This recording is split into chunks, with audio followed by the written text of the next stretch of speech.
Welcome in Championship Sunday of the FXR Bassmaster Elite at Lake Guntersville.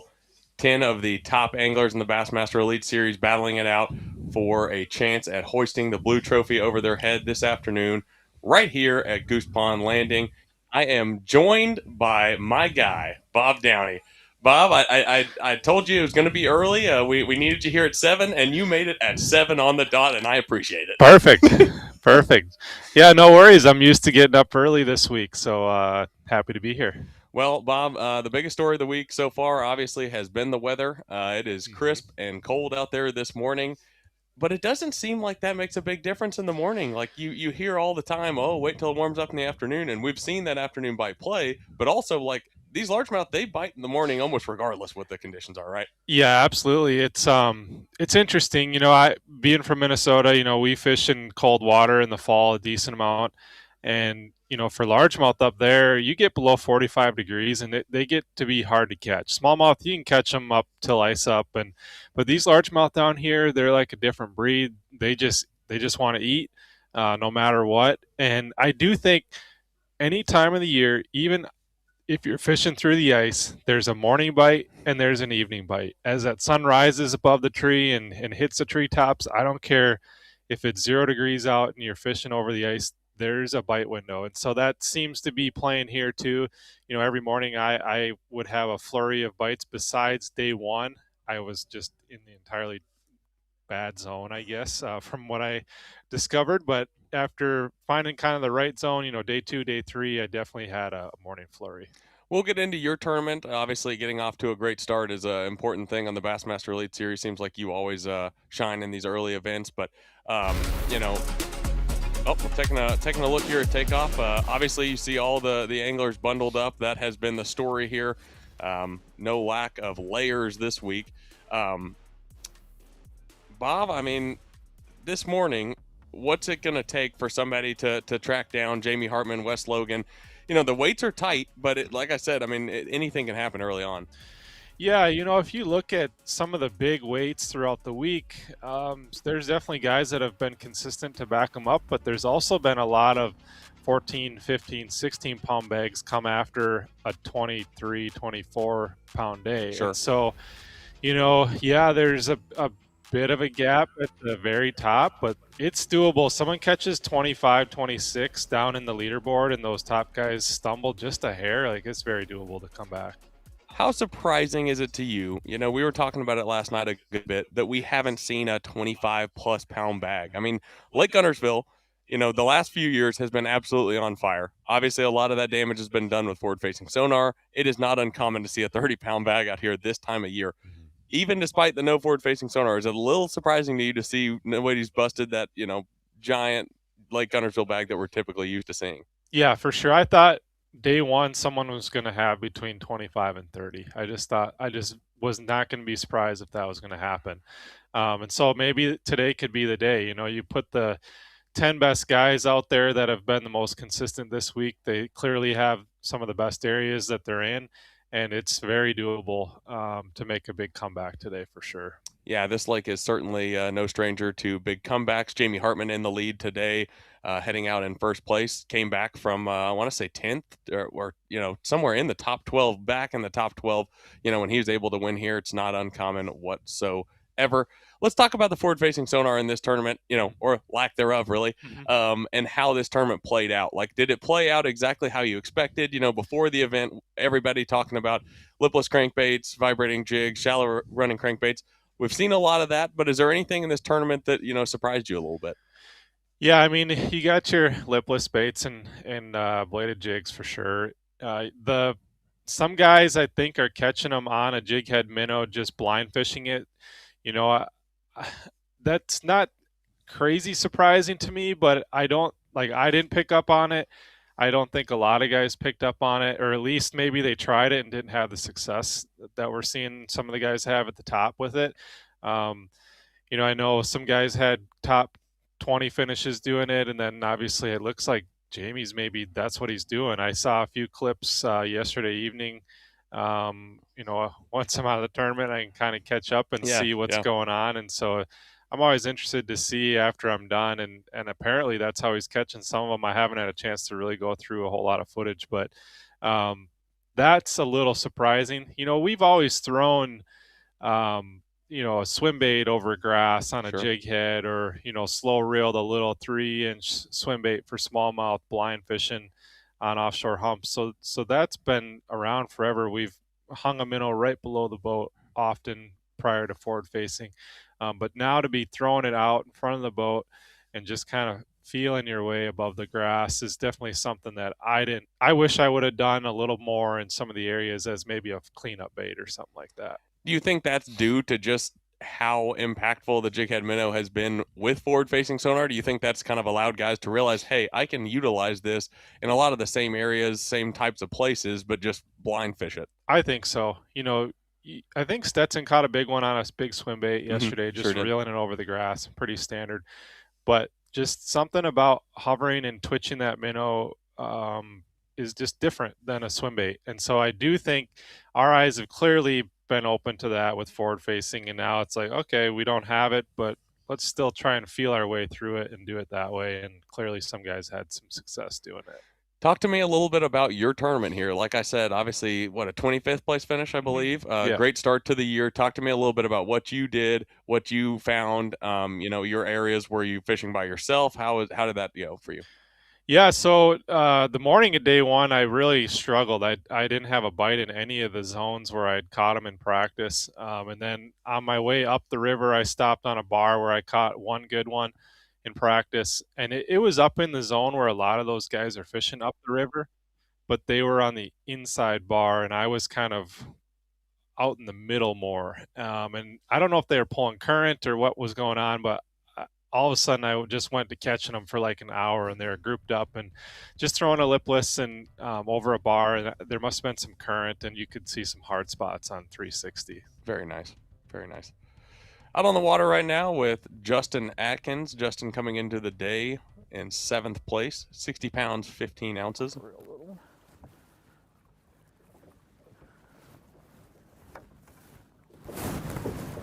Looks like he might have our first keeper of the morning here. Yeah, decent little one. I think Justin's been throwing a 6-foot diving crankbait a lot this week. You know, kind of feeling his way around in that 5 to 7 foot zone. He's camping in the same campground that I'm at, and so I've kind of got a little bit of an idea what he's doing. I don't know if that was not even 15 inches. See you later, fish. But he's not really right up on top of the bars where I imagine some of these guys are with that chatterbait. You kind of got to be, unless you really slow down and really crawl it, that chatterbait, you're kind of in 4 foot or less.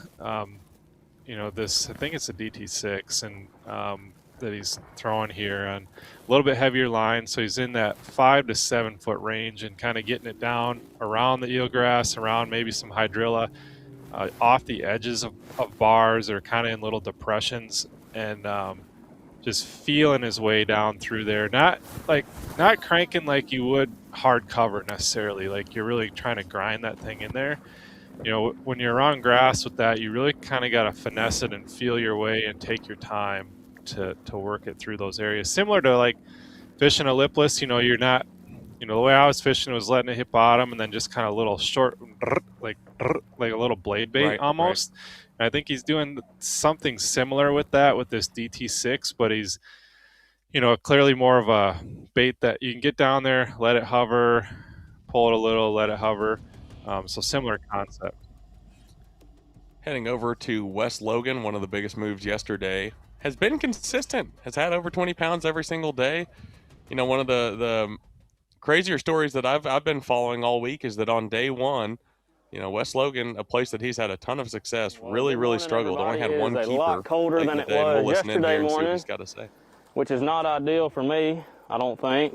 I don't know. We made it to our starting spot. I kind of started where I was quit catching them yesterday.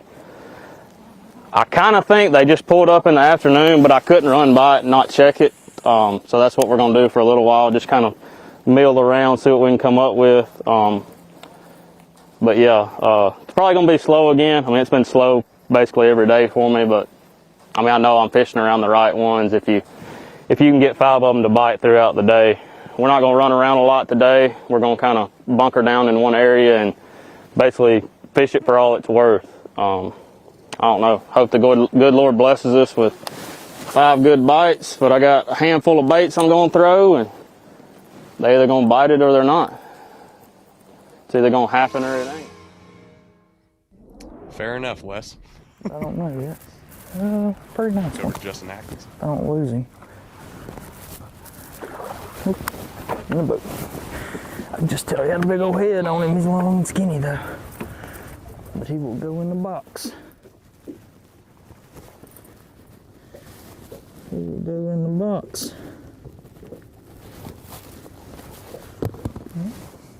I mean, old buck bass, you gotta catch some females on Guntersville.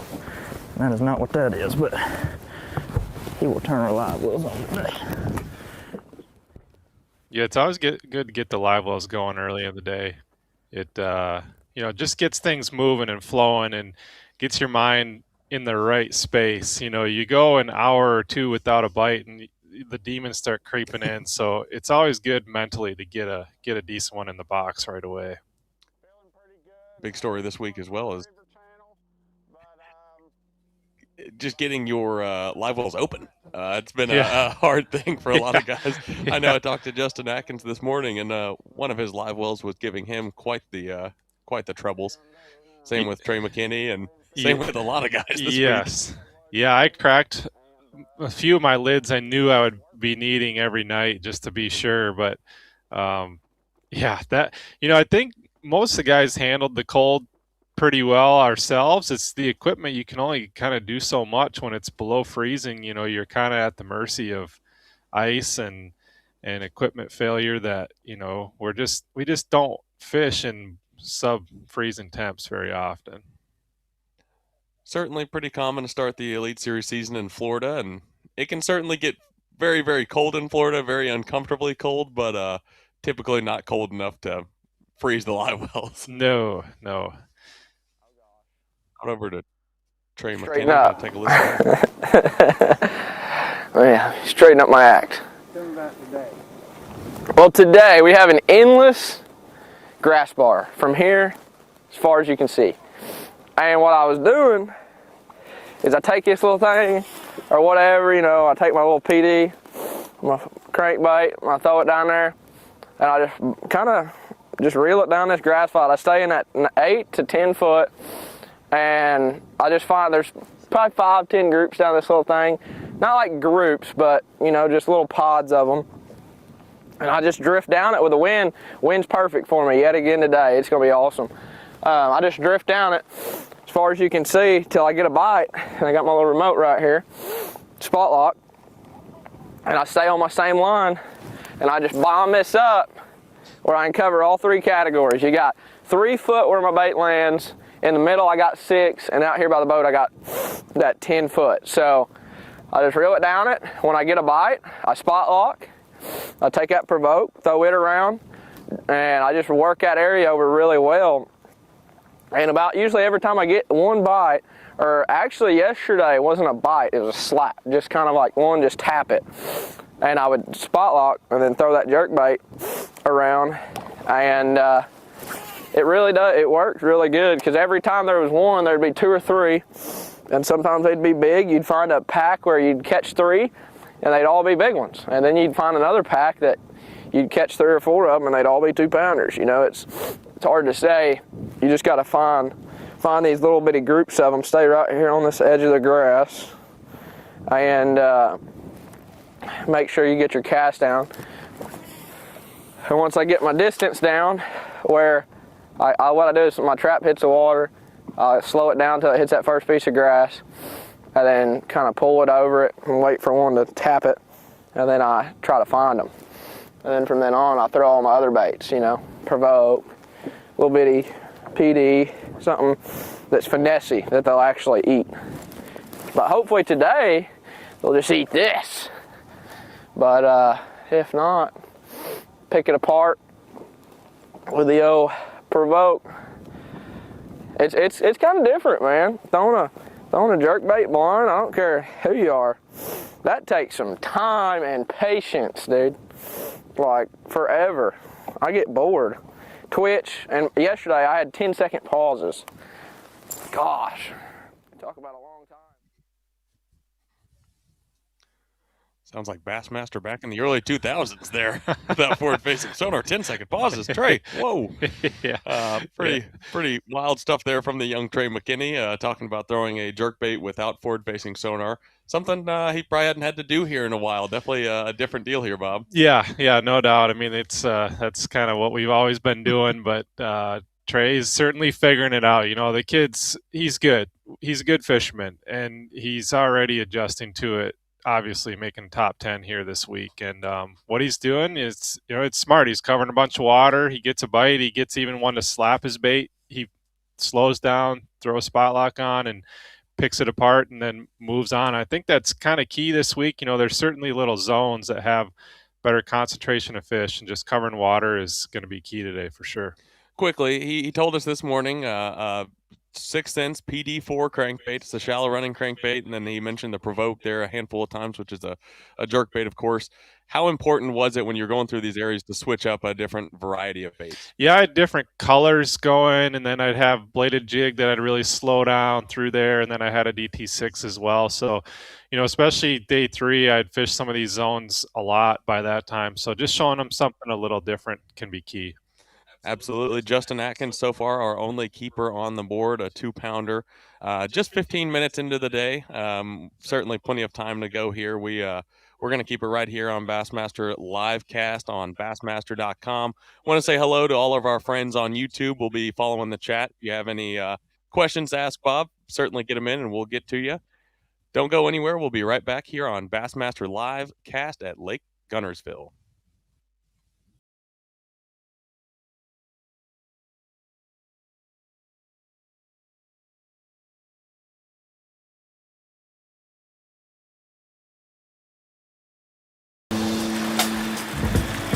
Find our way and choose to get lost again. We are the Detourists. Toyota trucks. Let's go places. Innovation doesn't wait. It adapts, evolves, and transforms how anglers tackle every challenge on the water. For anglers seeking smarter gear, sharper performance, and new ways to master their craft, FXR Pro Fish is shaping the future and influencing the next generation of anglers. Every cast and every legacy starts here. G-Rat wasn't built in a boardroom. It was built on the water, obsessed with innovation from concept to catch. Because big bites don't happen by accident. From weekend anglers to hardcore grinders, this is gear built for everyone chasing their next personal best.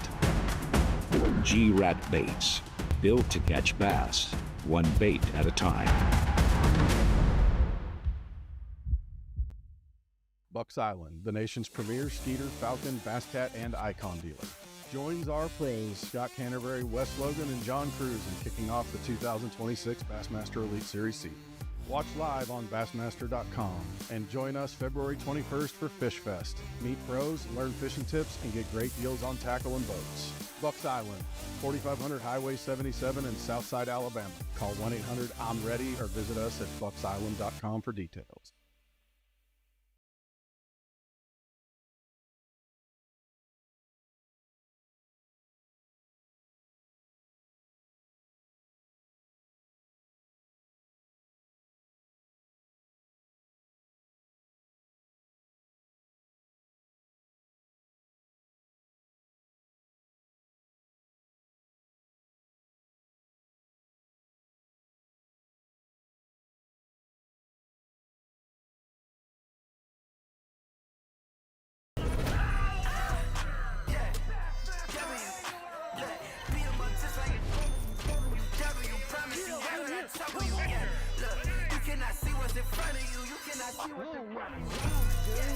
Look at that freaking Bronco bird, baby. There's a kid named Fisher and Diane. It's the next one.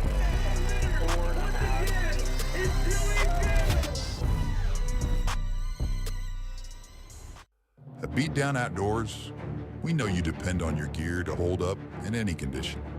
We built for that. We test for that. In fact, we pride ourselves in that. Because we know when the time comes to test your gear, you aren't going to take it easy, so we won't. We build premium, made in the USA products that you can rely on in the moments when your equipment should be the last thing on your mind.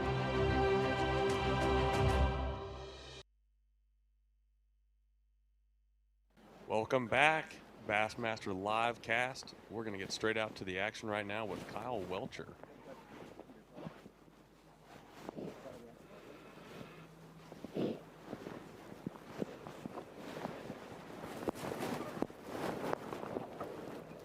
It's not even a keeper, it don't matter.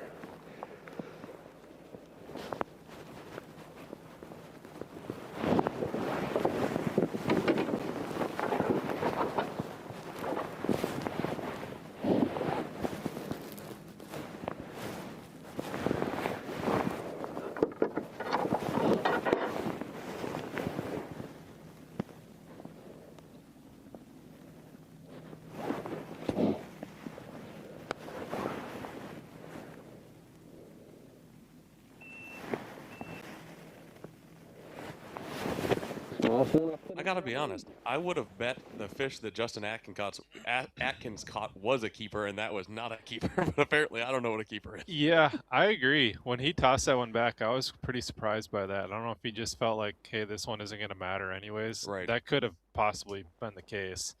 But yeah, Welcher, one in the boat here, which, like we talked about earlier, is just good to get the juices flowing and get your day going for sure. Absolutely. Day 2 leader Kyle Welcher struggled a little bit yesterday, but still made Championship Sunday here. We're going to head over to Trey McKinney, who's currently hooked up live.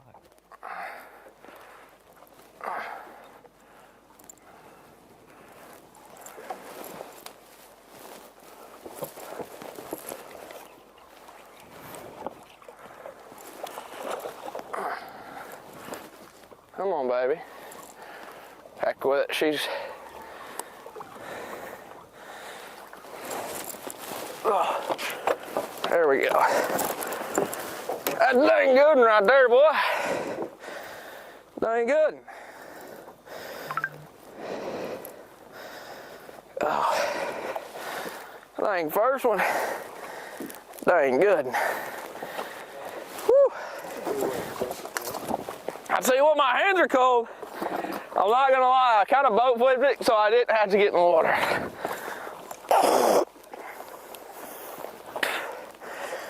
Okay.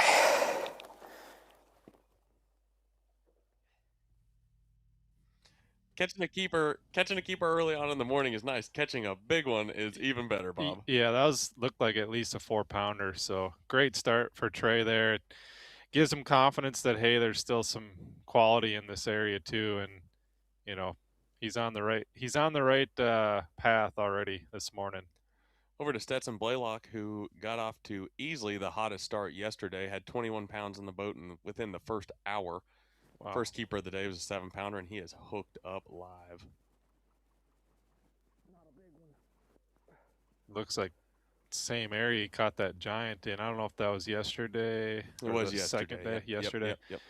Yeah, he's clearly got a little zone there that's got a group of them. I don't know if it's a ditch that runs back into that pocket there or a little high spot. It's hard to tell without seeing the map, but, those are the places they're kind of staging right now is either, edges of those high spots or down in those ditches can be really key, especially when it gets cold at night. Sometimes those fish seem to suck down into those ditches a little bit.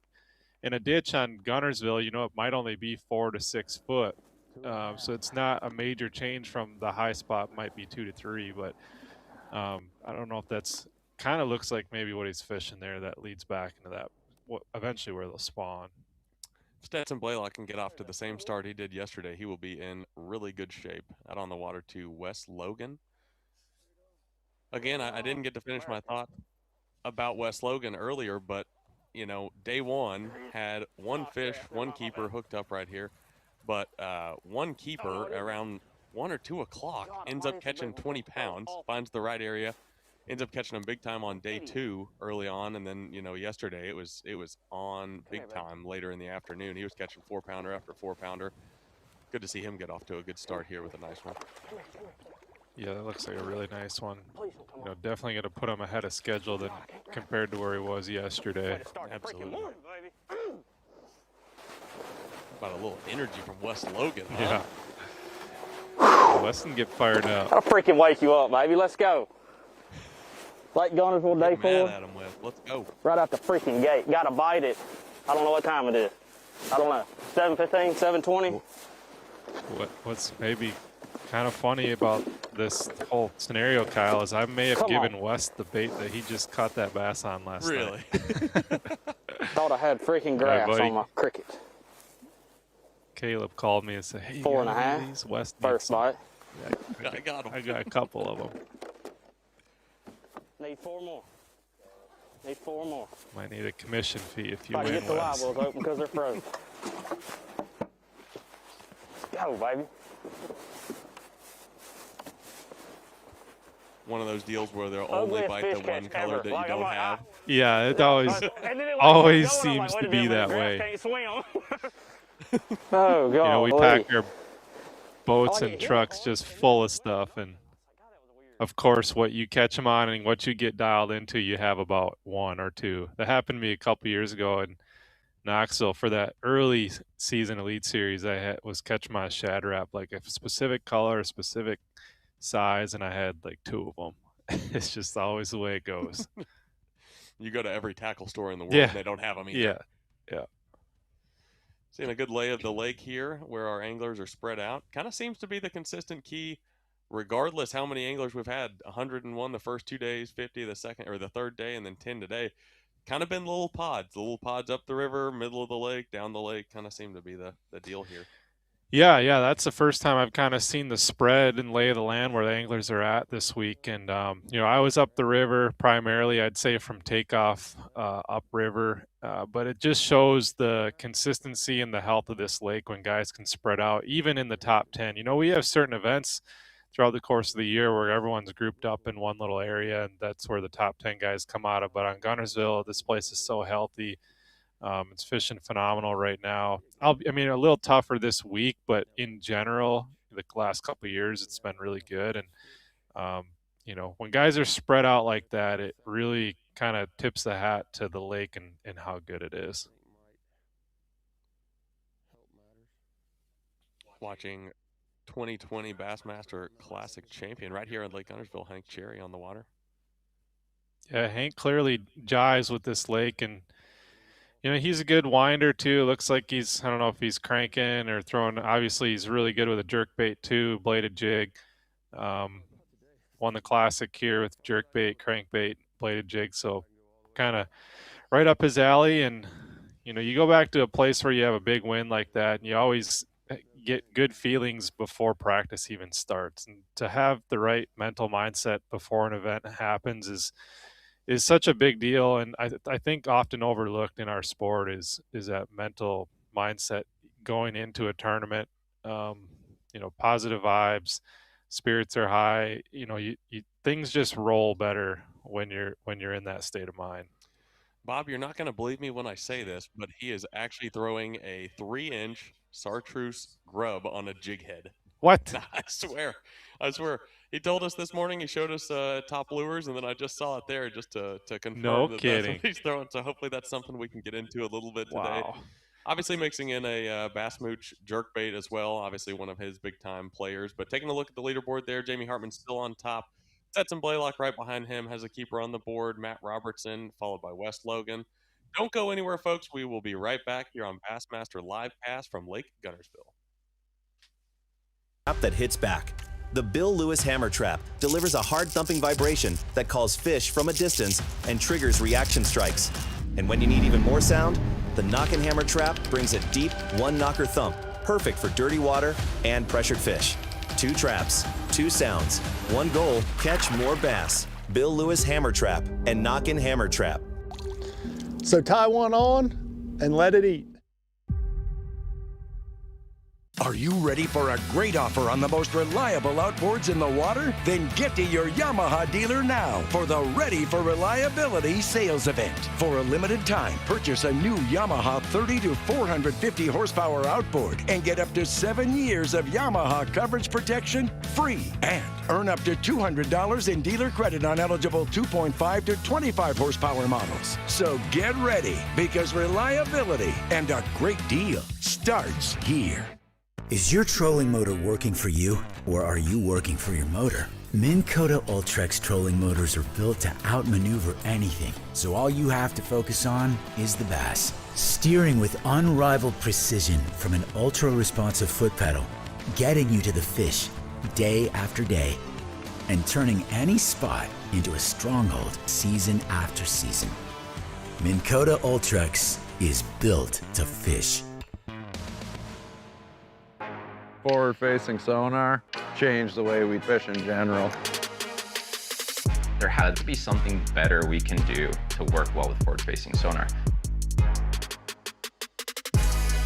The graph shad allows your bait to sink really fast, but then once you start putting tension on the line, stop the fall of that bait and almost hover it in place. Whenever a really pressured fish sees this product, they're gonna have their guard down a little more. We're able to really be successful catching them.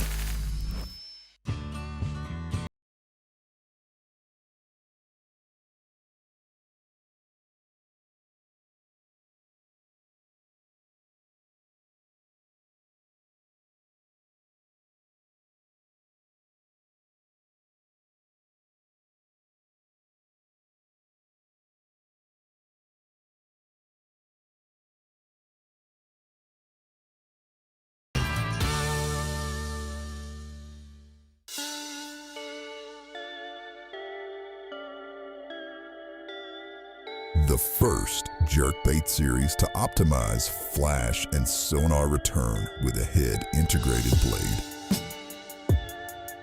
Built with a relentless obsession for success. This is the Flashpoint series. You're either throwing it or you're getting beat by it. Hey fans, time to let your bass fishing knowledge win you prizes. There are 3 Bassmaster Fantasy games to play: Rapala Bassmaster Fantasy Fishing, the Falcon Rods Bassmaster Drain the Lake Challenge, and the TH Marine Bassmaster Pick'em Challenge. Sign in or register today to play all 3 games before each Bassmaster Elite and the Bassmaster Classic for your chance to take home prizes from Rapala, Falcon Rods, TH Marine, and B.A.S.S, plus a bonus prize for Bass members. More than $99,000 in prizes up for grabs, and it's free to play. See BassmasterFantasy.com. And we are back. Championship Sunday of the FXR Bassmaster Elite at Lake Guntersville. Still joined here by Bob Downey. Bob, we are inside, but it is still chilly. There is a chill in the air, but the guys are catching them, seeing some catches early on, and kind of sticking to the point that you made earlier. It seems like there's been an early morning bite regardless of how cold it is.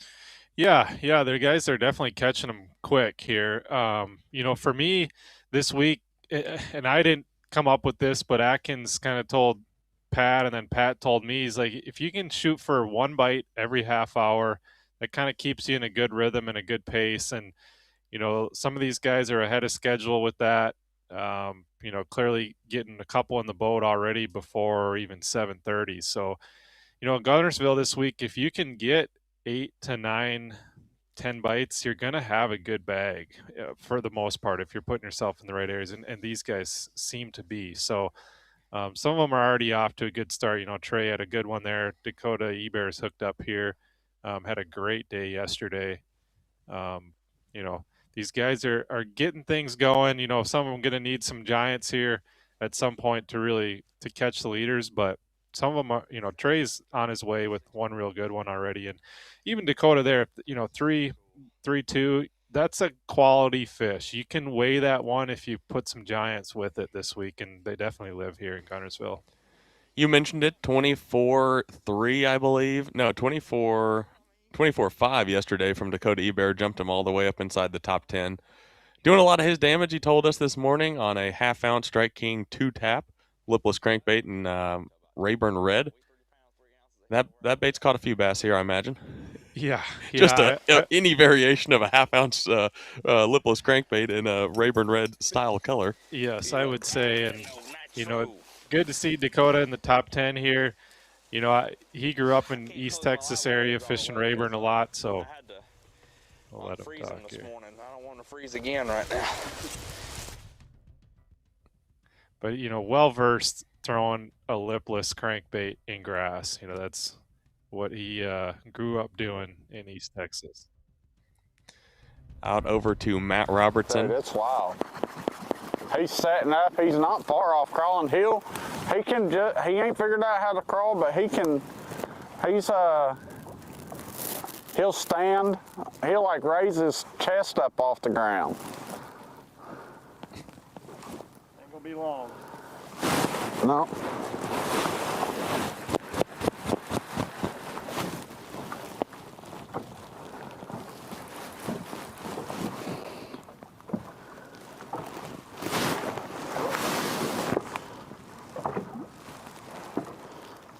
Where are you going, dude?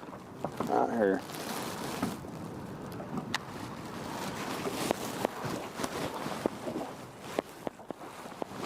Oh, put the blower on top.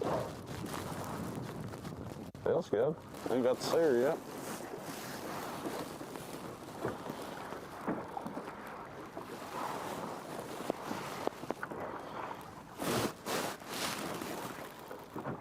Looks nice.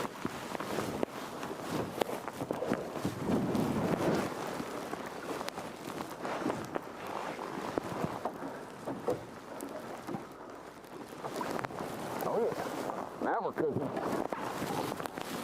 Well, maybe we don't need to go to the river bar, huh? Maybe we don't.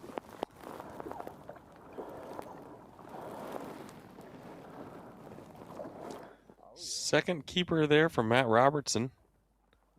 Solid one. Goes into Bass Track at about a 3.5 pounder. 3.6. It's a nice one. You can see he's got a little hydrilla on that jerk bait, which, this week, Guntersville's full of eelgrass.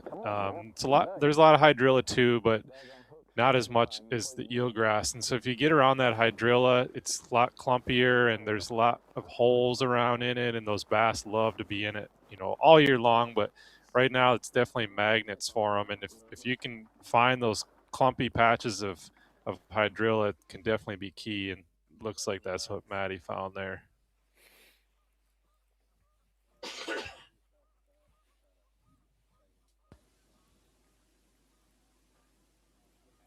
If you didn't have a family, I'm sure it would be great.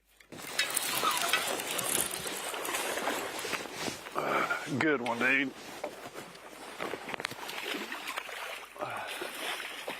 Digging.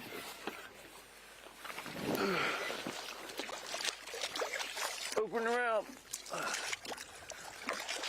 Crap. Got him. Yes. That's a start. Heck yeah. There's that vibe jig. Man, he hit right at the trolling motor. Golly, he wouldn't come undone.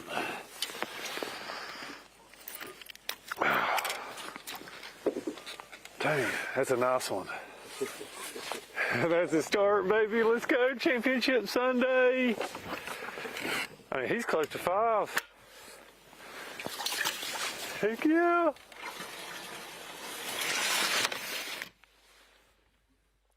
Let's do that like 4, 5, 6 more times a day.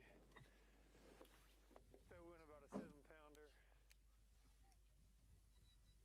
Very nice one there for Brandon Card. And Lake Guntersville is just one of those lakes that it feels like at any given tournament on Championship Sunday, somebody can come from way back in the field and catch them. And that's a great start for Brandon Card there to potentially do so. Yeah, Brandon and Matty caught a big one. A few guys have already got some big ones in the boat, which, man, this lake is just so healthy, and they just seem to replenish in these areas day after day. And someone's going to run into a big wad of them, I feel like, by the end of the day. Just we're already seeing some big ones in the boat, and this guy's got a lot of time left. Hooked up with Jamie Hartman. Looks like he's potentially could be his first keeper of the morning.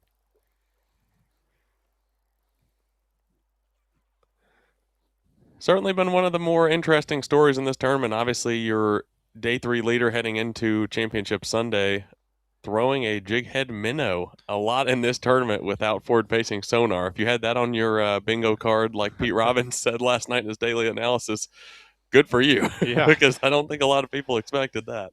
No, I definitely did not. I think it opened some eyes for a lot of guys. Like we talked about, we've been throwing like a jig head with a paddle tail swim bait over grass for years. But twitching a minnow over it is definitely something that's, our eyes were open to, obviously, with forward facing, and now guys are trying to do it without it and doing it successfully. So I don't think this will be the last time you see this throughout the course of the season either. Early on in the tournament, we looked at Jeff Gustafson, had a lot of success doing that as well, but it was mostly, 2D 360 related, as were with Hartman. It seems like he's just throwing it, like you said, over really a spot, similar to what you would do with a swim bait or a trap or vibrating jig or whatever. It's pretty interesting to see. Yep, just feeling your way through there. We do that with cranking and a trap or chatterbait all the time, and it's no different. You're just twitching a minnow and feeling it over the tops of the grass. Matt Robertson, another keeper in the boat.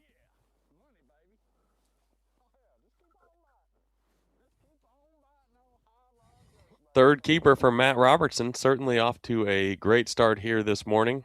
He has the most keepers of anybody in the field at this point, 3 fish for, should be right around about 9 pounds.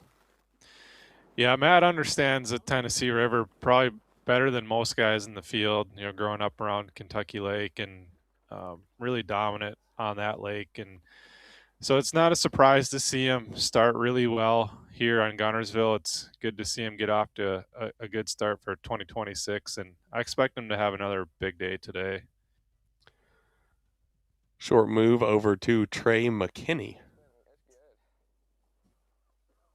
Looks like him and Trey are kind of on that same river bar. There she is. Those things just go for miles and miles, and clearly they've found kind of a zone or a couple mile stretch that has quality population there. Like a decent one.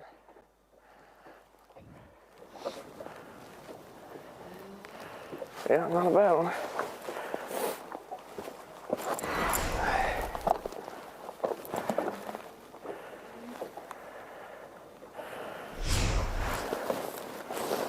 Fat and healthy little girl.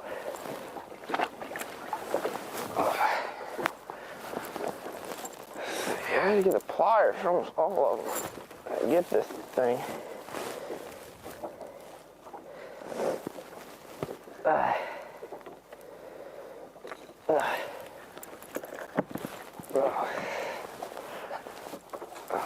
bad, little guy. Nice little fish. So cold, my. Another solid keeper there for Trey McKinney, making a move right now down to Stetson Blaylock. Yeah, no shortage of fish catches this morning. You can see Stetson is right outside that spawning pocket, and he's right in what I would call a pinch point. He's got fish moving and funneling in there. If any of those fish were kind of back in there a couple weeks ago with the cold snap that we had, they maybe funneled back out. So he's right in a transition there and clearly wadded up. Giant one yesterday, some real quality ones already this morning. There's absolutely nothing wrong with a vibrating jig bite or a lipless crankbait bite or whatever it may be, but watching him crack the whip on that swim bait is very, very fun. Yeah, big hook, big line, and big hook sets with that thing. It's a lot of fun. I had one rigged up, and I had it on the deck of my boat most of the week. I never had a bite on it, but sometimes it's just a matter of really committing to one deal too. And I really committed to throwing a bladed jig and a lipless crankbait, and those are my two main players. But clearly Stetson's figured out the swim bait deal. Bob, early on this morning, we've seen some catches. Obviously, Matt Robertson with 3 keepers, Trey McKinney a couple keepers. Anything that stood out to you? Anybody you're keeping an eye on, thinking they might be doing the right thing? I mean, Trey got a big one in the boat already. It just kind of looked like St. Clair all over the again, where he Yeah. caught a giant right away on Championship Sunday last year. But Wes has got a big one. Brandon Card's got a good one. Maddie's got some nice ones. So anybody's in this thing at this point. Jamie's, I think, got 1, maybe 2 keepers, but the other guys are already kind of nipping at him a bit. And so it's going to be fun to watch today. We'll see some fireworks this afternoon. It's supposed to be pretty mellow winds out there. Things will warm up nice. Some of these guys that are maybe throwing a bladed jig up shallow might have an opportunity at a big bite or 2 come this afternoon, I feel like.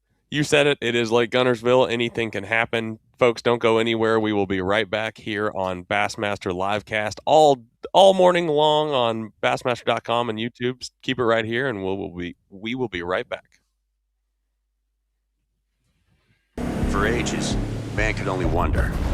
Until 1957, when a man named Carl Lawrence used World War II sonar to invent the first portable fish finder, and a company of fishermen, pioneers of underwater intelligence.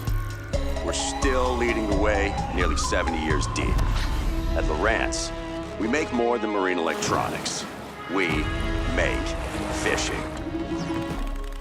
It's that time again. Skeeter's Buy Save Fish sales event going on now until March 31st. Skeeter is offering rebates of up to $5,000 plus a $1,000 Tackle Warehouse gift card on new 2024 through 26 models, or your choice of Yamaha factory financing with rates as low as 3.79% for 72 months or 4.99% for 180 months. There's never been a better time to get into a new Skeeter, but this offer won't last long, so stop by your local Skeeter dealer today before this deal gets away. Skeeter. Eat, sleep, fish, dominate.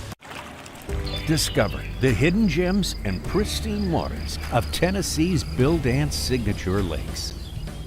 Conveniently located throughout Tennessee, there's a signature lake near you, covering all regions of the volunteer state, all endorsed by the legendary Bill Dance himself. Whether it's a weekend getaway or an extended vacation, create timeless memories at Tennessee's Bill Dance signature lakes. Plan your trip today.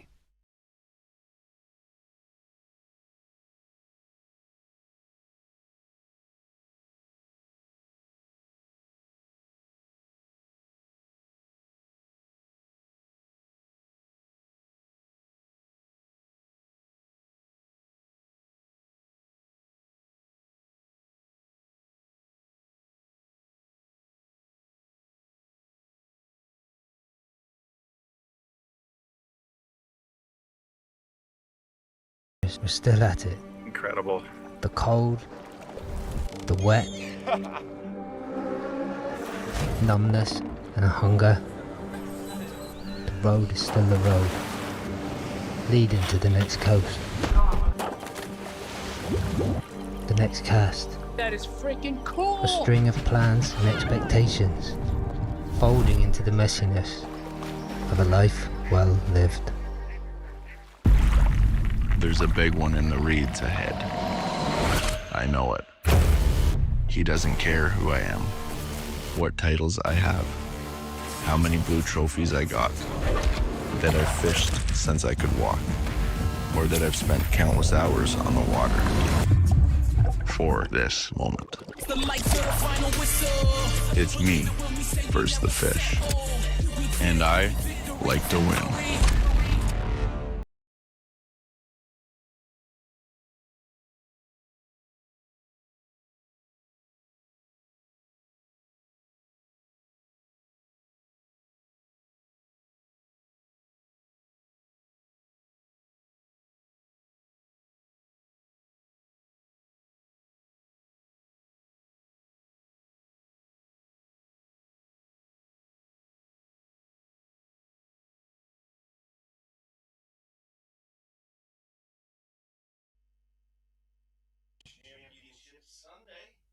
I'll welcome you all into the Bassmaster Livecast. Finally my nose stopped running from takeoff, and I finally joined the crew here. Great to be here on Championship Sunday, the first Championship Sunday of the 2026 Progressive Bassmaster Elite Series. And man, this has been a pretty unique tournament, Yeah. Bob. I mean, to go from ice, I mean, and water temperatures that, let's be honest, from the part of the world you're from, when the water's that temperature, you generally have to drill a hole to get to it. Yeah, right. How tough was that to deal with? Day one of practice was a battle. Like it was snowing when I launched my boat, and I mean, water temps were literally like 37, 38 degrees main river, and then the back's pocket's frozen. And so, yeah, it was a battle on day one. Day two, I kind of settled in. Day three, and it got easier as the week went on. But yeah, it's a mental battle that you the angler has to overcome more so than the fish they bite, they want to eat. You just kind of got to forget about the cold and try and deal with the ice and your guides as best possible. Well, let's skedaddle out on the water and hook up with Stetson Blaylock, who's doing that, hooking up. It's one way to deal with it. Ear flaps. Bass fishing's been missing those. I wore the ear flaps first couple days of practice. Not a proud man. Definitely helps.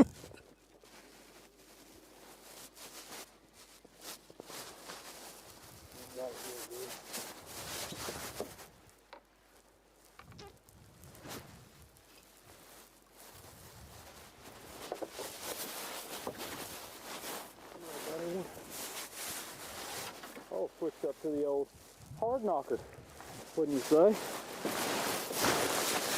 Wouldn't you say? Give him a little rise and shine there. Look at the belly on that one, fat one. Still not the big ones, but maybe figure out a little something else to get a bite. 3-pounder again.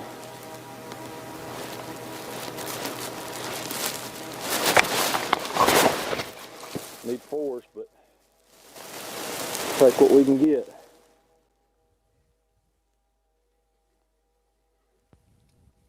Stetson Blaylock doing a lot of his damage on a Booyah hard knocker, half ounce, couple different colors, a Rayburn red style color, and then Tennessee shad, which is for Booyah is more of a translucent shad color, and then a Yum Money minnow on a Scottsboro tackle head.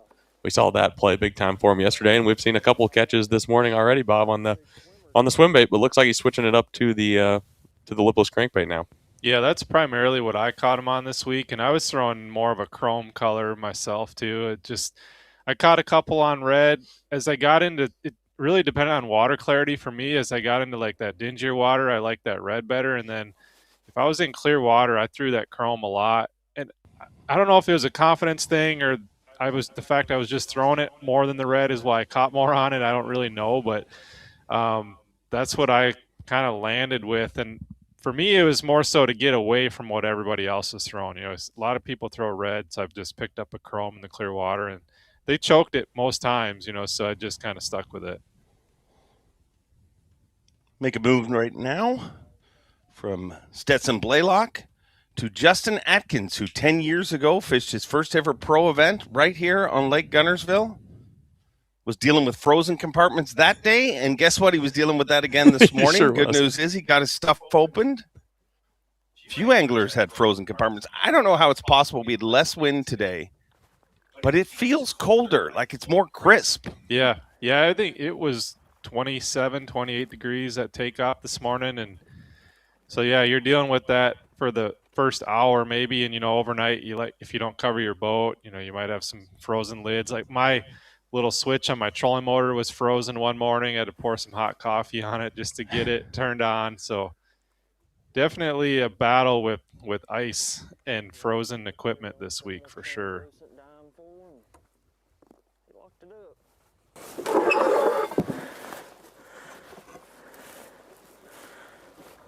Here's another 2-pounder. Maybe.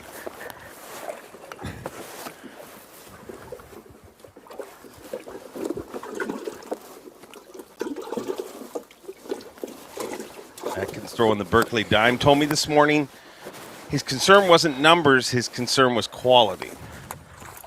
Seemed to be the case yesterday for Justin, watching him on live. He seemed to get a decent amount of bites, but quality wasn't there for him yesterday as much as it had been the previous 2 days.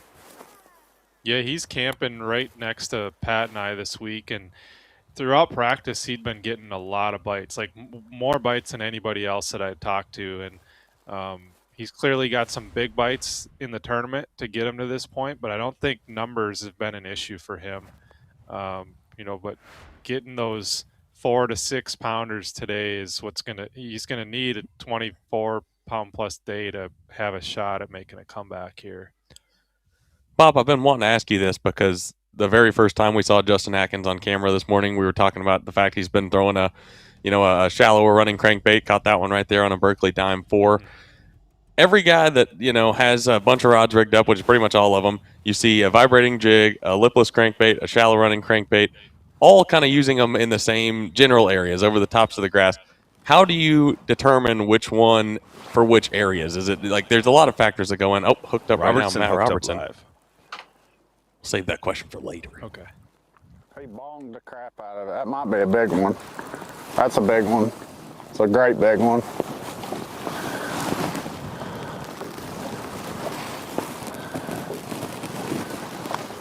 That's a big one.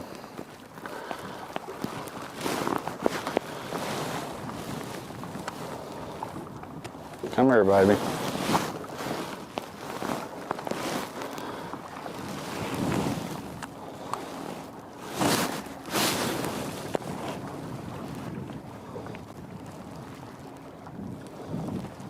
Come here. Take it easy.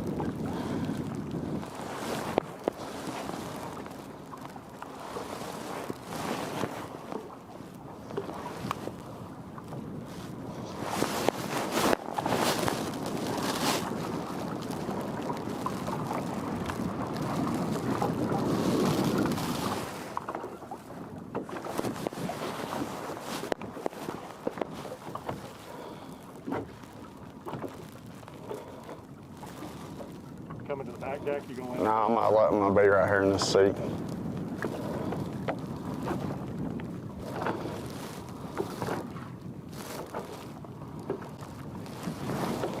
Come on, turn that head up, baby.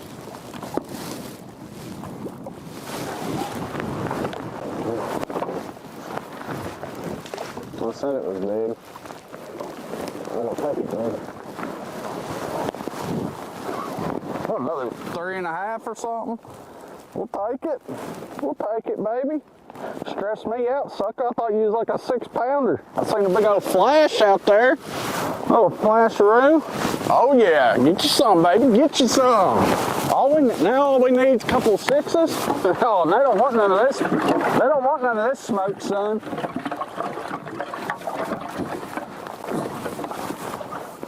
Don't want none of this smoke. Catch a couple 6s and they're gonna be crying the blues, son. Crying the blues. I'm a heartbreaker. I want to be a life ruiner today. I want to ruin their lives today. Don't care if nobody thinks about that. I want them to think they're gonna win and I want to beat them. I want them to want it and not get it. A life ruiner. I mean, that's one way to put it. This morning, I told Hank Cherry to shut up. I said, you can't tell Hank Cherry to shut up on his birthday. He said, I'm going to tell him to shut up, and I'm going to beat him today. I've been beating him all year in the offseason. Him and Shane LaHue been battling it out. Obviously, they were good buddies and just joking around. But Matt Robertson is shutting him up with the weight. 76 pounds even. He is leading this tournament. Every day of this tournament, we've had a brand new leader, and can that streak continue? Obviously, Jamie Hartman left the dock with the lead this morning. And, if Matt Robertson were to win this tournament, I mean, I know there's a big party happening with the Super Bowl. It's a big day, but things would get ridiculous here. I mean, I could not imagine it. But a lot of action still to come here on Championship Sunday, and I want to take a special personal moment while I'm being a deadbeat dad sitting in the trailer here talking about bass fishing. I love doing that. It's my daughter's birthday today, so I want to wish her a very happy birthday. Happy birthday. Happy birthday. Very awesome. Birthday cadence. Yeah, well, Matt, go catch her a bass. Matt's actually our favorite pro, so maybe he'll win today on There we her go. birthday. There we go. I'll insert myself in the victory. Not afraid to do that. Take off like a rocket. Fly across water.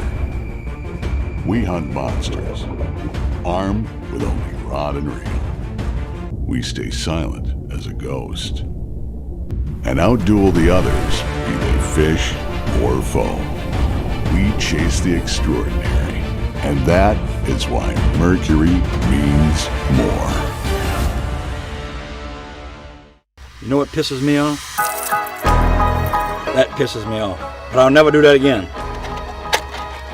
Because now I have a Busby lower sleeve. You don't understand how good it is until you use it.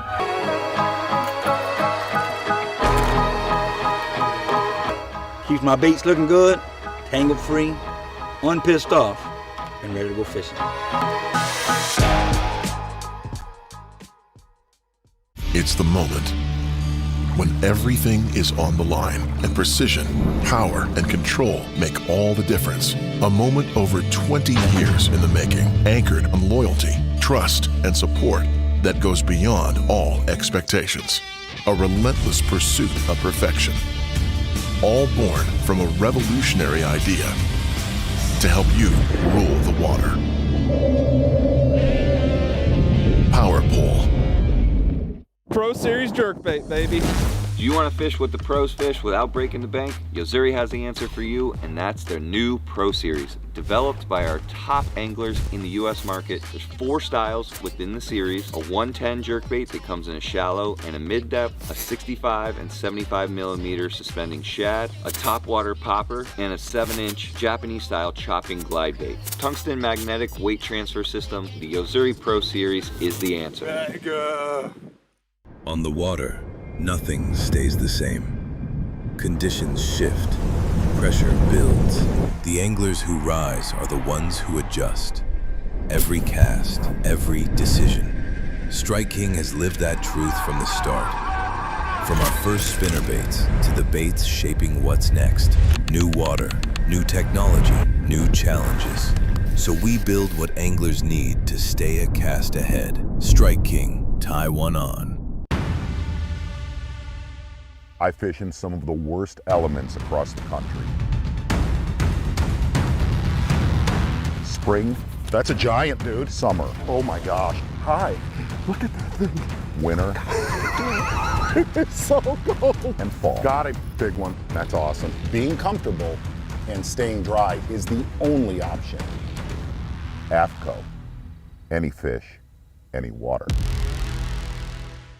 The Bassmaster Classic is returning to rock the Tennessee River at the greatest event in bass fishing, March 13th through the 15th. But first, join us on March 12th at the kickoff party for live music and giveaways. Then catch the action Friday through Sunday in downtown Knoxville. Watch takeoffs at Volunteer Landing. Check out the expo at the Knoxville Convention Center and World's Fair Exhibition Hall. And head over to Food City Center to experience the exciting weigh-in shows. Fun for the whole family. All events are free. Come ready to rock at the Bass Pro Shops Bassmaster Classic presented by Under Armour. Details at bassmaster.com.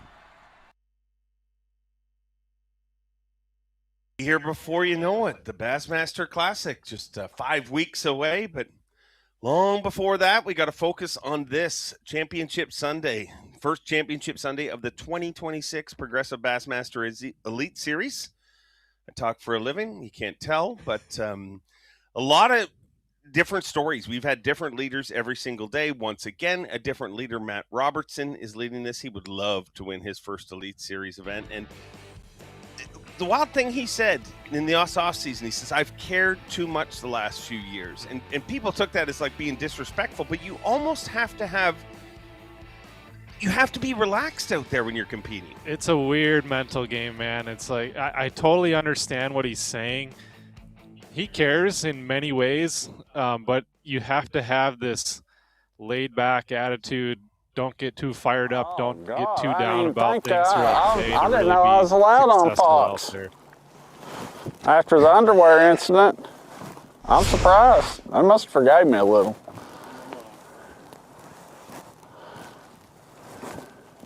Don't remind them. Is it time to strip down? Fish in our underwear? Feeling pretty good. Got 4 in the box, and I was debating on starting on the river again, but I decided to start on this shallow flat, and yeah, dude, got 3 decent ones and a little keeper in there, and yeah, just fishing a real shallow grass flat, and so shallow I gotta hold my rod straight up whenever I jerk this jerk bait. I can't even make a long cast, just pitching it out there a little bit. And I mean, it seems a little crazy what I'm doing, but it's working.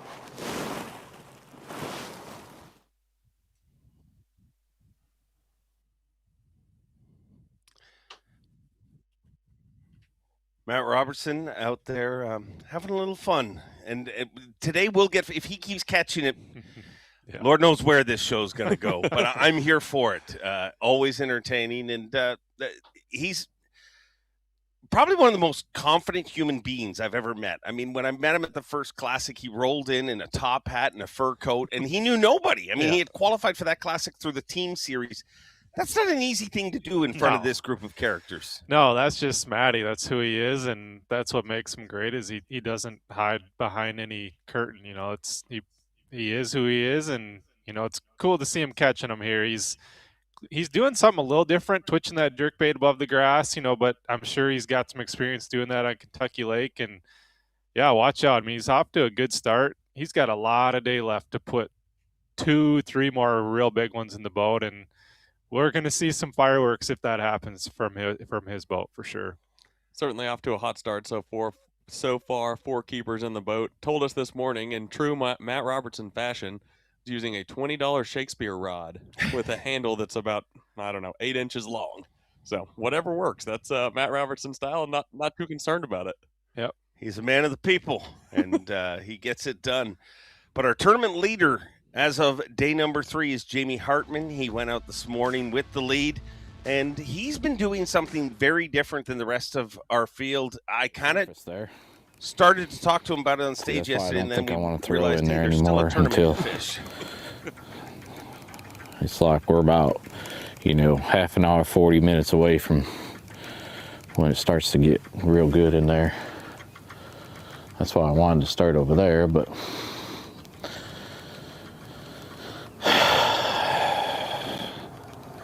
the locals are going to hurt me unless they get off of it, The bite's bad right now, so that's good, They're on it, but that's good that the bite's bad. It's always bad first thing.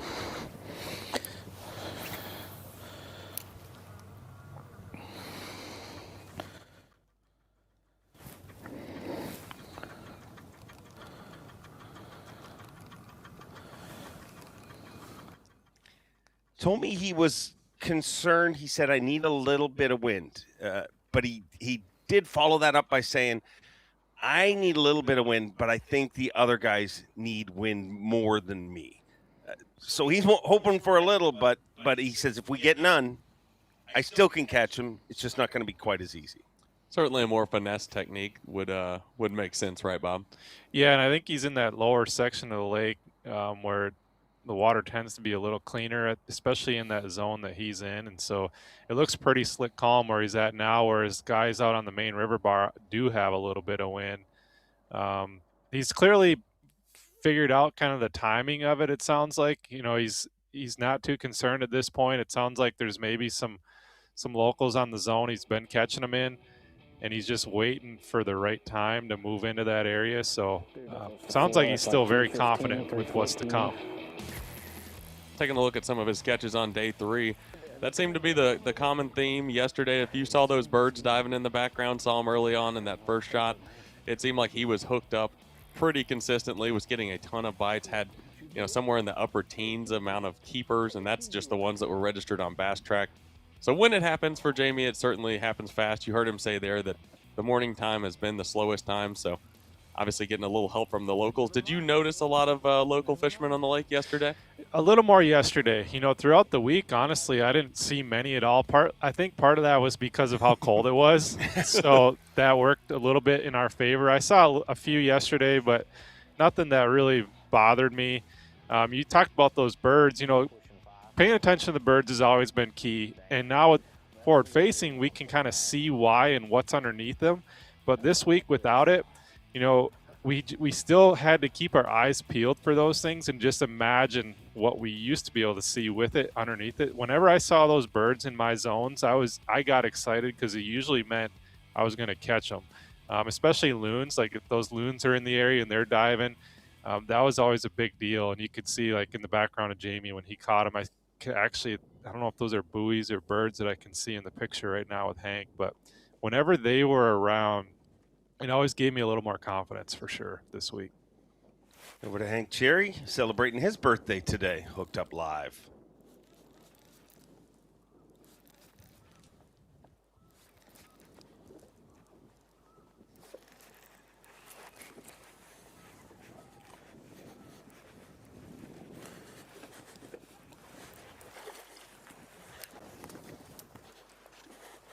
And voila.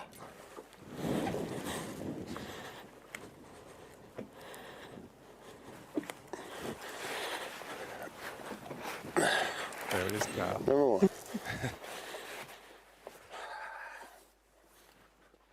A lot of coverage this week. We've had individual unmanned cameras on boats, but our entire top 10 has a camera person in their boat with them today, so got all the action. No individual options on day 4 here.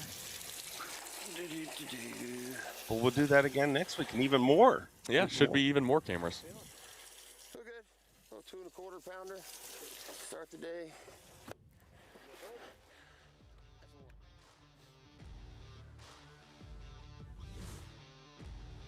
Well, lots on the line, and even though it's the first event, we're already tracking Angler of the Year and, of course, Pro Guide Rookie of the Year. Nick Trim, your Bass Nation National Champion, Wisconsin angler, and he's out to a lead with 90 points. Caleb Hudson, Matt Messer, all of them made the top 50, so made their first top 50. And do you know Nick at all? I mean, he's from your part of the world. Yeah, I've fished against him on the river a few times over the years, and he's one of the most dominant, I'd say, top 3, top 5 guys in the La Crosse area right now today. So I think this place fit his style. Guntersville is kind of a bigger version of the Mississippi River. So cool to see him have a good start to the year for sure. Oh, Bob, you've done a great job here, but I'm going to put you in the spot before you leave. Who's going to win this tournament? Oh my gosh. If that stuff doesn't fire for Jamie, I'd really look out for Matty. He's had a good start already, and he needs like 3 more big bites, and he's in a zone where he's clearly done that 2 days out of the last 3. So be fun to watch. It'd be cool to see Matt win one. Yeah, let's hope he keeps his clothes on. Yeah, that'd be nice too. Yeah. Always. I think the weather's going to make sure that happens. We'll be right back. Bassmaster Livecast.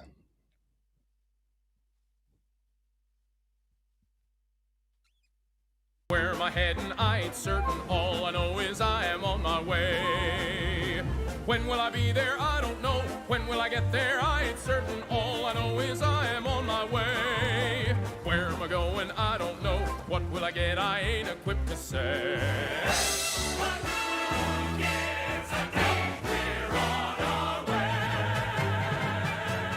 Toyota trucks.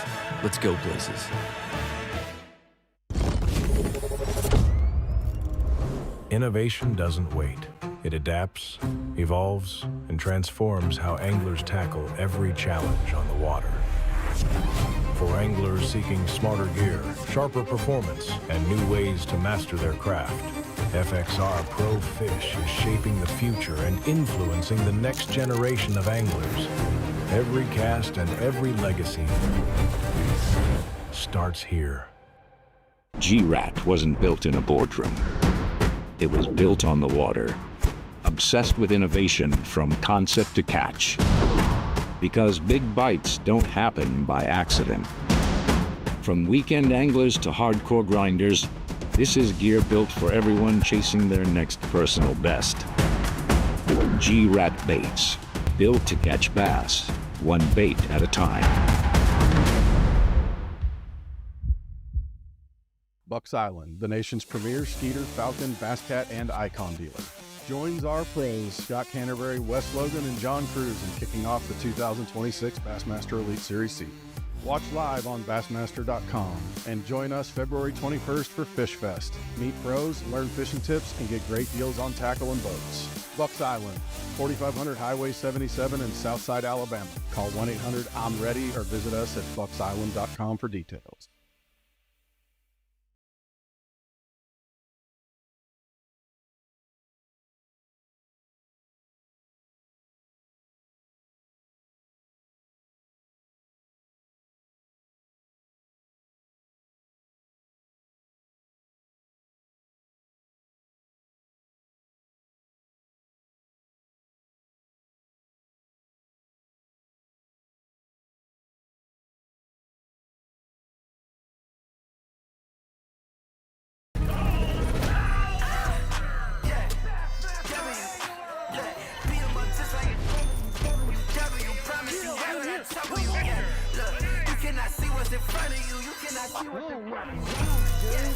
Look at that freaking Bronco board, baby. There's a kid named Fisher and Diane. That's the next one.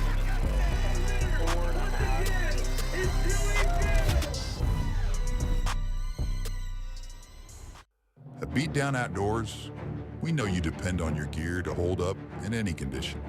We built for that. We test for that. In fact, we pride ourselves in that. Because we know when the time comes to test your gear, you aren't going to take it easy, so we won't.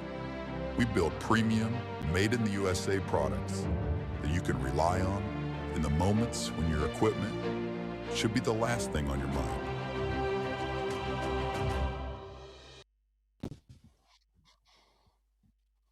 Welcome back, Bassmaster Livecast here on the shores of Lake Guntersville inside the Bassmaster Media Hub, and we're joined by Bassmaster Elite Series Pro Bryant Smith. There you go. You had to think. Yeah, well, no, I told you I'm fine. It's just you and Brian Schmidt cannot go out beside each other. It cross-threads my brain, and yet we always do. It's evil. It's evil. Like, see, that's the story of my life. I mean, I have a wonderful life, but there's always a little caveat of stuff where you're like, But thank you for joining us. Big fan of everything you do, your podcast and everything. So I know you'll do great at this, but this has been a challenging tournament. Yes, that is to say the least, with the conditions and everything. I mean, being from California, we never see water. Like, the coldest water I've ever fished was hooked up. Yeah.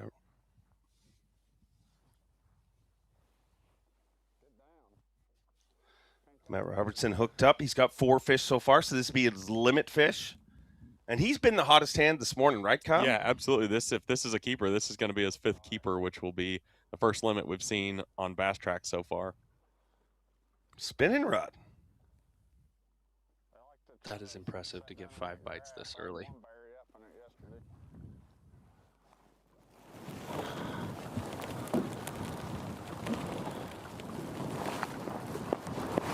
It's looking all right, man.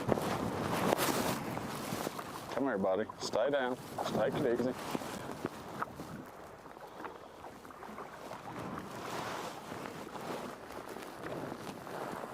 Come here, buddy. Let's get you back. Oh, yeah. Catching them? Listen.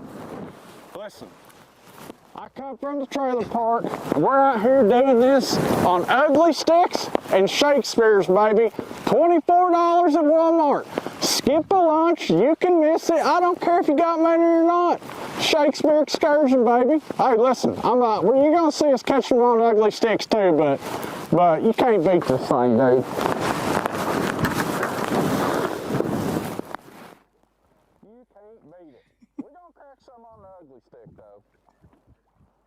You know, Matt Robertson means business. There's a key word whenever you're talking about anything. When he says listen.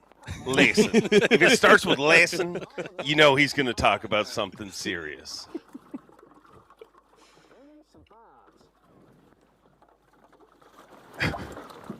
It's going to be a fun day. It's going to be a fun day. Him on Bass Live is the best. Make sure that's fine. Yeah, that's fine, boy. I can't count. Barely graduated school. But I can count to 5, not 6. After that ain't the limit. State law don't apply to me, son.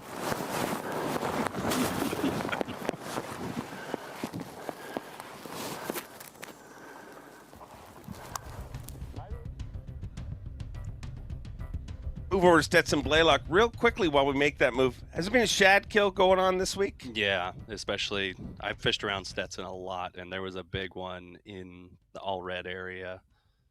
And he just figured out where those fish went because they were biting the first day for me, but I think he made the adjustment that I just didn't know to make, and he ended up finding where those bigger ones went after day one. What does that do to the bite? I mean, you hear about that a lot, but a lot of people don't get to experience it because the water doesn't get cold enough in their area, or it's frozen. You don't get to experience it that way. Like, what does that even do to the bite? Yeah, it just, they school. They really do school. They chase bait.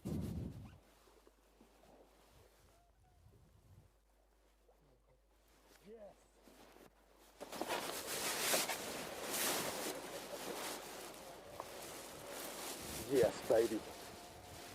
Not a 7, but a great, good one. Wow.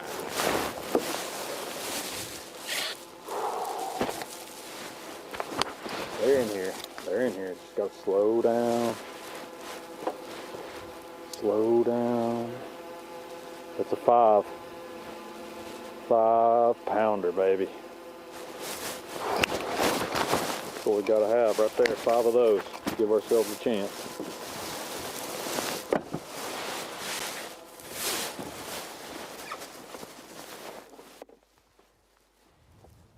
Stetson Blaylock off to a hot start again this morning. Yesterday, that was the story of the morning up until about the 8 or 9 o'clock window.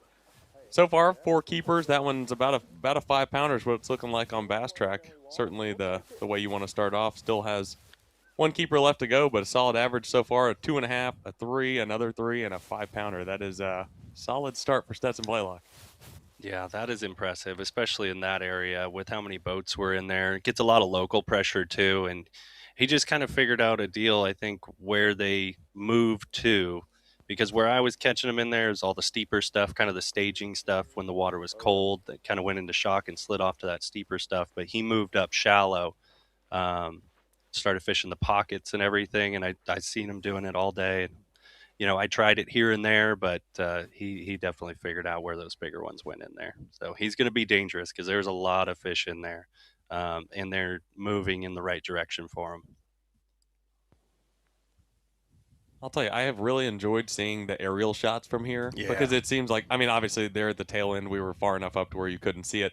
But when you're close enough to it, you hear guys talk about the holes in the grass, the patches of grass. And then when you see it from that angle, like you can imagine it while you're fishing it and, you know, visualize it. But when you see it from that angle, it makes it clear as day. It's crazy. And that water's super clear in there too. So, that adds a whole nother layer to it. It kind of fished that area that Stetson's in. It fished more like a lake than a river. I think that's why I kind of was drawn to it. It was just easier to break down than the giant river with all the bars and channels and stuff like that. But yeah, that's pretty cool to see those holes. And that's exactly what you need to be targeting this time of year. They're going to use that to feed.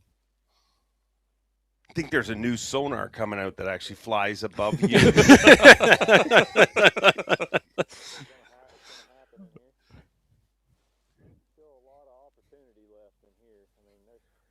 You thought the comment sections were bad now. You fired them up, Dave.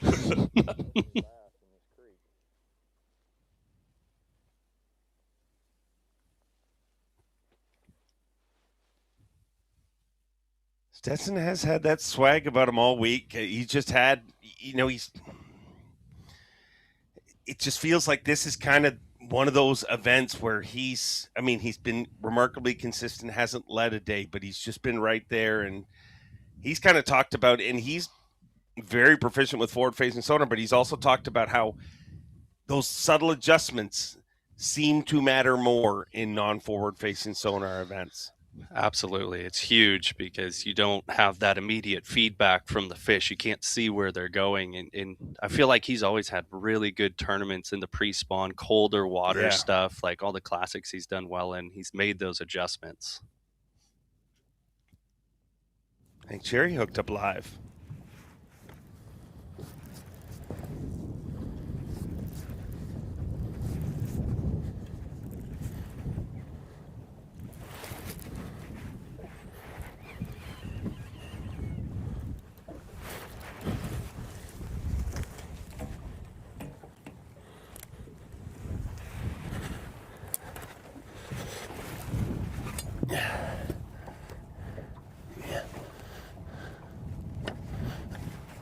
2.5.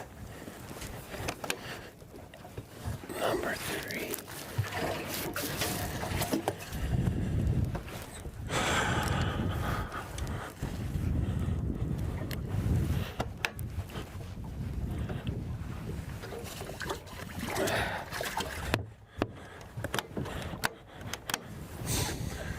Working on it.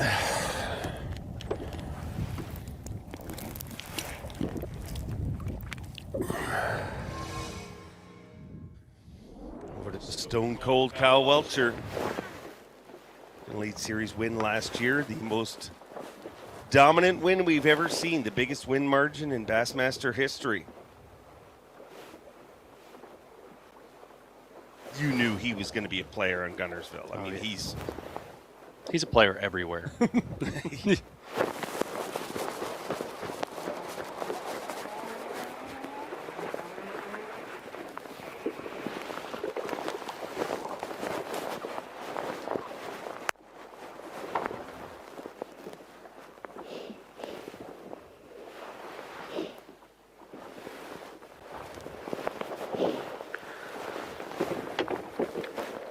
Dose.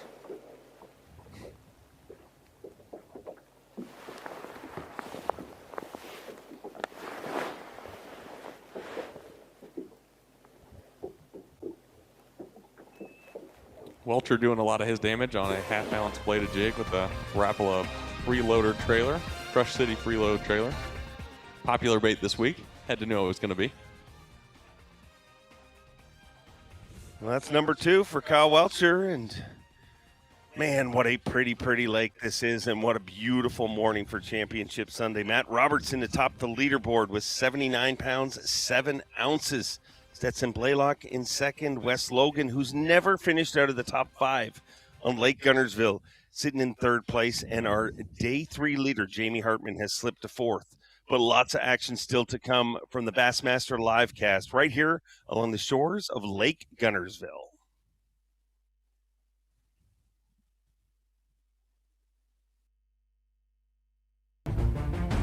Take off like a rocket. Fly across water. We hunt monsters, armed with only rod and reel. We stay silent as a ghost. And outduel the others, be they fish or foe. We chase the extraordinary. And that is why Mercury means more. This is the Quick Cube. Quick Cube. The Quick Cube. The Quick Cube. The durability is my favorite thing about a Quick Cube. You can flip through them like a filing cabinet. The clear window on these, I know exactly what's in there. And I love this bag. I've got a bunch of them. You know, if you want to squish them in a little bit, it's no big deal. That zipper is watertight, floats. I can just drop it right in the water, and then I can pull it right back out again, and it's totally dry on the inside. It's the moment when everything is on the line and precision, power, and control make all the difference. A moment over 20 years in the making, anchored on loyalty, trust, and support that goes beyond all expectations. A relentless pursuit of perfection. All born from a revolutionary idea to help you rule the water. Power Pole. Pro Series jerkbait, baby. Do you want to fish what the pros fish without breaking the bank? Yo-Zuri has the answer for you, and that's their new Pro Series. Developed by our top anglers in the U.S. market, there's 4 styles within the series. A 110 jerkbait that comes in a shallow and a mid-depth, a 65 and 75 millimeter suspending shad, a topwater popper, and a 7-inch Japanese-style chopping glide bait. Tungsten magnetic weight transfer system, the Yo-Zuri Pro Series is the answer. How do you stop backlashes without killing your cast? The Paramag system uses a radial paramagnetic design that applies even force across the entire brake surface, creating perfect spool balance and smooth, silent operation. No friction, no noise, just control. All without a single battery. Elite performance is no longer just for the elite. The Paramag braking system. Feel the difference. I fish in some of the worst elements across the country. Spring. That's a giant, dude. Summer. Oh my gosh. Hi. Look at that thing. Winter. It's so cold. And fall. Got it. Big one. That's awesome. Being comfortable and staying dry is the only option. AFCO. Any fish, any water. The Bassmaster Classic is returning to rock the Tennessee River at the greatest event in bass fishing, March 13th through the 15th. But first, join us on March 12th at the kickoff party for live music and giveaways. Then catch the action Friday through Sunday in downtown Knoxville. Watch takeoffs at Volunteer Landing. Check out the expo at the Knoxville Convention Center and World's Fair Exhibition Hall. And head over to Food City Center to experience the exciting weigh-in shows. Fun for the whole family. All events are free. Come ready to rock at the Bass Pro Shops Bassmaster Classic presented by Under Armour. Details at bassmaster.com. Welcome back to Bassmaster Livecast. Daytona 500 coming up next Sunday. It is definitely the season. Always we kick off right around the same time as them. We're a little earlier this time around. This is the FXR Bassmaster Elite at Lake Guntersville. And Guntersville has been similar to the Daytona track. I mean, it's a historic body of water when it comes to tournament fishing, just like Daytona is when it comes to tracks. But a guy who's got great history on this body of water, won one of his classics here, is Hank Cherry.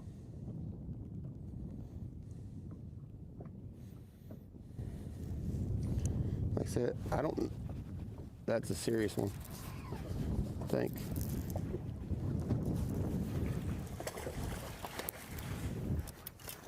Same thing.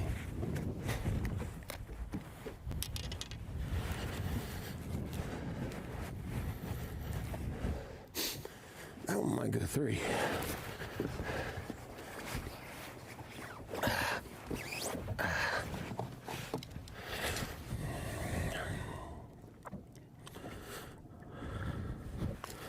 That's 10-pound line on that Zing line. I'm not scared to flip them.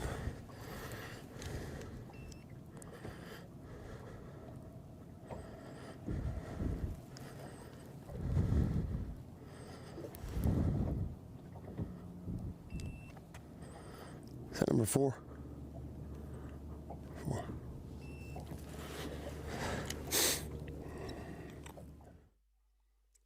Number 4 for Hank Cherry, and he talked on the dock this morning about how important it is to get back to just loving fishing. And I would imagine that's part of this game. You know, you want to do it, you find a way to do it. And Hank, I remember when he, first showed up, left his job and took the risk. But then a lot of stuff starts to come at you, sponsor commitments, things like that. And you still love fishing, but it's hard to stay connected to it like you once did. It's overwhelming at times. It complicates the thing you love, and it kind of, all the back end stuff, all the stuff behind the scenes, it can distract you from where you want to be. But once you realize, hey, it's part of it, you got to do it. And that's when you accept that, that's when I think that happens to everybody too, where they just get overwhelmed at some point in their career and they're like, I just want to go fishing. But then you just deal with it. Is that why sometimes you see a sophomore season? They call it sophomore slump, but I think it's real in this sport where somebody comes along, they just want to hang, and then they realize they can hang. But and with that comes sponsors. Mm-hmm. With that comes, the belief of just wanting to hang to, it shifts to, I can hang. Mm-hmm. Now I want to win, and they start to force it. Am I overthinking that? Nope, it happened to me. 100% happened to me. I had my first year, I had a great year, and it's kind of like the first year, you don't know any different. You don't know any better. And then you have the success, and then you go into year 2, you have a lot more commitments, a lot more stuff going on, and you want to like redo year 1, and you're forcing things to happen. Like, it was so easy year 1. It was just, everything fell into place year 1. Well, you didn't have a lot to worry about on year 1. You were just kind of there. Your eyes were huge. Oh my gosh, I'm here.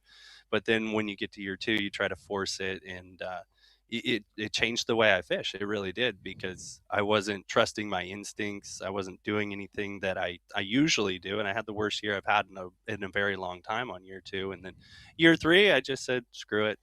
I'm just going to go fishing and enjoy being here, and whatever happens, happens. And once that happened, it really helped me. Which is probably a nicer way of saying what Matt Robertson's been saying. Just a little nicer. I mean, he's saying, I can't care this year. I've cared too much. I've wanted it so bad that, you're almost pushing yourself away from it. Yeah, you really do. And that's the crazy thing, is like, when you try too hard in this sport, a lot of times it ends up hurting you. When it's more of it's like a natural progression in the sport of just letting it flow, trusting. Like, everybody on the elites has amazing instincts. It's who listens to them the best, with a little bit of luck and, time on the water, all that stuff. But it's whoever listens to their instincts the best is the guy that's going to have the best tournament and the best year, best season. So what you're saying is tap it in, Happy. Tap, taparoo. Tap, tap, taparoo. Total sense. Hank Cherry. Come on, baby. Come on, baby. Come to daddy.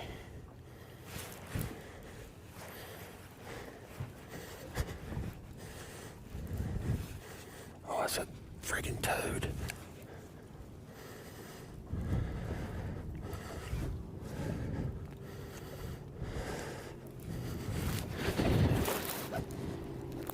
Come here.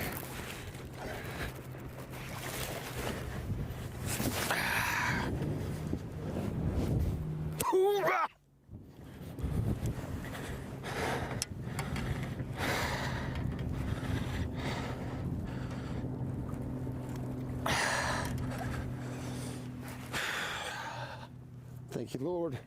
That's for you, Pop. I know you don't feel good, so I'm feeling really good right about now. Man, what a fish. What a big, beautiful bass.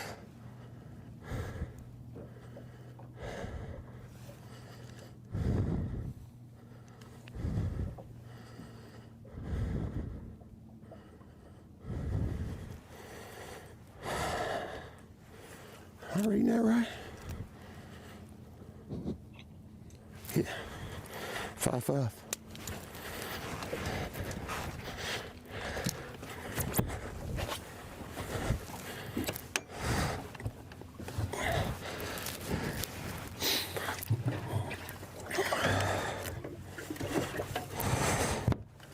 Give me some. How you feeling now? How am I feeling? I'm feeling like I need 4 more. Oh, that's a great feeling. Birthday bass. So you can look at my graph. I have no marks through here. But I told you earlier, when I looked up, I saw the birds diving out here. And wherever they're concentrating on the most, that's where the bait is.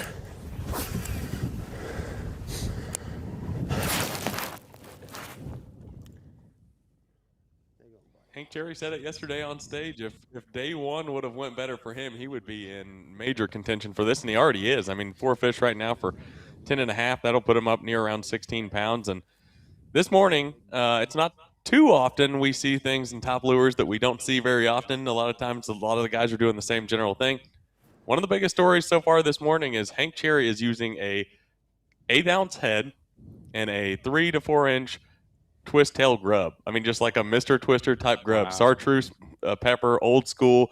Talked about getting back to, bass fishing and loving it. I mean, talk about going back to your roots. I mean, that's, I feel like, what almost everybody starts fishing with. Yeah, you can tell he's loving it too. When you start breathing heavy after a big one like that, yeah, he's into it right now. That's super cool to watch. That's the amazing thing about fishing. I mean, that feeling right there, everybody understands it. Yep. Like, it's funny, you see over the years, there's all these focus groups on how we get people into fishing. Just take them fishing. Yeah. I mean, let them catch one. And I will say this, that feeling's intensified. And I think forward-facing sonars add a lot to the sport. But that feeling is intensified when you don't know what's happening. Oh, 100%. The anticipation of it, it's everything. And when it happens, it's just like, it's incredible. It's why we all do it. And I caught 3 30 pretty quick, so we got a little limit.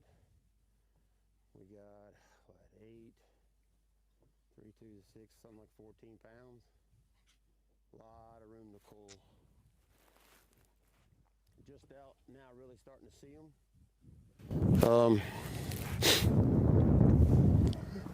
Once again, you know, it's a bait that's definitely older than Trey McKinney.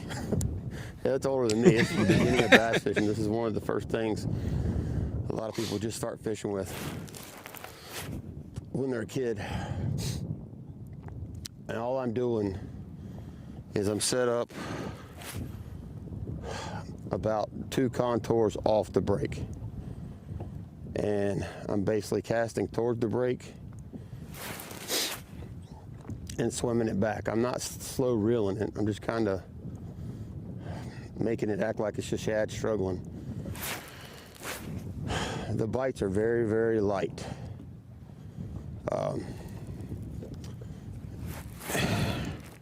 Something I learned growing up fishing. It's the way I loved to catch them at home. When Lake Wiley was in its heyday, I can't tell you all the 20, 25 pound bags that came off of this bait. Did I ever envision I'm coming to Guntersville to catch them on it? Not in my lifetime. But I'm not going to complain. I'm just going to keep chunking and winding. There's 2 more that came across the screen. Enjoy my day.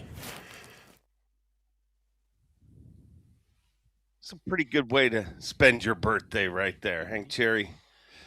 Making something old new again, and that is a thing in fishing. It seems like things kind of go out of rotation and boom, they're back. It's all a cycle. The Ned rig. I mean, it was the jig worm initially.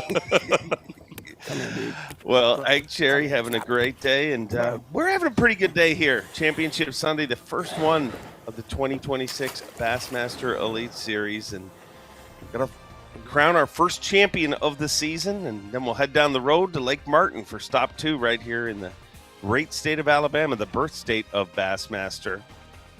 That'll look at your leaderboard. Matt Robertson still up there, 79 pounds, 7 ounces. Stetson Blaylock in second, and now Hank Cherry has moved into 3rd place. Who's the scary one that can charge up that leaderboard? Wes Logan. Yeah. He's so good here. He's so good here. So consistent. His weights didn't dip at all this whole time. So he's going to be the one. If he can get a few really big bites. Really calm. And I think some of that's, I mean, he's had some success. He's a little calmer in his career, but he is the little ball of hate. Look out for him. We'll be right back. Bassmaster Livecast from Lake Guntersville.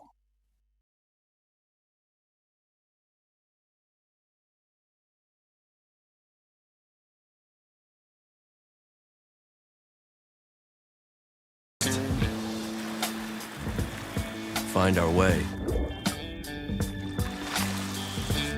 and choose to get lost again. We are the Detourists. Toyota trucks. Let's go places. Innovation doesn't wait. It adapts, evolves, and transforms how anglers tackle every challenge on the water. For anglers seeking smarter gear, sharper performance, and new ways to master their craft, FXR Pro Fish is shaping the future and influencing the next generation of anglers. Every cast and every legacy starts here. G-Rat wasn't built in a boardroom. It was built on the water, obsessed with innovation from concept to catch. Because big bites don't happen by accident. From weekend anglers to hardcore grinders, this is gear built for everyone chasing their next personal best. G-Rat baits, built to catch bass, one bait at a time.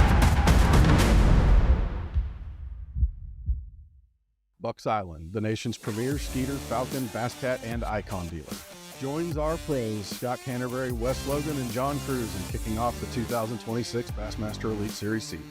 Watch live on Bassmaster.com and join us February 21st for Fish Fest. Meet pros, learn fishing tips, and get great deals on tackle and boats. Bucks Island, 4500 Highway 77 in Southside, Alabama. Call 1-800-I'm-READY or visit us at bucksisland.com for details.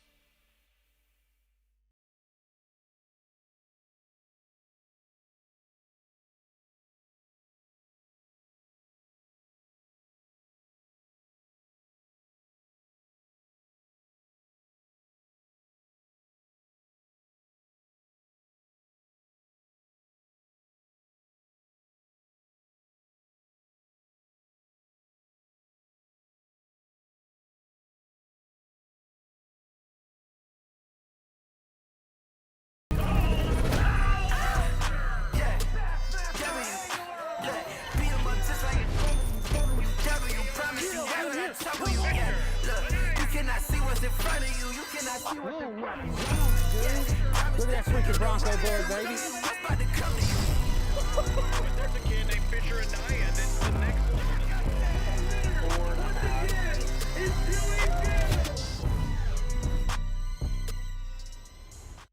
At Beat Down Outdoors, we know you depend on your gear to hold up in any condition. We built for that. We test for that. In fact, we pride ourselves in that. Because we know when the time comes to test your gear, you aren't going to take it easy, so we won't. We build premium, made in the USA products that you can rely on in the moments when your equipment should be the last thing on your mind.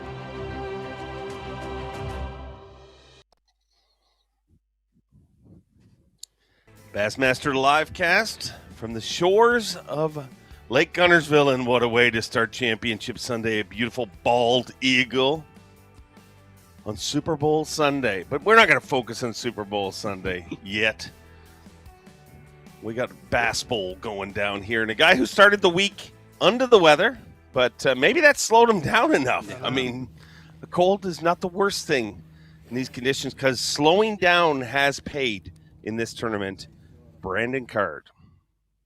Well, we started where we've been starting every morning, and got a 5-pounder, pretty quick. The wind was blowing a little bit first thing, and then the wind kind of died down a little bit.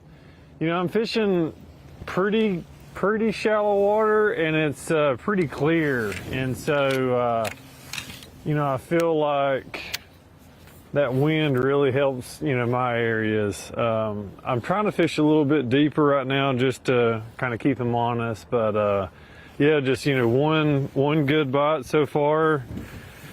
And that's it. So, I mean, we only need five nice ones. We got one. So just kind of moving around, trying some different stuff, and I still feel good about it. I got an area that we kind of ended the day in yesterday that I'm going to go check.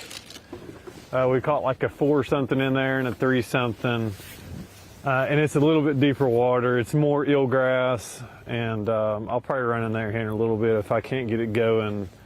We're fishing right now.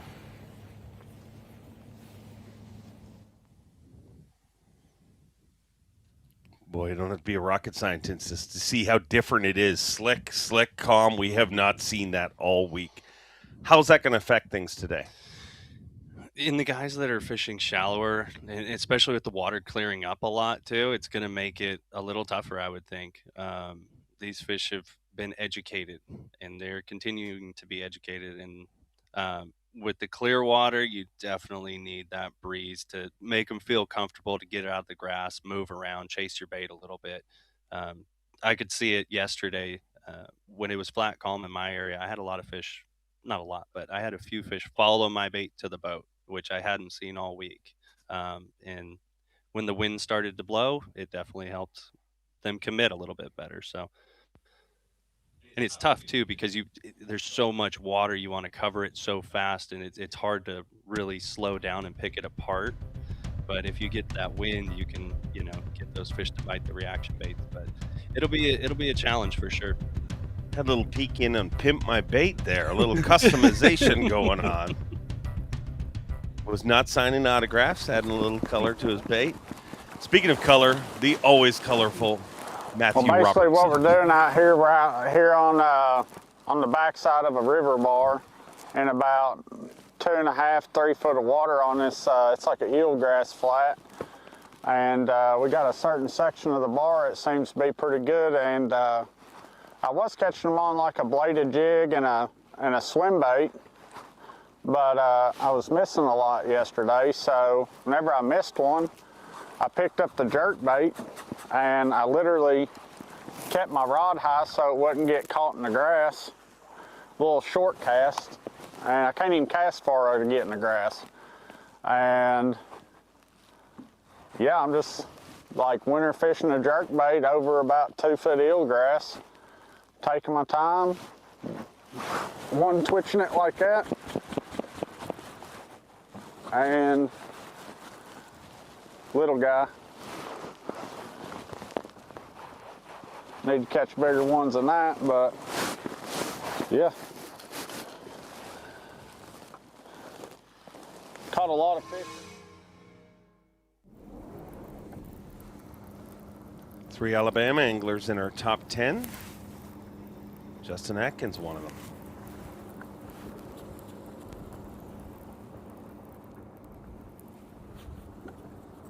"17 Alabama anglers in the field, so hooked up.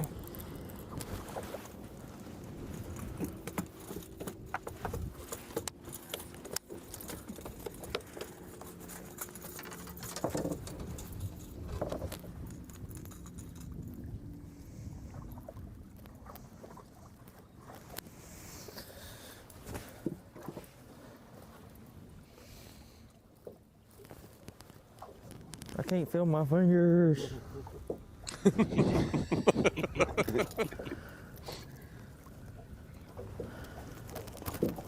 Oh, I stuck it in my leg.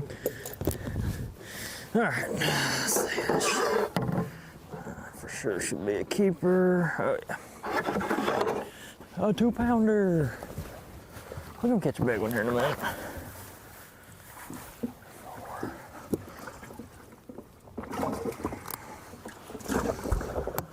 Box of twos today. It was just a box of 2. From one Alabama angler to another, 17 anglers from Alabama in the Elite Series. So a big chunk of them, a lot of them missed the top 50. It was very shocking. But the ones that made the cut, I mean, they showed up because we have 3 of them in our top 10.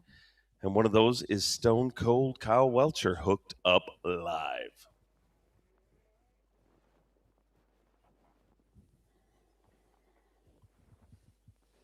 Kyle obviously had a huge win last year using forward-facing sonar, and I asked him, would this mean more to you, to get this done without forward-facing sonar? He said, I'll take him anyway. I'm not whatever way they come. Yep. I feel like he's one of those guys that just tell me the rules, tell me where to go. Yeah. Let's do it. Yeah, doesn't spend a lot of time debating. Just Yep. Let me know where the finish line is. Yeah, I'll be there.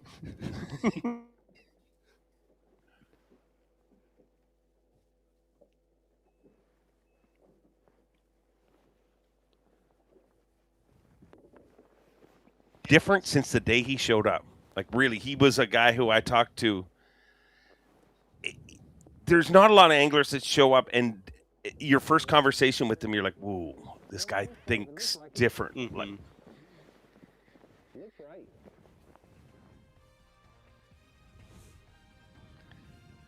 that thinking different has paid off for him with an Elite Series win, a Progressive Bassmaster Angler of the Year title. Very close, let's be honest, very close to being a Bassmaster Classic champion. Jason Christie got that done. But speaking of Progressive Bassmaster Angler of the Year, let's have a look at our leaderboard right now. And shocker, it's in the exact same order as our top 10 going out as of this morning. Jamie Hartman atop there, Wes Logan in second, Stetson Blaylock in third. And that's exactly the order they left the dock this morning. And guess what? When it's all done today, they'll be in the order that they finish in today. But it gets, you got to start following it all year long. If you got to pick a horse in this race, who you picking, Bryant? For this tournament? Yes. I'm still going with Wes Logan. I think he's around a huge population of just good fish. And if he gets, a few of those little bit bigger bites, I think he's going to be dangerous. Well, he proved that yesterday with a giant bag of fish, and Wes Logan never outside of the top 5 on Lake Guntersville, so he feels like it owes him a W. We'll find out here today. We'll be right back. Bassmaster Livecast. That hits back. The Bill Lewis Hammer Trap delivers a hard-thumping vibration that calls fish from a distance and triggers reaction strikes. And when you need even more sound, the Knockin' Hammer Trap brings a deep, one-knocker thump, perfect for dirty water and pressured fish. 2 traps, 2 sounds, 1 goal, catch more bass. Bill Lewis Hammer Trap and Knockin' Hammer Trap. So tie one on and let it eat. Are you ready for a great offer on the most reliable outboards in the water? Then get to your Yamaha dealer now for the Ready for Reliability sales event. For a limited time, purchase a new Yamaha 30 to 450 horsepower outboard and get up to 7 years of Yamaha coverage protection free. And earn up to $200 in dealer credit on eligible 2.5 to 25 horsepower models. So get ready, because reliability and a great deal starts here. Is your trolling motor working for you, or are you working for your motor? Minn Kota Ultrex trolling motors are built to outmaneuver anything, so all you have to focus on is the bass. Steering with unrivaled precision from an ultra-responsive foot pedal, getting you to the fish day after day, and turning any spot into a stronghold season after season. Minn Kota Ultrex is built to fish. Forward-facing sonar changed the way we fish in general. There had to be something better we can do to work well with forward-facing sonar. The graph shad allows your bait to sink really fast, but then once you start putting tension on the line, stop the fall of that bait and almost hover it in place. Whenever a really pressured fish sees this product, they're going to have their guard down a little more. We're able to really be successful catching them.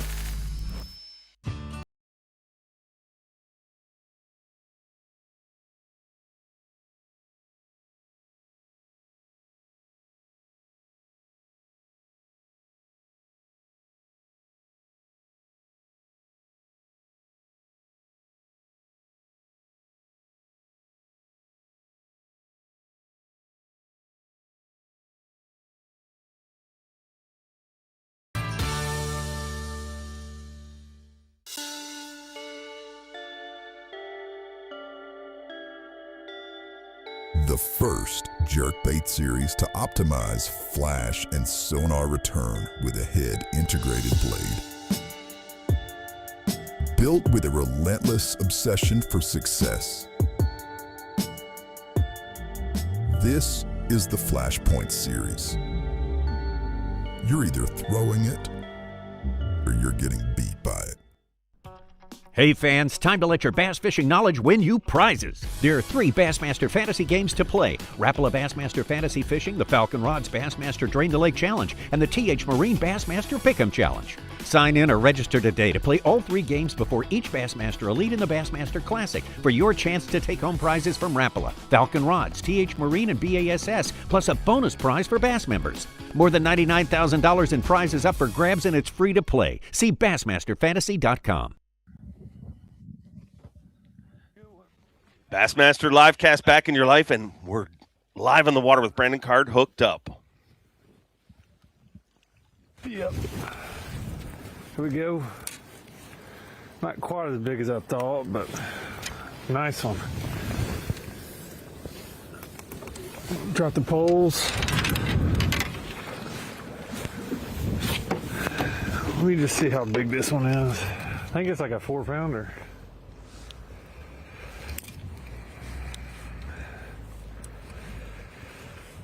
Let's see. Man, he hit hard. Holy cow, he hit hard.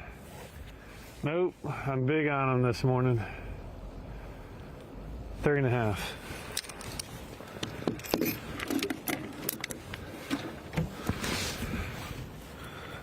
Number 2.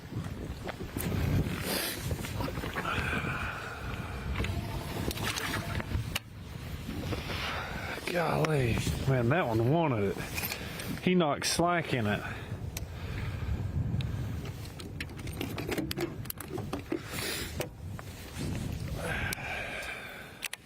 From Brandon Card with number 2. Let's make a move to Bryant Smith's pick, and that is Wes Logan. He was just swimming so fast. Never been And you out see of the how fast top he was swimming? I 5 couldn't here hardly on Lake catch up with Guntersville him. in the Bassmaster Elite Series. Yeah, you didn't know how that was going to go coming into this tournament based on the fact that, you know, those finishes were in a certainly different time of the year. But he told me yesterday that he's fishing, you know, some of the same stretches that he's caught them in regardless time of the year. So certainly a lot of confidence here.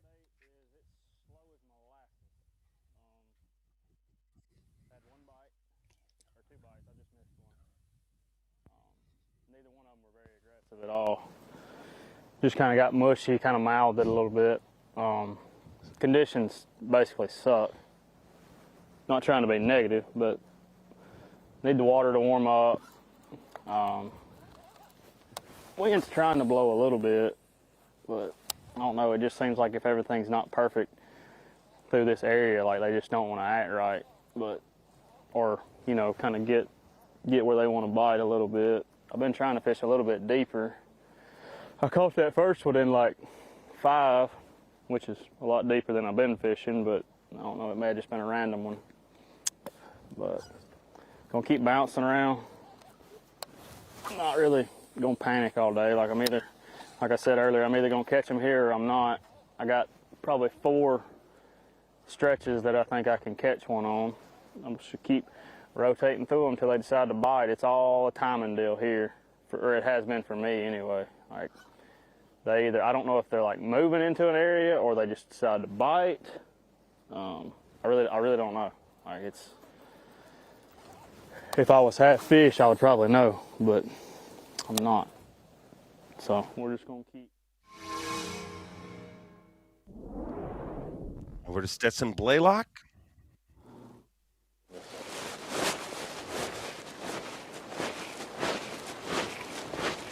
Yes, pros get those too.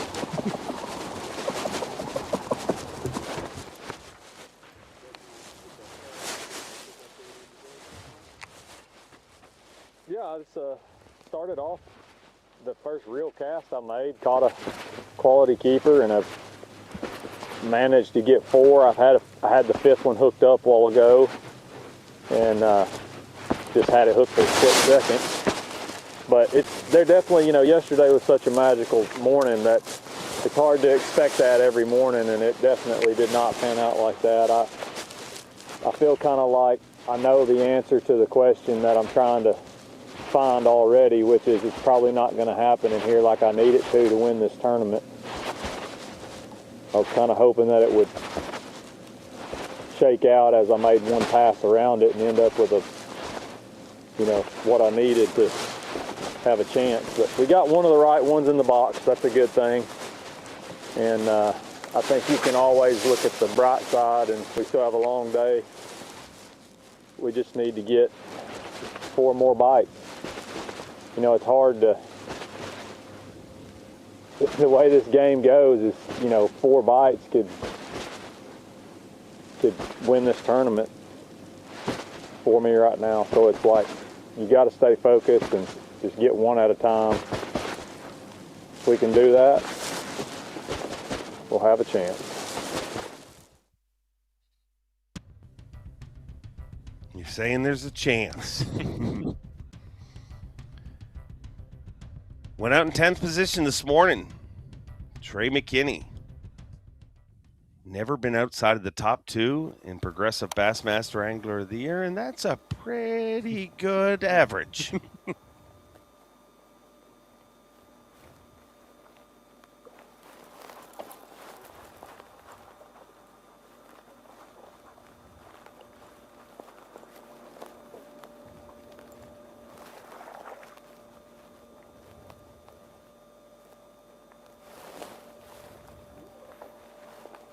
One hook.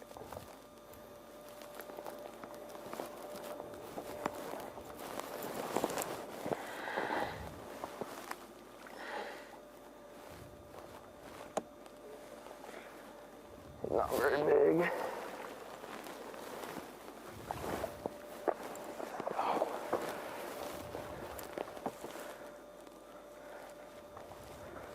Not very big. Not a bad one.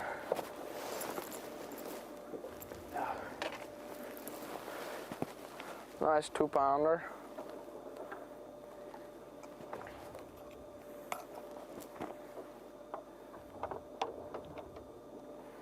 Two and a half.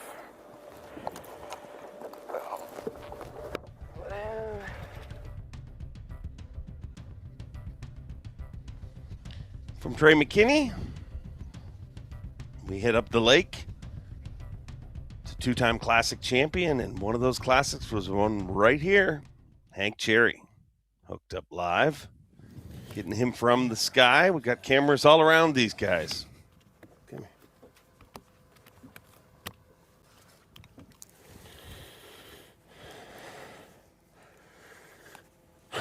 I found a little wad of them. They're not very big at the moment.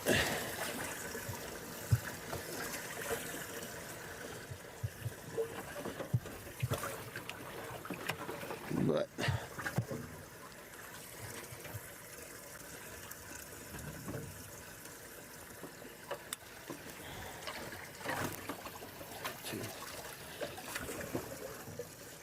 that's the one.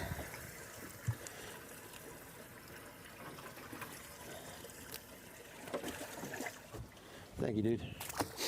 They're biting good. I lost what I thought was a good one, but I don't really know, because that one felt kind of the same way. But that's, I think, 4 bites and 5 casts.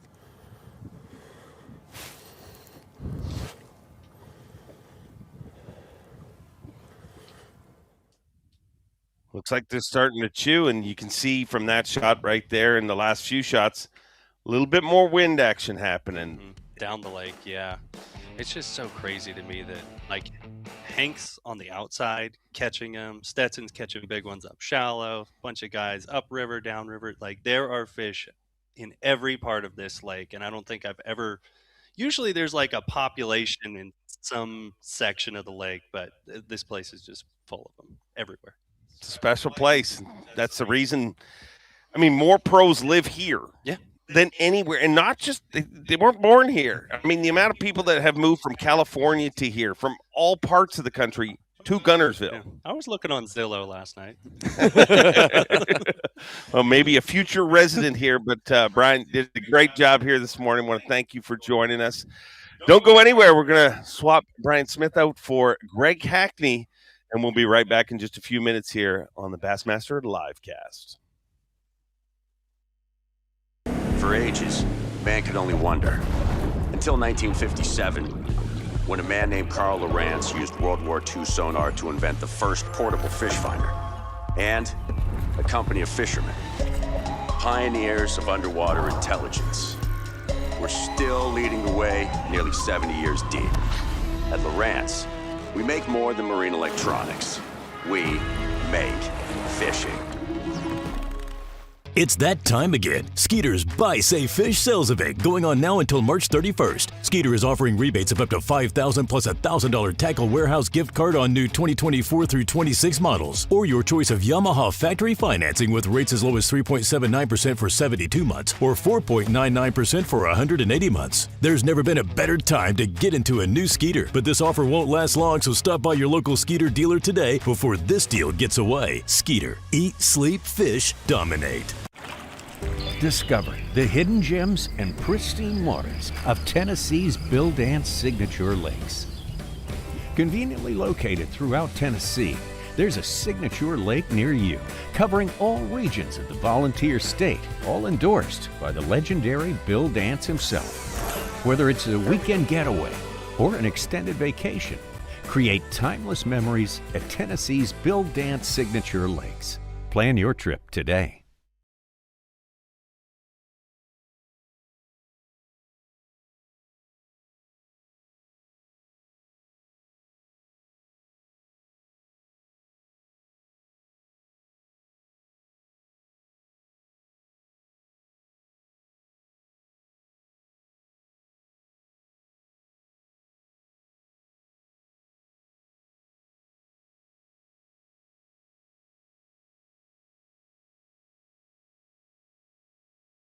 we're still at it. Incredible. The cold, the wet, numbness and hunger. The road is still the road, leading to the next coast. The next cast. That is freaking cool! A string of plans and expectations, folding into the messiness of a life well lived. There's a big one in the reeds ahead. I know it. He doesn't care who I am, what titles I have, how many blue trophies I got, that I've fished since I could walk, or that I've spent countless hours on the water for this moment. It's me versus the fish, and I like to win.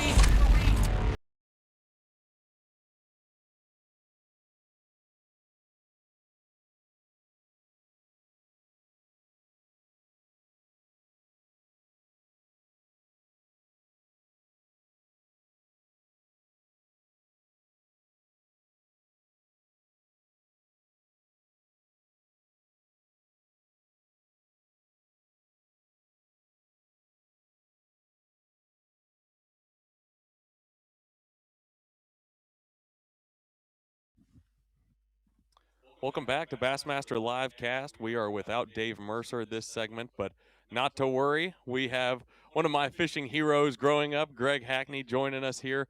Should be a fun time here on Bassmaster Livecast. Greg, I want to hit off something that you talked about early in this tournament, before the tournament even started. Andy Crawford was bugging you as he normally does. That's what he's good at. But he was talking to you, and you made a comment that even despite the adverse conditions we've had, I mean, as cold of a practice, I think you said, as you've ever experienced fishing, in a pro level tournament, and these guys still caught them. Like, I mean, it's incredible that we're seeing the things we're seeing despite all the things that were against you guys in this event. You know, we were behind the 8 ball before this tournament started, just with the super cold weather that they'd had 10 days starting before we got here. It snowed the day I drove over here before the first day of practice. And, yeah, by far, I mean, there's ice on the water this morning in the backs of the pockets. I've never broke ice with my bass boat in my entire career until this week. Yeah. Dakota Ebear hooked up here. Little chunker. Little chunker on the 2-tap. I mean, I'll put it in there if I need to. Man, that thing has been so much fun this week. That bait has been munched. Little bass snack. Just need to dig it out of the crunchers of a 7-pounder here in a minute, then I'll really be happy.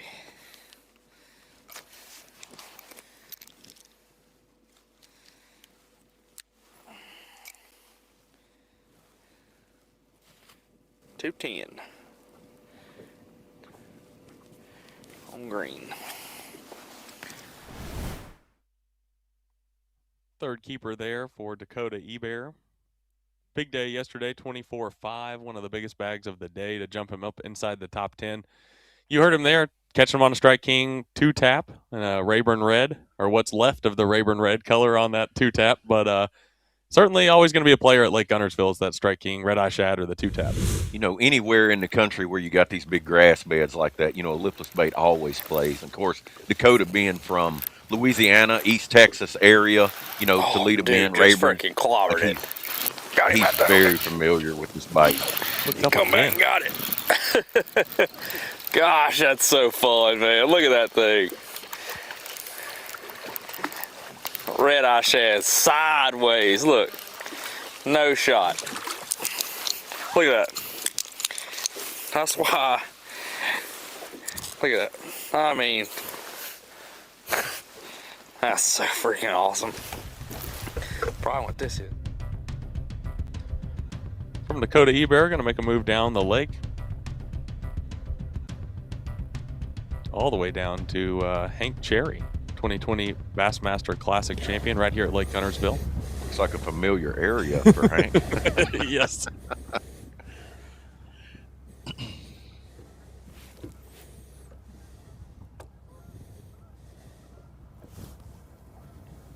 Hooked up again.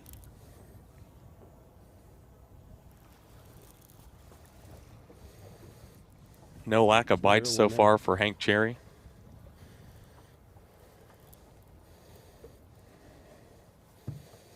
You know, Hank definitely seems to excel cold water events. Sure. Winning the Classic here, you know, similar, not as cold, but similar conditions.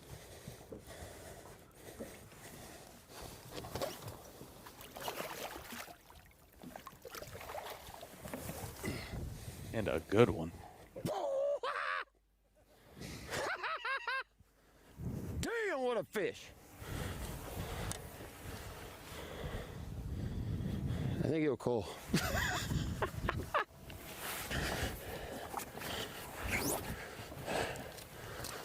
Per catch and 30. Per catch and 30.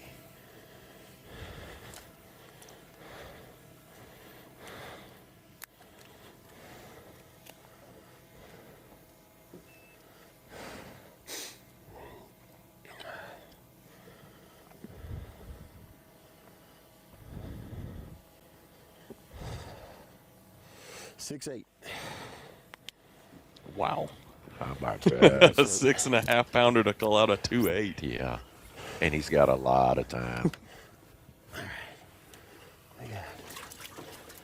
Got to see Hank Cherry on Bassmaster Live on day one. The last 2 days has really turned it on big time, and been looking forward to seeing what he's doing. Greg, I got to let you in a little secret here as to what he's doing and get your feedback. So it's not too often, top lures in the morning, we see something that we haven't seen in a really long time. This morning, he shows us a 1/8-ounce jig head and a twister tail grub, a 3.5, 4-inch, basically like a Mr. Twister style grub, chartreuse pepper, and he's throwing it over the grass. Is that something you've done in a long time? What's the deal with that? That is unique, you know. It is, and I talked to Hank about it yesterday morning, and that's just something like that's a big Norman deal, something they do over there in the wintertime when it's super cold. But it makes sense because, you know, crappie fishermen catch a lot of big bass in the wintertime. It just seems like those big fish, they react to a little bait, and, it's a wintertime deal. I wondered if he had showed it yet. Because that's kind of a secret, a secret deal. You know, it was big in the Ozarks, Table Rock, those places. Swimming a smoke grub in the trees in the wintertime, has always been a big deal. So I think what we're seeing is we're seeing a lot of baits and stuff that we haven't seen because this is the first time we fished in, frigid temperatures in a while. So you're seeing all that stuff come back. I caught my fish on a lucky shad. That's the first time I've thrown one in 4 or 5 years because it's a cold water bait. We just don't fish in a lot of cold water. So you kind of seeing they evolving back to where we came from, and again, this week, no FFS, going on this week. And so you're just seeing guys like go back to a little more traditional stuff we just hadn't seen in a while. I want to hit on something that I remember watching a video, you talking about this a long time ago. It might have been with the Classic at Hartwell. I don't even remember exactly where it was. But you talked about even despite cold temperatures, largemouth tend to feed in the morning. Like regardless of how cold it is, every morning of this event, it seems like it's been in the 20s. The weather has been terrible, but we're seeing numbers of fish get caught every morning. Like, what explain that to people?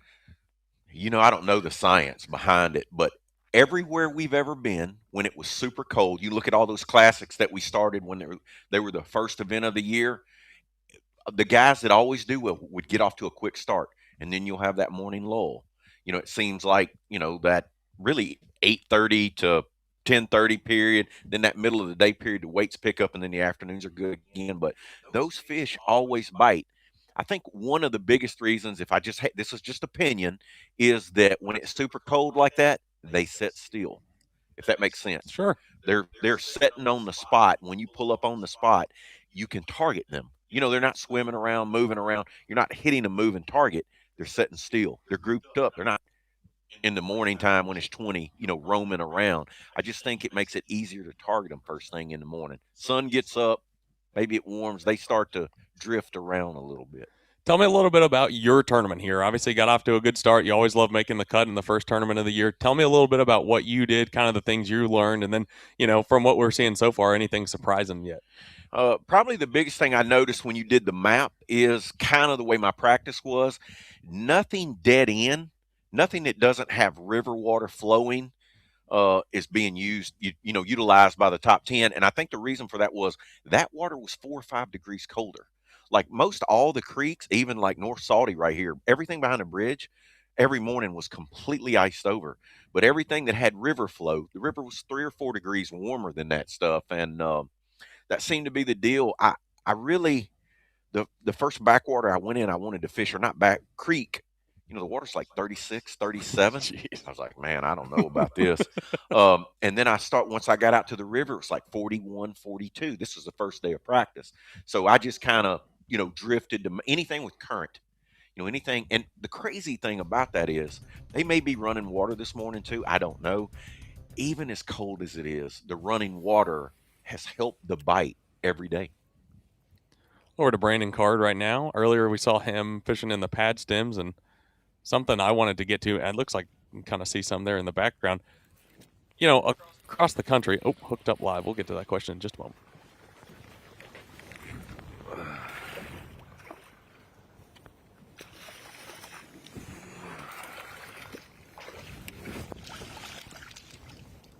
Yes.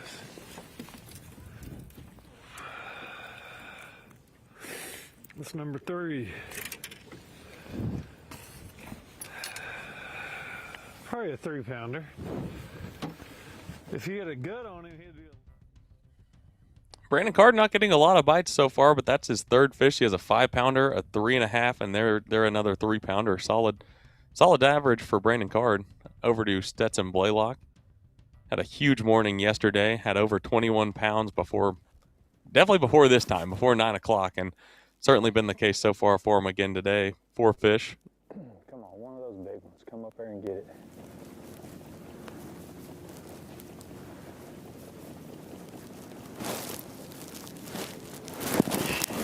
That might be a big one. First time we've seen a spinning rod from Stetson Blaylock.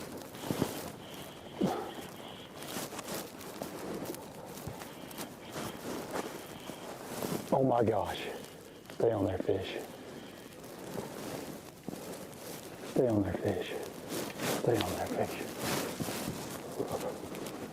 Gosh. Please, Lord, let me get this. Let me get this.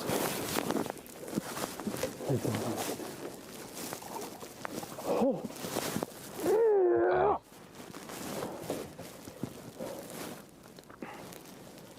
Oh, thank you, Lord.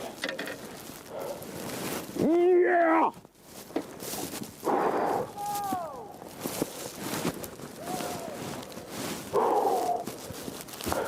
They're still here.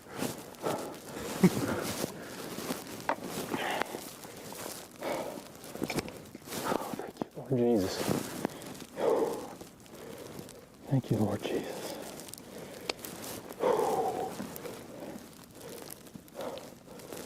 Oh, thank you, Lord Jesus.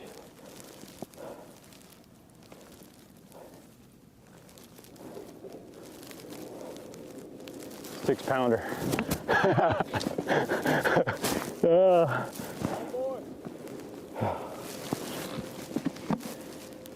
Which one was it? I forgot which color it was.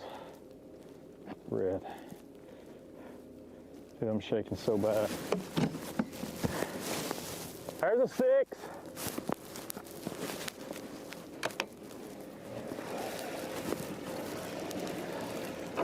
Guntersville is a special place. It really is. To cull out a 2.8. I said 4 fish. He did have a limit. Putting the coal tag in that big one yesterday, so we're going to clip it on the side.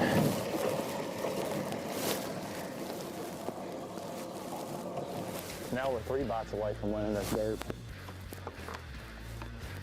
Unbelievable start again from Stetson Blaylock, 2 days in a row, hammering them early. You said it. I mean, that morning bite window is crucial, and if you can get some big ones in the morning bite window, that gives you a great chance the rest of the day. You know, it's crazy. If we'd have taken off a little bit earlier, we missed an hour of it, you know, because the sun had already started to come up. It's something about that deal between, it's almost like summertime. Right. Almost make you think we were here July or August when you want to get that early morning bite, so important.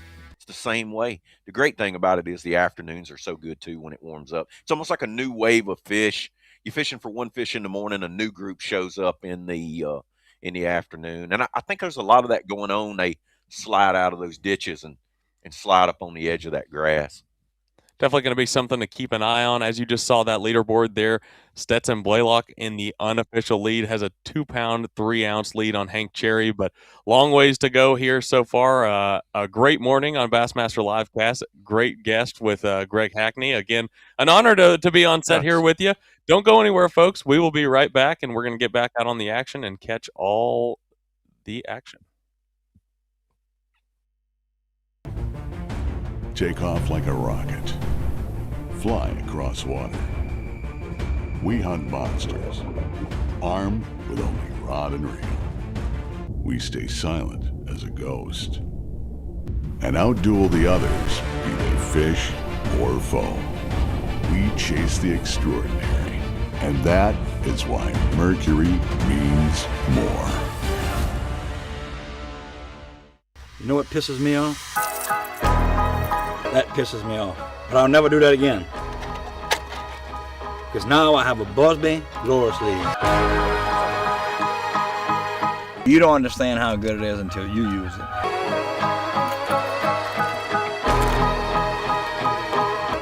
Keeps my baits looking good, tangle free, unpissed off, and ready to go fishing. It's the moment when everything is on the line and precision, power, and control make all the difference. A moment over 20 years in the making, anchored on loyalty, trust, and support that goes beyond all expectations. A relentless pursuit of perfection. All born from a revolutionary idea to help you rule the water. Power Pole. Pro Series jerkbait, baby. Do you want to fish what the pros fish without breaking the bank? Yo-Zuri has the answer for you, and that's their new Pro Series. Developed by our top anglers in the U.S. market, there's 4 styles within the series. A 110 jerkbait that comes in a shallow and a mid-depth, a 65 and 75 millimeter suspending shad, a topwater popper, and a 7-inch Japanese-style chopping glide bait. Tungsten magnetic weight transfer system, the Yo-Zuri Pro Series is the answer. On the water, nothing stays the same. Conditions shift, pressure builds. The anglers who rise are the ones who adjust. Every cast, every decision. Strike King has lived that truth from the start. From our first spinner baits to the baits shaping what's next. New water, new technology, new challenges. So we build what anglers need to stay a cast ahead. Strike King, tie one on. I fish in some of the worst elements across the country.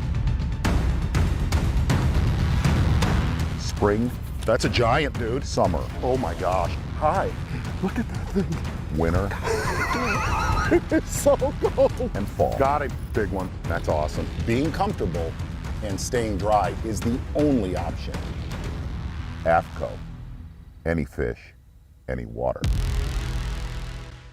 The Bassmaster Classic is returning to rock the Tennessee River at the greatest event in bass fishing, March 13th through the 15th. But first, join us on March 12th at the kickoff party for live music and giveaways. Then catch the action Friday through Sunday in downtown Knoxville. Watch takeoffs at Volunteer Landing. Check out the expo at the Knoxville Convention Center and World's Fair Exhibition Hall. And head over to Food City Center to experience the exciting weigh-in shows. Fun for the whole family. All events are free. Come ready to rock at the Bass Pro Shops Bassmaster Classic presented by Under Armour. Details at bassmaster.com. Welcome back to Bassmaster Livecast. We are here on the shores of Lake Guntersville. It is still chilly out there, but the bite is heating up. We just saw Stetson Blaylock make a big move, jumped into the lead with that 6-pounder. Things are happening out there. It is really going on. Stetson Blaylock, as you see there with the leaderboard, taking the lead 84-1. Has him at 19-12 today. Like I said yesterday, I mean, he had 21 pounds right off the jump. The one thing will be interesting to see is you mentioned it. There's an afternoon bite window as well. It seemed like Stetson didn't really have the afternoon bite yesterday. Hopefully he figured something out later in the day, but that's going to be crucial to stay on top of the leaderboard. Well, with such a good start, you'll probably see him make adjustments because, you know, all guys do that. He goes, I did this yesterday afternoon and I didn't do any good. So I need to do, if I'm going to win today, I need to do something different this afternoon. So he'll probably make an adjustment from his yesterday afternoon. And adjustments is that's what he's making right now. Like I said, right before that catch happened, you know, yesterday we saw a lot of his damage happen on a Yum Money minnow, you know, a hollow belly style swim bait, catching some on a Booyah one knocker as well, a 1/2 ounce. It's a lipless crankbait, and obviously picked up a spinning rod there to catch that one. Certainly making adjustments. And, you know, one thing that a lot of guys have said this tournament, I'd love to hear your take on it, is there being no forward-facing sonar in this tournament. It seems like the small adjustments, the small things make a much bigger difference in this tournament and tournaments without forward-facing sonar than maybe we would have seen if forward-facing sonar was in this tournament. Well, the other thing you see, and these guys are really slowing down and concentrating on an area. They're not able to blow and go. Like, you know, they're taking their time. And, like, I wonder exactly what Stetson's seen because he said a while ago, I hope one of those big ones come up and eat it. Like, is he fishing over a bait ball here or – you know, what type of structure is he fishing? So he undoubtedly sees something there. Sure. So yesterday, we'll listen to Stetson here. On the other side over there and caught that 5-pounder, and then it's just so calm, so bright, and this water's crystal clear. So I pulled out the minnow just to make one quick pass through here and just see if I could get one to bite it. Caught 3 or 4 already and caught a 6-pounder, so I know they're still in here. I know the quality we need is still in here. I mean, we've got over 20 pounds again already. So I know that, you know, we're around the fish we need. We just got to be able to get 3 more of those big ones, and we'll be scaring them to death if we can get 3 more of those.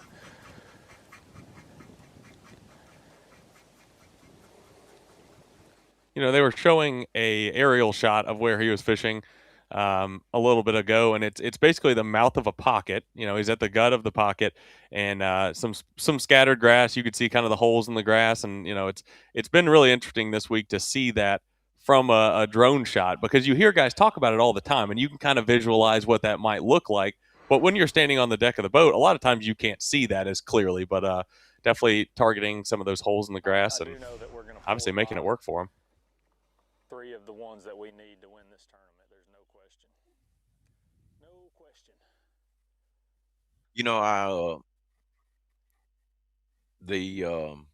I saw a podcast not too long ago where a guy predicted that the minnow might play, and it's playing even without the front-facing sonar. So and he's not the only one. So I don't know if you've seen this or not, but Jamie Hartman, that's how he's done a lot of his damage. So you know, the spot itself is a little harder to explain. It's just kind of a flat, and he is doing more of a bait ball deal, kind of like you described, but using a minnow and not necessarily using his 2D or anything. I mean, he's throwing it over a generic spot like you would with a, you know, vibrating jig or whatever it may be.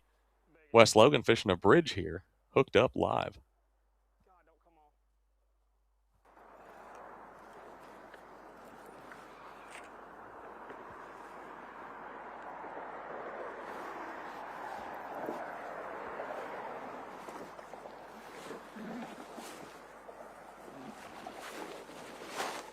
That ain't a big one, but it's a keeper.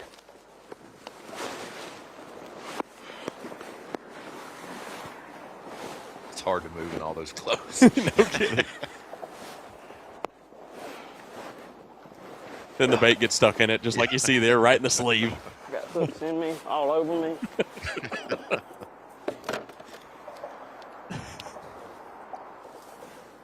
Hooked again. Oh no. Oh boy. Nice hooked. He's double hooked. All right, here's what we're gonna do. He's done. There's a mess in here. Number 2.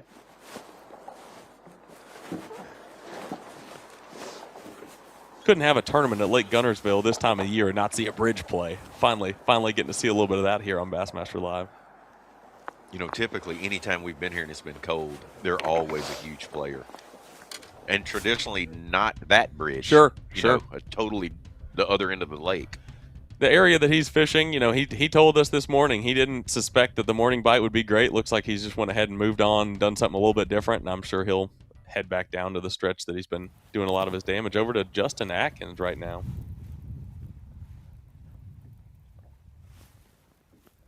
Who has been super consistent this week. Absolutely. Big one. That is a big one. Please be hooked good. That's a 6-pounder. Just swing it on. We ain't getting in the floor today. I don't know if he's gonna make 6, but he's a dang good one.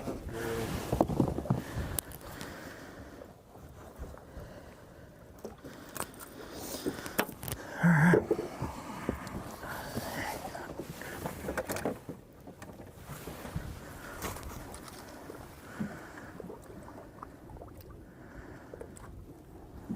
Finally, dude.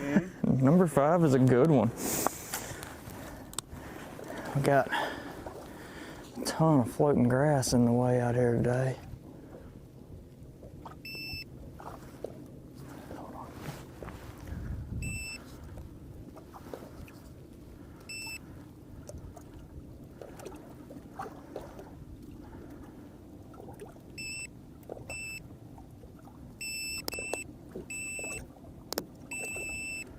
All right, I have to clear my scales from yesterday.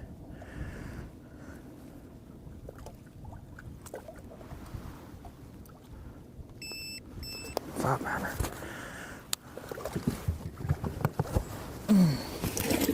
Really good one there for Justin That should Atkins. be number 5. 30-pound bag. Well, that's what we've been talking about all week. Is like, It's like that. even despite no forward-facing sonar, you'd think we'd see a 25 to 30-pound bag. Like it's bound to happen. And there's so much floating grass, I can't hardly make a cast. So just got up on the high side of this bar and just making my way down through there. I can see the grass change on my 360 to kind of know how to be in that good zone, and finally got a bite that we've been looking for.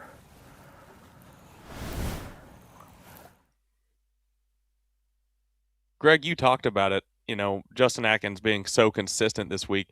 That's been hard to do. Being consistent, I mean, we haven't had the same leader after any day of this tournament. Why is it so hard to be consistent?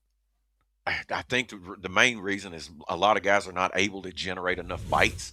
Like they're not getting enough bites to be consistent. That's been the main thing about Justin. I noticed his bags have been almost the exact same. He's one of the few people that have been able to do that. Oh, he almost went in then. Nice. That's all right. I'll allow the boat for another big one. We get him in the boat.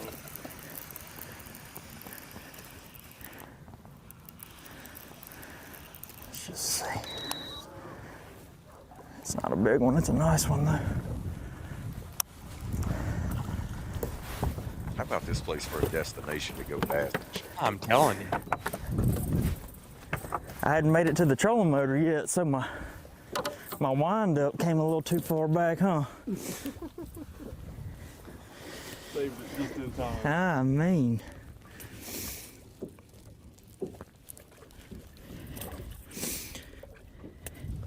All right, so I'm gonna throw number 1 back, and then I gotta weigh them all.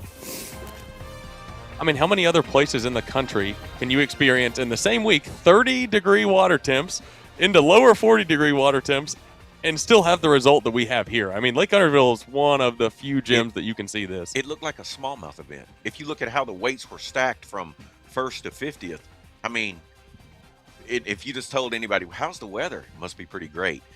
Like literally it was 37 to 42-degree water temp this week. And they're, again, kudos to these guys, but the lake is unbelievable. But these guys always figure out a way to catch them. It's so awesome. Quickly, who do you have your eye on? Somebody that we've been watching, somebody you think's doing the right thing, might have a good chance to win this thing. I mean, you can't bet against Stetson and Hank Cherry. They're both proven. They've won before. And, it's so hard to win one. I feel like those guys, they know what it is when they get close. And I feel like they'll make those changes this afternoon to keep that bite going all day. Stetson Blaylock leading the way right now, 84-1. Hank Cherry right behind him. Don't go anywhere. We will be right back here on Bassmaster Livecast with Greg Hackney. Where am I heading? I ain't certain. All I know is I am on my way. When will I be there? I don't know. When will I get there? I ain't certain. All I know is I am on my way. Where am I going? I don't know. What will I get? I ain't equipped to say.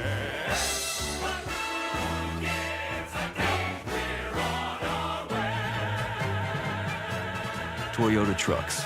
Let's go places.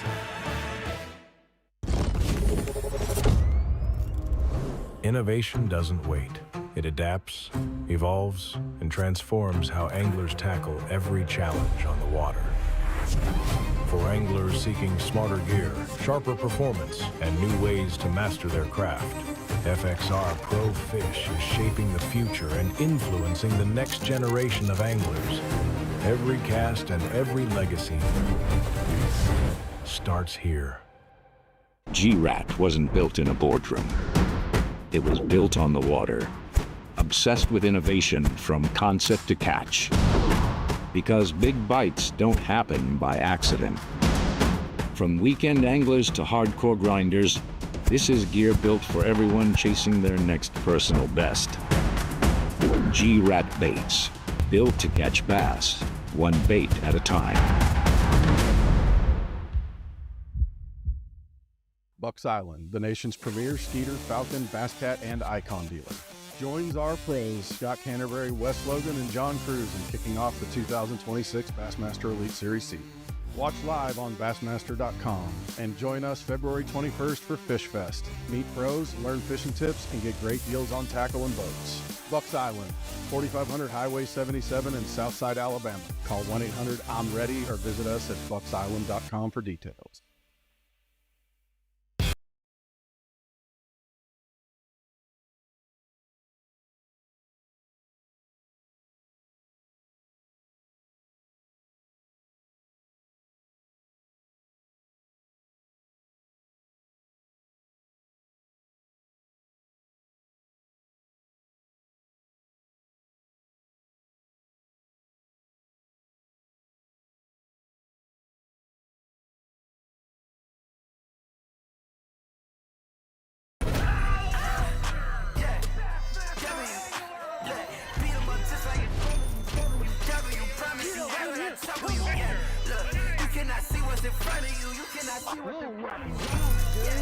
Look at that freaking Bronco bird, baby.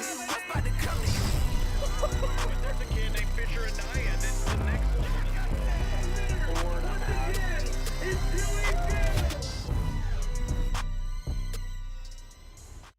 At Beat Down Outdoors, we know you depend on your gear to hold up in any condition. We built for that. We test for that. In fact, we pride ourselves in that.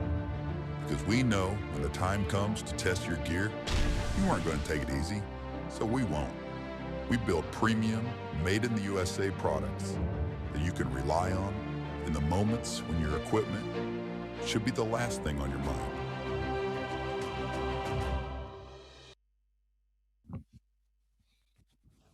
Welcome back, Bassmaster Livecast. You're deep in the Bassmaster Media Center along the shores of Lake Guntersville. Of course, joined by Kyle Jesse and still joined by the Hack Attack, Greg Hackney. And, man, we were just talking in the break. You're seeing a lot more adjustments. That's the first thing we're learning about the non-forward-facing sonar events. Yeah, because it's funny. With the front-facing sonar, it seems like you target one fish, if that makes sense. But the fish that most of these guys are fishing for, they're moving. You know, they're setting one place in the morning, they're moving around, they're on different types of habitat. You also see guys throwing at stuff they can target, if that makes sense. Because you're visualizing that fish, you're making an educated guess of where that fish is set up at. You're not able to see it with the screen. So, again, it's an educated guess. So you're looking for something for him to, he's here on a point of grass or he's on an inside grass line. They're setting in holes in the grass. You're looking for a place you can target that fish. And as the day progresses, guys are moving, changing baits as the fish change around. It's like, because now that fish that everybody's been fishing for that was out there behind you, that fish is not being targeted right now. Yeah. These fish that are around cover and structure are being fished for. So that's the reason you're seeing, we're seeing 10 different guys do 10 different things. Like our tournaments have been dominated lately by the same lures. It'd be a jerkbait and a minnow. But when you take that screen away from them, now they're having to use all the tools that we have. You know, we're seeing crankbaits and lipless baits, bladed jigs. They're still using a minnow. I mean, there's just a lot of things that you got to be honestly, you have to just be more well-rounded. And these guys that are at the top are well-rounded, and that's the reason they're at the top. Did anything shock you about it? Like, I mean, in theory, you knew you were going to fish without, and you've always done that, but you're also pretty used to using it at this point.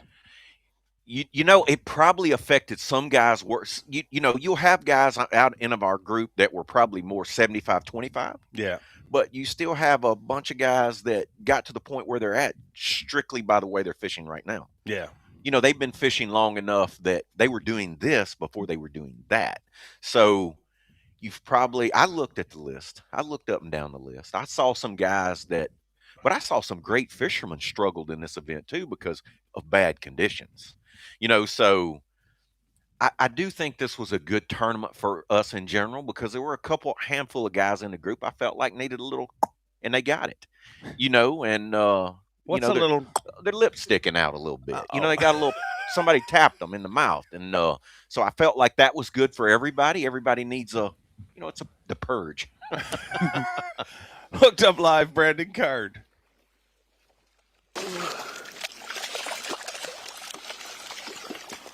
Another one. He wanted it. Drop the poles. Golly, swallowed it. You know, we've probably seen more power poles this week than we've seen in recent times. Yeah.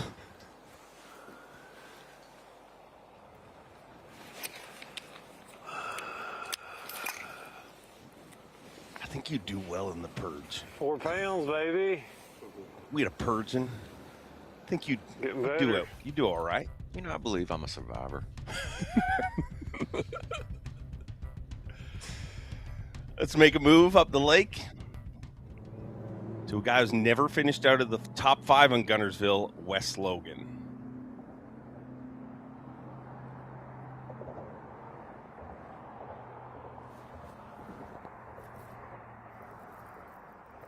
Also the only guy we've seen near a bridge all week.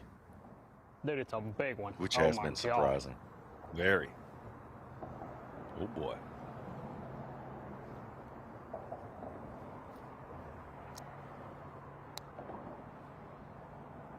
Please come. Don't come on.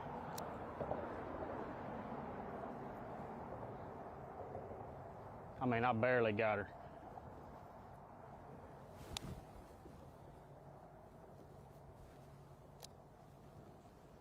Please. Come on.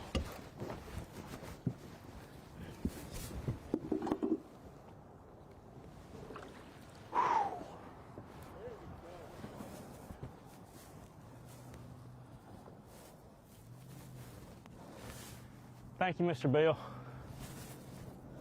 You know who you are.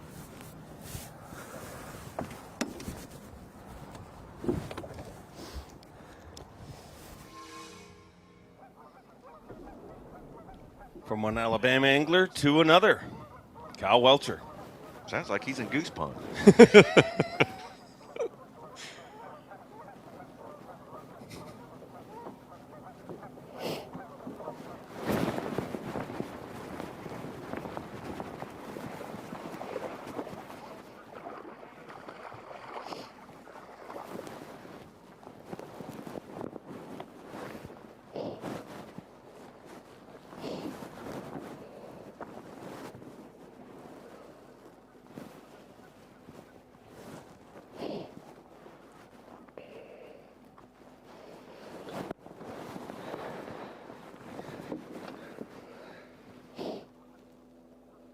It's pretty cool to see everybody scattered from one end of the lake to the other. He's a good one.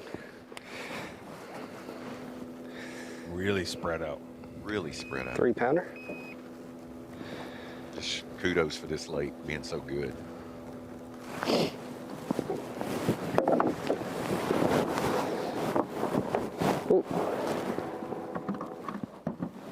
I'm almost more impressed with Guntersville this week, and I've been here some of the best times.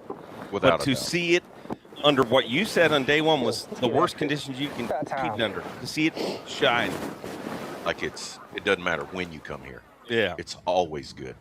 We're 5 degrees away from water temperature from it taking 2 people to haul the bags up there. Like, serious. Yeah. Like where 20 pounds a day was not going to get you paid if we were here and the water was 50 instead of 42. Like, that's how crazy good it is. Seemed like there was a lot of guys that pre-practice here this year as well, maybe more than some years it seemed like. And I don't think I talked to a single one who wasn't catching the bags you were talking about, 25-pound plus a day. Yeah, it's just, 37 to 42 degree water has a tendency to slow everything down. Yeah, if you have an open schedule in the next couple weeks, yeah, you need to come here. You need to get here. But I kind of like it. The conditions just shows how good these anglers are. It also cuts down on the boat traffic from the tourist. So it was probably better for us to be here right now. Blaylock hooked up again. I don't think so.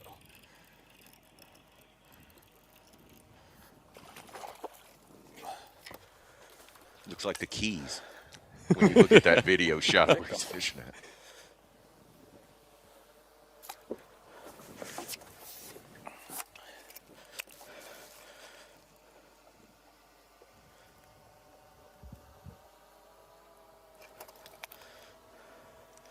He's now leading, right? He is. 2-pound, 3-ounce lead before this fish. As you see there, smallest fish being a 3-pounder in his box. Every ounce is going to be critical today. 3.6.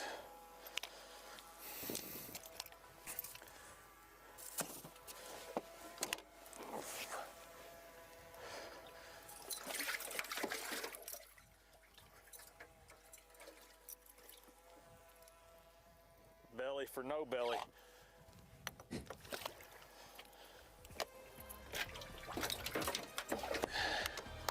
And dirt shallow. Still looking for Mr. Big, though. In water that cold. Yeah. Just so many bass here. Because there's bass from the bank here to as deep as the river is. It's just solid bass. It's crazy. It's a special place, and that's why it's such a fabled fishery. And Hackney, you've done a great job here, as you always do. Like you say, you're a survivor. I'm just trying to survive, Dave.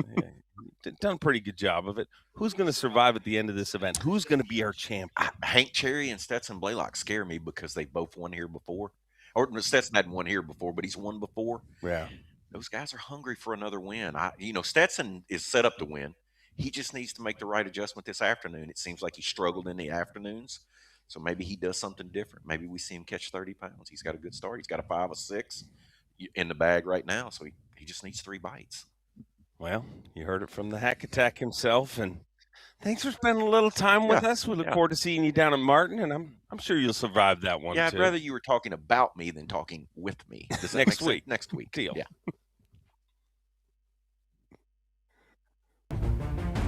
Take off like a rocket. Fly across water. We hunt monsters, armed with only rod and reel. We stay silent as a ghost. And outduel the others, be they fish or foe. We chase the extraordinary. And that is why Mercury means more. This is the Quick Cube. Quick Cube. The Quick Cube. The Quick Cube. The durability is my favorite thing about the Quick Cubes. You can flip through them like a filing cabinet. The clear window on these, I know exactly what's in there. And I love this bag. I've got a bunch of them. If you want to squish them in a little bit, it's no big deal. That zipper is watertight, floats. I can just drop it right in the water, and then I can pull it right back out again, and it's totally dry on the inside. It's the moment when everything is on the line and precision, power, and control make all the difference. A moment over 20 years in the making, anchored on loyalty, trust, and support that goes beyond all expectations. A relentless pursuit of perfection. All born from a revolutionary idea to help you rule the water. Power Pole. Pro Series jerkbait, baby. Do you want to fish what the pros fish without breaking the bank? Yo-Zuri has the answer for you, and that's their new Pro Series. Developed by our top anglers in the U.S. market, there's 4 styles within the series: a 110 jerkbait that comes in a shallow and a mid-depth, a 65 and 75 millimeter suspending shad, a topwater popper, and a 7-inch Japanese-style chopping glide bait. Tungsten magnetic weight transfer system, the Yo-Zuri Pro Series is the answer. How do you stop backlashes without killing your cast? The Paramag system uses a radial paramagnetic design that applies even force across the entire brake surface, creating perfect spool balance and smooth, silent operation. No friction, no noise, just control. All without a single battery. Elite performance is no longer just for the elite. The Paramag braking system. Feel the difference. I fish in some of the worst elements across the country. Spring, that's a giant, dude. Summer, oh my gosh. Hi, look at that thing. Winter, it's so cold. And fall, got a big one, that's awesome. Being comfortable and staying dry is the only option. AFCO, any fish, any water. The Bassmaster Classic is returning to rock the Tennessee River at the greatest event in bass fishing, March 13th through the 15th. But first, join us on March 12th at the kickoff party for live music and giveaways. Then catch the action Friday through Sunday in downtown Knoxville. Watch takeoffs at Volunteer Landing. Check out the expo at the Knoxville Convention Center and World's Fair Exhibition Hall. And head over to Food City Center to experience the exciting weigh-in shows. Fun for the whole family. All events are free. Come ready to rock at the Bass Pro Shops Bassmaster Classic presented by Under Armour. Details at bassmaster.com. Welcome back to Bassmaster Livecast, and that'll look at your leaderboard. Stetson Blaylock now leading, Hank Cherry in second. Matt Robertson, who was the early leader, has dropped to third place with 79 pounds, 7 ounces. And we listen to the viewers around here. I mean, we want to give you guys what you want. We did a little bit of a quick poll online, and people said, hey, you know what we want? We want more Greg Hackney in our life. And we decided, hey, let's have a little bit more Greg Hackney in our life. So he's not going anywhere. We're going to hang out with us for a little while. And there's one of your picks right there, Hank Cherry. Yeah, Hank doing something a little different, swimming that grub, just something these fish, you know, honestly, have probably never. And it's working. And he didn't keep it a secret. He was open about it. I mean, he showed it to me this week. It's a deal he does on Norman a lot. You know, it's a cold water deal, you know. These guys always seem to do that. They bring something from their area. Yeah. And, you know, they make it work on different lakes.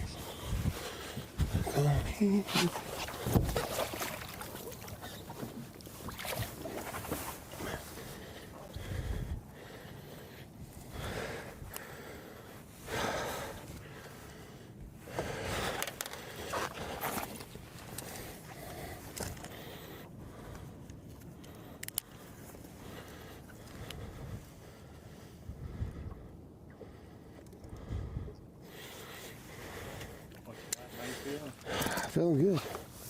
Feeling real good. Just got to figure out. I need the beam.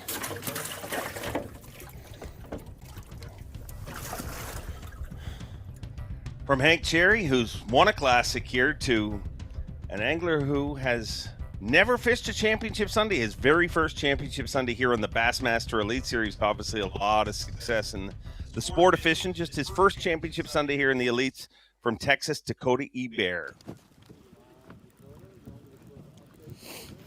Man, beautiful day here on Guntersville. We got 4 fish for not enough yet, but things are warming up. I mean, the water temperature is 42 right now, which is, we didn't get to that till later in the day yesterday. So it's already warmer and we're ahead of pace than yesterday. And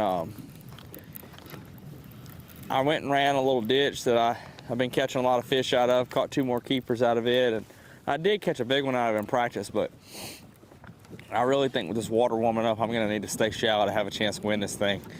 And so that's what I'm gonna do the rest of the day. Mainly just keep this bladed jig in my hand and I'm gonna keep chunking and winding. Really just kind of working this thing like a swim jig through these pad stems in these shallow areas with hydrilla and eelgrass mixed in. And we're just looking for those big bites, and they're probably gonna be few and far between, but I know that if I'm gonna have a chance of winning this tournament, it's gonna be fishing stuff like this. And so we're gonna keep working, keep hustling, and hopefully have a good day by the end of it. But you know, I really don't anticipate things getting too cranked up until later this afternoon. I'd say it's 10 o'clock right now. By 11 o'clock, I'm hoping to start getting some bigger bites.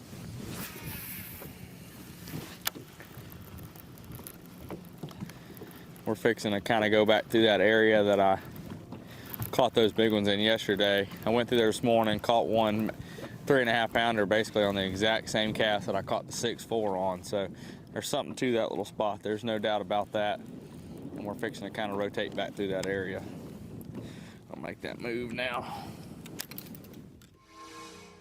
How can't you smile if you're fishing your first championship Sunday? And how can't you smile if you're trying to win your second Elite Series event on this very body of water? Jamie Hartman, so far, day it's 3 real leader. Tough, man, real tough.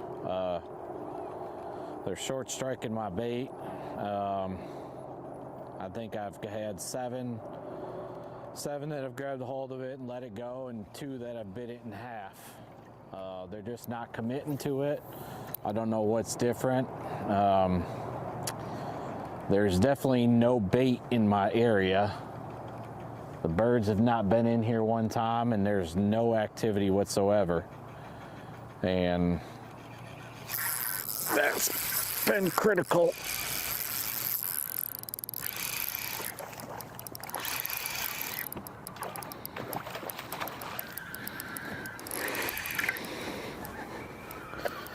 But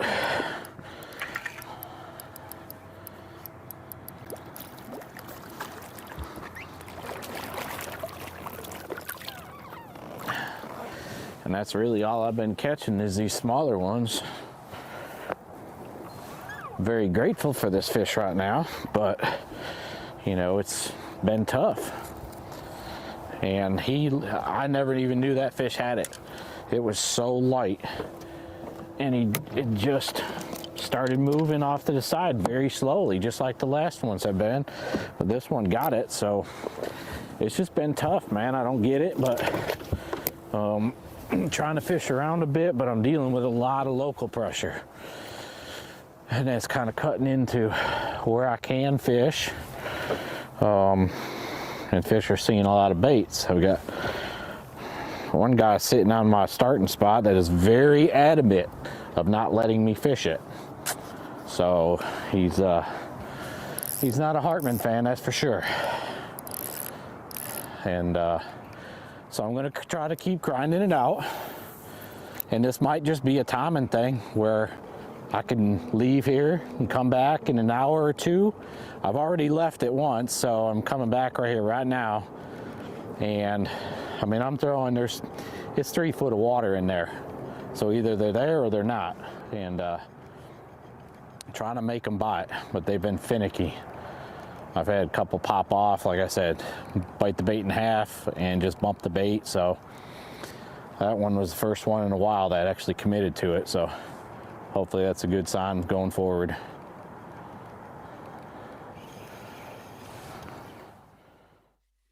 Boy, different day today. Yesterday, we're seeing birds and all sorts of activity around him, and a different day. I mean, the birds have been replaced by, well, hawks and pirates and such. And someone that he spoke of as saying adamant? Adamant. Do you think they had, like, that he verbally said something about being adamant? Or you think he could just tell by his demeanor that he was adamant about him not getting on this spot? I mean, I'm not sure, but let's get out in the water with Stone Cold Kyle Welcher.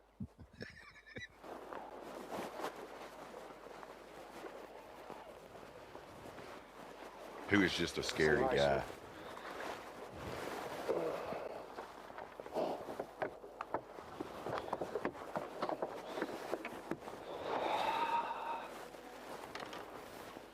It's a good good in there, son. Finally get to use the big side. Finally.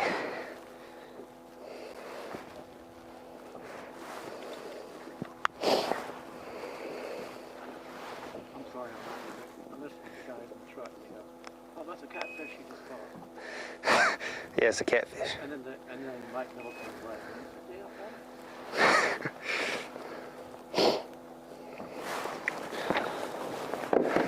Two-pounder. 2 pounder by us. That's two. Okay, he was 2 1/4.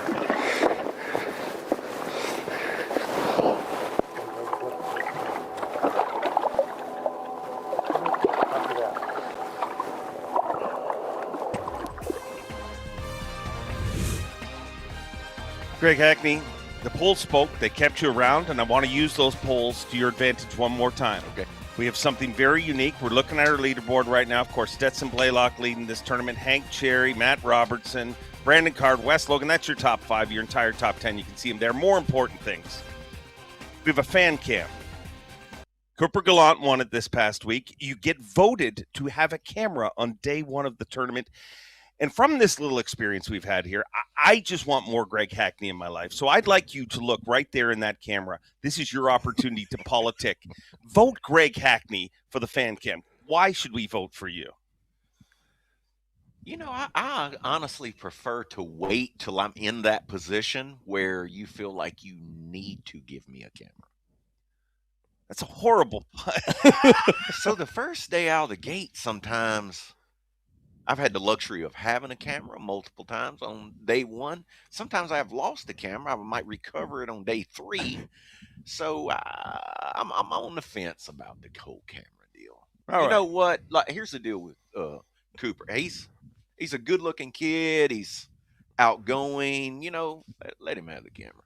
All right. I'll get mine. Don't vote for Greg Hackney. I didn't say that. No, I didn't say that. I just said I'm not politicking that. Okay. Well, you are a survivor. I'm a survivor. Yeah. I'd be okay, Dave. You can vote to get whoever you would like to see on camera That for is day exactly 1 at right. Martin. 101 anglers, vote for them. Vote at for the them. fan cam vote. Exactly. We'll be right back.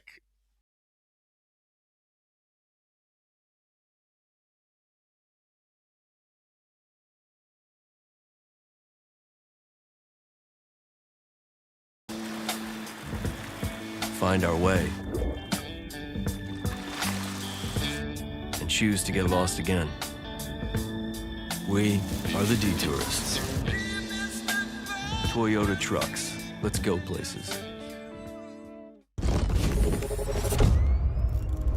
Innovation doesn't wait. It adapts, evolves, and transforms how anglers tackle every challenge on the water. For anglers seeking smarter gear, sharper performance, and new ways to master their craft, FXR Pro Fish is shaping the future and influencing the next generation of anglers. Every cast and every legacy starts here. G-Rat wasn't built in a boardroom. It was built on the water, obsessed with innovation from concept to catch. Because big bites don't happen by accident. From weekend anglers to hardcore grinders, this is gear built for everyone chasing their next personal best. G-Rat baits, built to catch bass, one bait at a time. Bucks Island, the nation's premier Skeeter, Falcon, Bass Cat, and Icon dealer, joins our pros Scott Canterbury, Wes Logan, and John Cruz in kicking off the 2026 Bassmaster Elite Series C.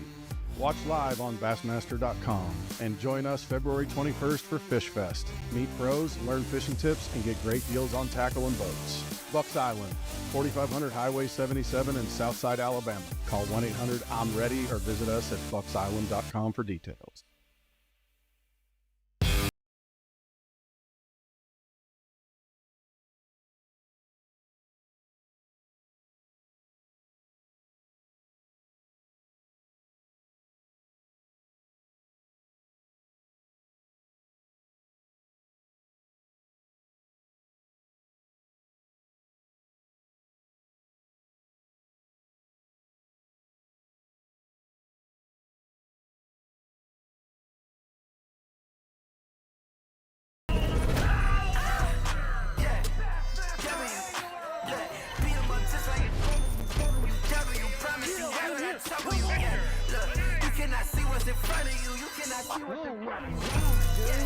Look at that freaking Bronco board, baby.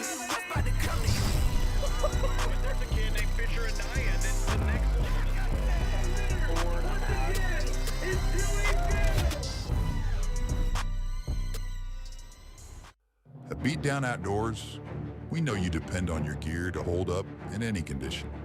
We built for that. We test for that. In fact, we pride ourselves in that. Because we know when the time comes to test your gear, you aren't going to take it easy, so we won't. We build premium, made in the USA products that you can rely on in the moments when your equipment should be the last thing on your mind.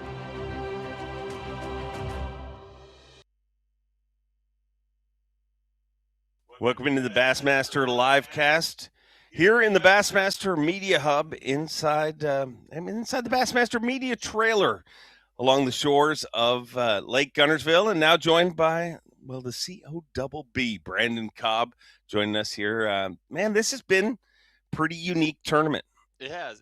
I think the cold water, we thought it was going to make it really tough. I think it made some of the bigger fish bite, and it made it different than it would have been, like the shad kill. You know, there was a pretty big shad kill, but I think it made a lot of the fish actually feed, but a little different. Like, you're seeing a lot of guys catch them in pockets. You're seeing like different baits like play that probably wouldn't. Like the minnow would have been a player with live scope, obviously, but without it, you wouldn't have thought that would ever play. But the shad kill, I think, is kind of what contributed to that even more. So that 36-degree water was pretty rough on those shad. Yeah, I mean, they're everywhere. Like at takeoff at the dock, you're just seeing them float up right there.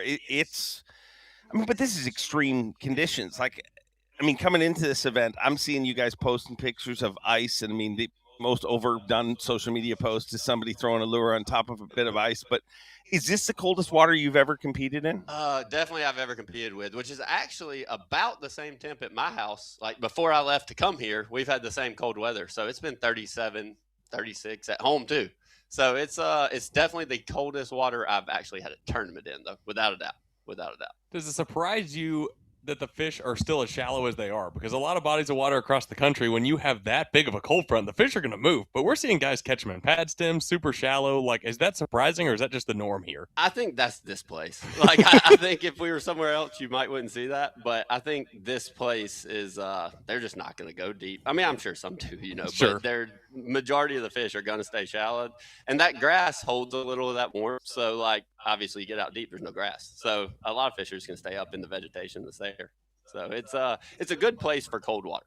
Some places it would be a lot more challenging. This one, it doesn't hurt too bad. A little situation happened on the water. Jamie Hartman talked about having a local that was adamant not to let him fish that area. Fishing, competing on a public body of water, that's something you guys deal with that we don't even really talk about that much. I mean, in golf, there's a guy who rolls around with a shush sign and you're not even allowed to make noise. Is that, I mean, how is that to man? Like, does that come into the game plan? Is it just an accepted thing, frustrating? So some lakes you kind of know you probably won't have to worry about it, but this is one that it gets fished. you better have plan B, C, D, E, like all the way out, because there's a good chance you don't ever get to fish where you want to. And I mean, it's like you said, it's a public lake. They have just as much right as we do to fish somewhere. If they beat us there, it is what it is, but that's why you need a secondary plan. And it's hurt me here a few times, but you kind of expect it here. Out in the water live right now with Brandon Card. A lot of Brandons on tour. How many Brandons we got on tour? A lot. 3, 4. I think of 4 right quick. Yeah. There it is.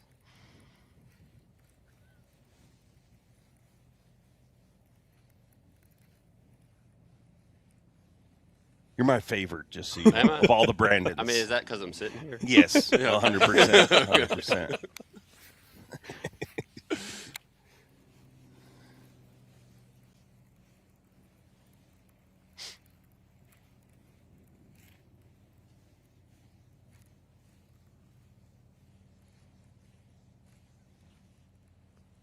Card started the week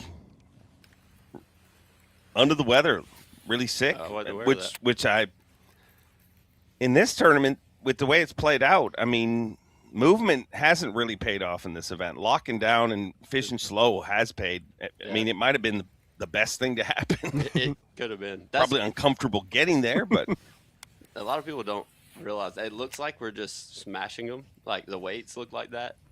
But it's so hard to know when you found a school of fish because you get a bite every 20 minutes. And in practice, you don't usually sit somewhere 20 minutes. So it's hard to know if that one bite meant something or not. It's pretty common to hear, the day before the tournament started, guys say, yeah, I got 3 bites in one area, so that's where I'm going to go to tomorrow because that's the most I had. That's the place I caught my fish. I had 3 bites. 4-time Bassmaster winner, Hank Cherry. How's your birthday going today? How you feeling about it? Birthday is going excellent. I am just enjoying this. Just racking my brain. Oh, there they go, school. Racking my brain on, well, you get so many things going through your head of how you could catch a bigger one. And I got to just keep telling myself I've caught all the big ones doing this. So there's no need to leave, no need to go. I have noticed they're getting up a little shallower. You can see all the birds diving, getting shad. So they're pushing the shad. I may have to go up there where I caught a 4-pounder on chatterbait the first day. That bird's about to give me one.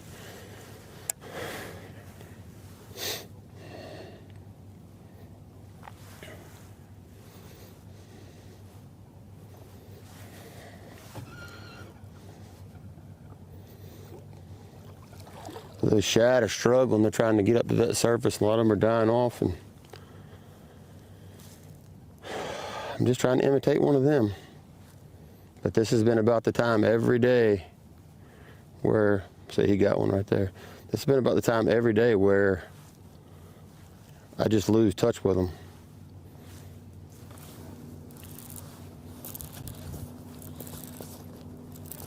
And I could have just been leaving early. I'm not sure. But today we're going to stick around and find out.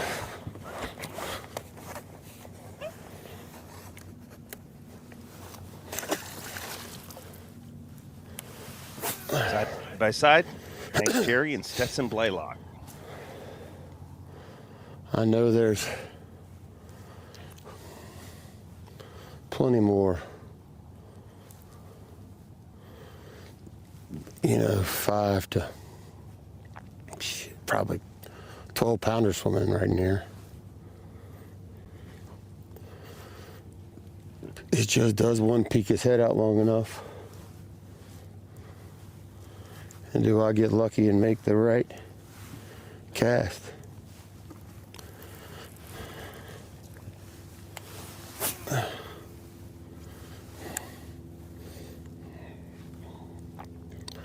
There's no telling.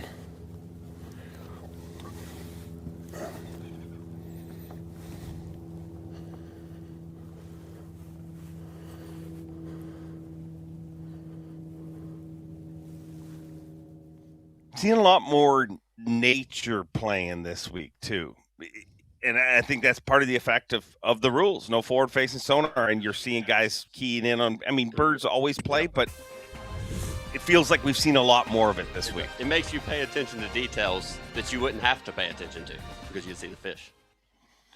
Well, we're going to keep paying attention to it all going down, and lots of fantasy you can play. Drain the Lake, all sorts of different fantasy. Kyle Jesse, you set that all up, and how are you doing in fantasy this week? Not well. I think I'm with a lot of people that chose some of the local guys. That's been one of the stories we've talked about here. A lot of the guys from this part of the state have struggled this week, and fantasy teams have struggled for it as well. Well, you never want the dealer to win, and fantasy players around the world, thank you for that.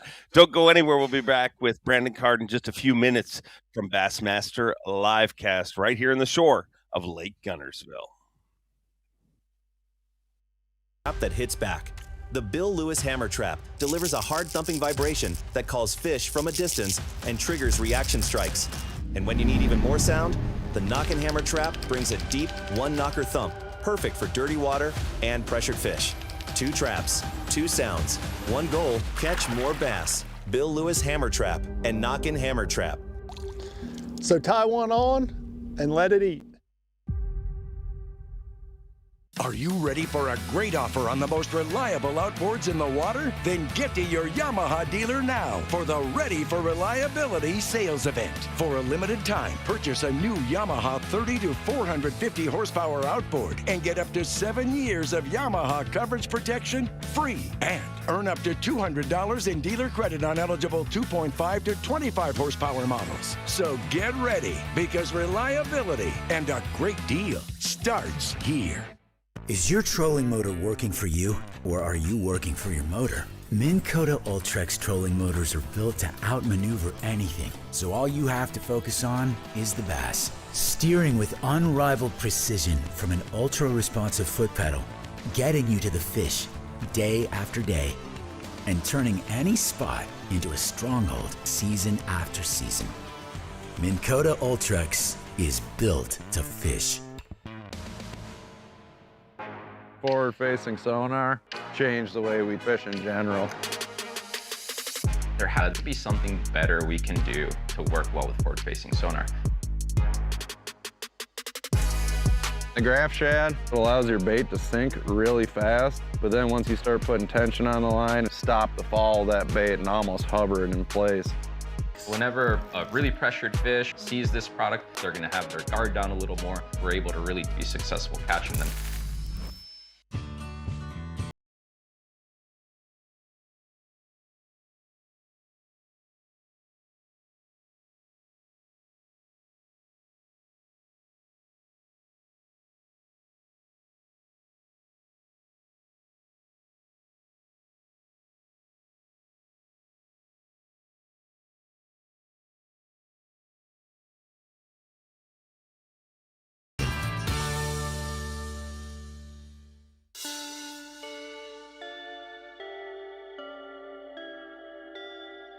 The first jerkbait series to optimize flash and sonar return with a head integrated blade. Built with a relentless obsession for success. This is the Flashpoint series. You're either throwing it or you're getting beat by it. Hey fans, time to let your bass fishing knowledge win you prizes. There are 3 Bassmaster Fantasy games to play: Rapala Bassmaster Fantasy Fishing, the Falcon Rods Bassmaster Drain the Lake Challenge, and the TH Marine Bassmaster Pick'em Challenge. Sign in or register today to play all 3 games before each Bassmaster Elite and the Bassmaster Classic for your chance to take home prizes from Rapala, Falcon Rods, TH Marine, and B.A.S.S, plus a bonus prize for Bass members. More than $99,000 in prizes up for grabs, and it's free to play. See BassmasterFantasy.com. Bassmaster Livecast back in your life and still hanging out with Brandon Cobb. Some of you might have thought I misspoke. I did not. I said we'd be back with Brandon Card, and we will see Brandon Card here shortly. A lot of Brandons, and I like to give them all a little love here because, well, that's that. Do you think anyone's believing it? Maybe. Probably. I mean, Brandon Card's at least on camera. Yeah. Should have switched to him real fast. I wish I had that kind of control. Somebody give us Brandon Card. Coppa, who are you picking in this event? When you're watching this today, who do you think's going to pull it off? I haven't watched it a ton this morning, honestly. I went to Huddle House and slept in. But I'm obviously pulling for Wes, my art teammate, and he's catching them up on a chatterbait, big line. It looks fun. I always pull for Wes. If Wes is in the top 10, that's my guy. But as far as likelihood, I haven't watched enough this morning to know if that's a good likelihood or not. What's your go-to Huddle House order? I got the smokehouse. I don't know what it was. It was $15 though, so it was the most expensive one. That's what I went with. Next time you can come bearing gifts because we don't get fed here in the trailer. But the fish are feeding. That's the good news. And a beautiful day for Championship Sunday. And man, Stetson Blaylock still leading. Got any changes in the leaderboard, Kyle? Still in the lead, 84-11. He's got 20 pounds, 6 ounces. Hank Cherry's up to 22-2, just 1-9 back. He's getting so many bites that could easily change. Looks like it slowed down a little bit for Matt Robertson in third, 17-1. Speaking of Matt Robertson, that breakfast you spent, is that $15? Mm-hmm. Just slightly cheaper than the rod he's throwing on camera. He told us $24.99 is his jerkbait rod is nice. what he endorsed earlier. So But yeah, obviously the afternoon bite has been crucial. You mentioned Wes Logan yesterday. His afternoon bite was big time. He was reeling in 4 and 5 pounders, seemed like every 15 minutes or so. So certainly going to keep an eye on Wes Logan. Boy, beautiful aerial shot. It really shows, and the water's clearing up. I mean, Lake Guntersville, if you have watched any of this tournament, I mean, there's a lot of commercials and things that tell you to go to Lake Guntersville. This tournament it's been a postcard for Guntersville. To see it as good as it's been in as tough a conditions as it's been. It is. It's literally the worst conditions you could probably have in February, and it's still good. And there we are. Yeah. Well, a lot. You're a coach? Not anymore. Oh, wow. Great intel I had there. Was a coach, former coach. Former coach of Lander. No, they didn't need my services anymore. They won 2 national championships in a row, and they're like, "Oh, you did a good job now. Yeah, we're good."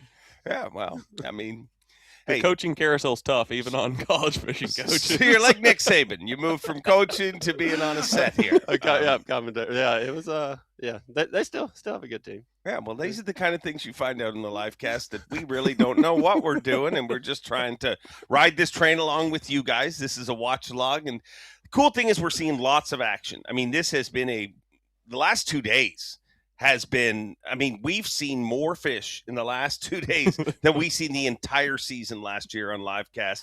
It has been awesome, and it's putting on a show. How different is next week going to be? I actually think, talking about numbers of fish, it might even be better. Yeah. Now, size of fish, we might be on a different level. Actually, we will be.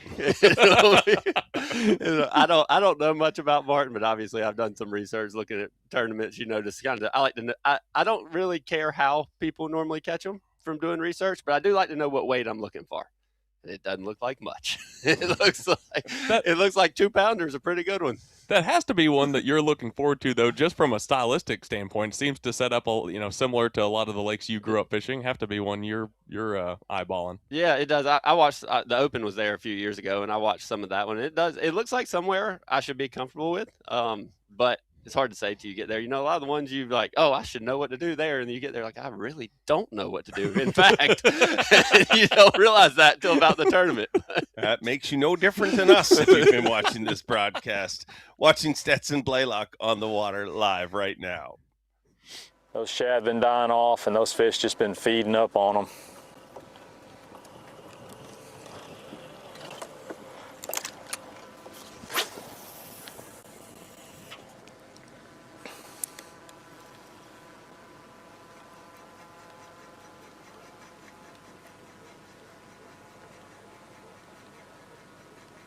It's a perfect pinch point for all the traffic right here on the side of this little flat where it drops into the creek channel. That's a 7 I've caught here, a 6 I've caught here, and a 7 I've caught right over there, and a 5 I've caught right over there. So these 2 little flats that drop into the channel right here at the very back of this creek are definitely the highlights of this whole general area. Guys caught them all in this creek on day 1, but it got tougher and tougher and tougher. So I just feel like I kind of got to stay where the majority of the big bites have come from.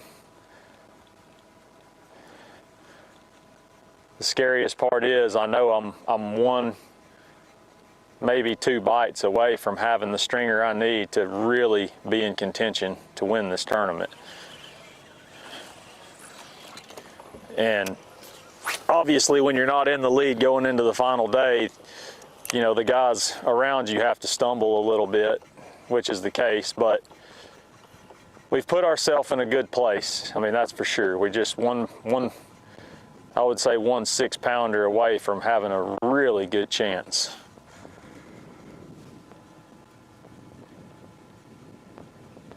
And it makes a big difference when you're fishing for 1 or 2 bites versus still needing to get 3 or 4 big ones.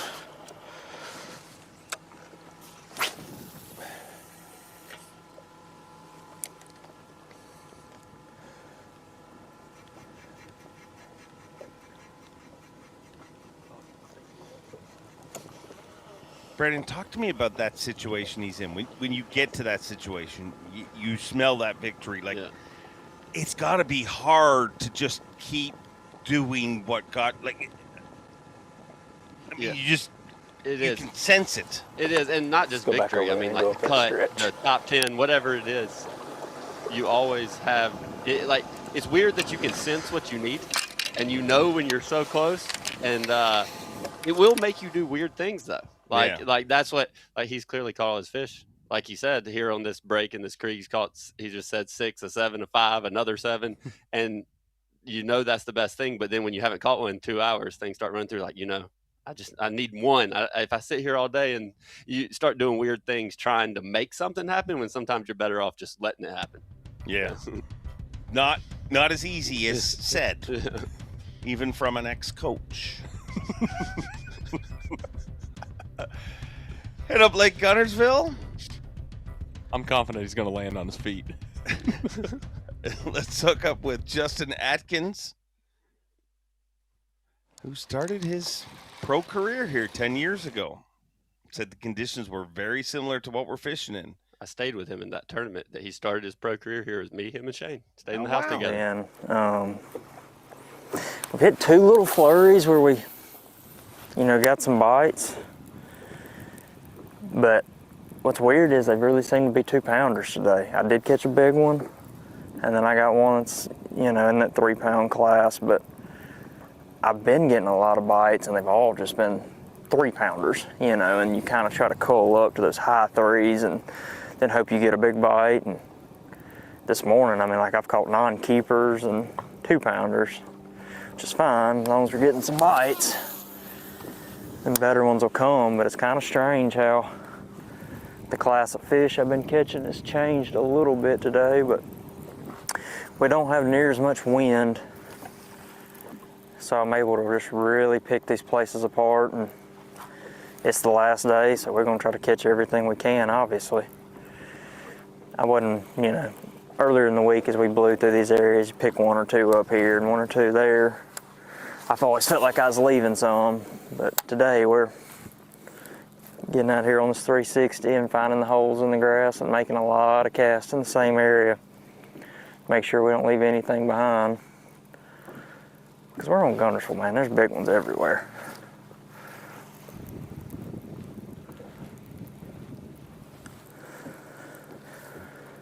All right, mixing a few different baits up. Caught some on that Dime 4 and the Ghost red crawl. My place across the lake was super clear this morning. I could see this brighter bait coming back a long ways, and so picked that Ghost red crawl up and caught some on it. And fishing a little shallower, fishing a little deeper, just trying to take our time and let it happen if it's gonna happen.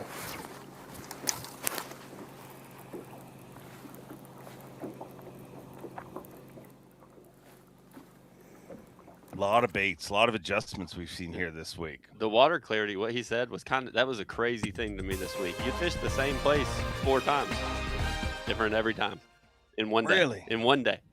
I guess it was a little bit of current or lack there of current, the wind blowing a different direction every day. It was kind of crazy. I did the same thing as him. I kept switching color of baits because you go to it one time, you'd be like, I need something bright. And then you go to it 2 hours later, you're like, what in the world? I can see the bottom in 3 foot. Like, I don't know. It was a crazy situation everywhere. Who's going to win this tournament? I mean, it's the obvious pick is Stetson right now, but like you said, like, I'm going back with my guy Wes. I mean, he's been catching them better in the afternoons, and he's got some.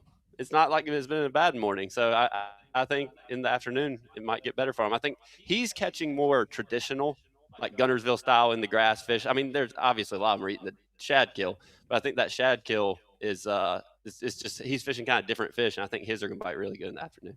Well, you've done a great job here. I've really enjoyed hanging out with you, Brandon Cobb. Thank you. Who's going to win the Super Bowl? I don't watch. You don't even know who's in it. I have no idea. You excited about the Bad Bunny halftime show? Not very. Okay. Good to hear. We'll be right back. For ages, man could only wonder. Until 1957, when a man named Carl Lawrence used World War II sonar to invent the first portable fish finder, and a company of fishermen Pioneers of underwater intelligence. We're still leading the way nearly 70 years deep. At Lowrance, we make more than marine electronics. We make fishing. It's that time again. Skeeter's Buy Save Fish sales event going on now until March 31st. Skeeter is offering rebates of up to $5,000 plus a $1,000 Tackle Warehouse gift card on new 2024 through 26 models, or your choice of Yamaha factory financing with rates as low as 3.79% for 72 months or 4.99% for 180 months. There's never been a better time to get into a new Skeeter, but this offer won't last long, so stop by your local Skeeter dealer today before this deal gets away. Skeeter. Eat, sleep, fish, dominate. Discover the hidden gems and pristine waters of Tennessee's B.A.S. signature lakes. Conveniently located throughout Tennessee, there's a signature lake near you, covering all regions of the volunteer state, all endorsed by the legendary B.A.S. himself. Whether it's a weekend getaway or an extended vacation, create timeless memories at Tennessee's B.A.S. signature lakes. Plan your trip today.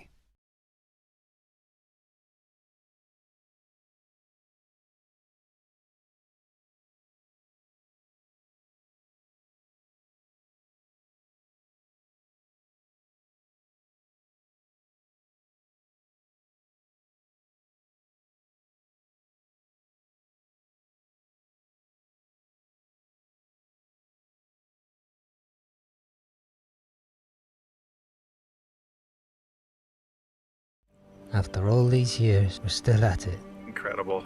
The cold, the wet, numbness and a hunger. The road is still the road, leading to the next coast. The next cast. That is freaking cool! A string of plans and expectations, folding into the messiness of a life well lived. There's a big one in the reeds ahead. I know it. He doesn't care who I am, what titles I have, how many blue trophies I got, that I've fished since I could walk, or that I've spent countless hours on the water for this moment. It's me versus the fish, and I like to win.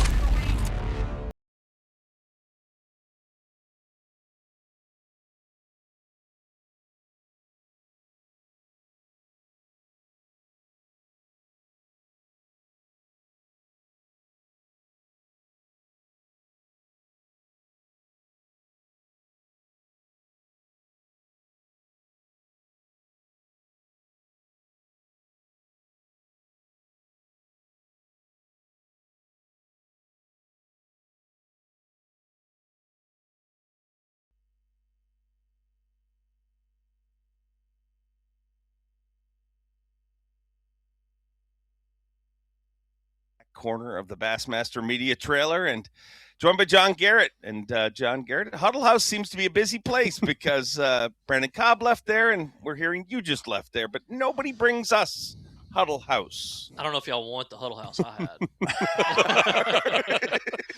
Yeah. No, y'all got me back here in this little sneaky, secluded corner here for Bass Live today. It is better than outside, though. It's like a bat cave is what it is. And special things happen here, and special things have happened on Guntersville this week. This has been a great way to kick off the season. Oh, no, it's been unbelievable. I mean, like you've heard it a million times, none of us have fished with water temperatures this cold. Someone's fighting one right now, it looks like. It's just unbelievable how many fish have been caught this week. How many big fish, really.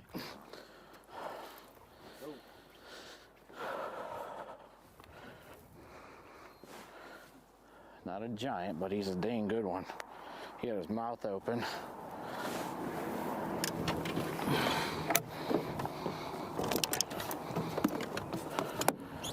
Okay. Maybe this is where they moved, dude. Keep my fingers crossed right now, you know. I mean, them birds gave them up. Birds just gave them. I casted right where they went down.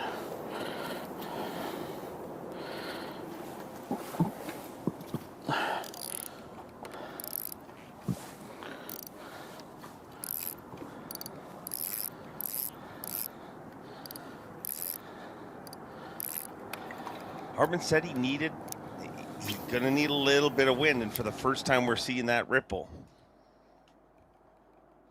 Certainly been a bit of a struggle for him this morning compared to yesterday at this time. We were talking about how he'd basically doubled the rest of the field in the amount of keepers that he'd caught. Certainly not been the case so far this morning.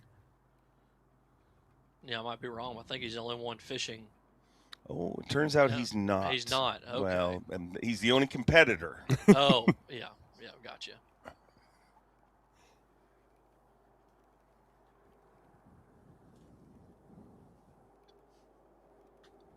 Ran into a little defense. All right, now here we go. Oh my gosh.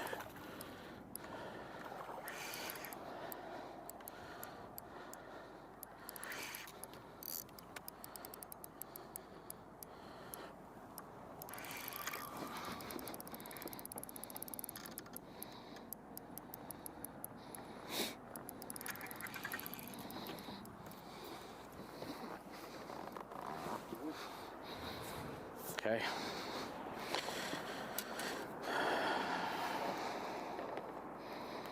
Making some traction, bro.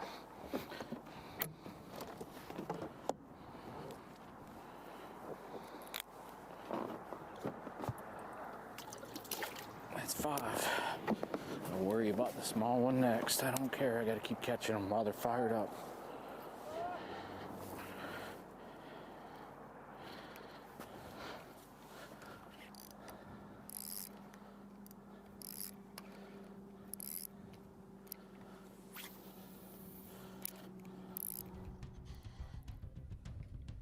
Let's make a move right now from Jamie Hartman, who's finally got him firing up, to Wes Logan, who's never been out of the top 5 here and really been a little quiet today, but a lot of people still picking this guy to pull it off at the end of the day. Things can change in a hurry. You proved that. Day 2. Yeah, this place is. Oh. Damn, I didn't know he had I it. think he only has 4 right now, right? Dang it.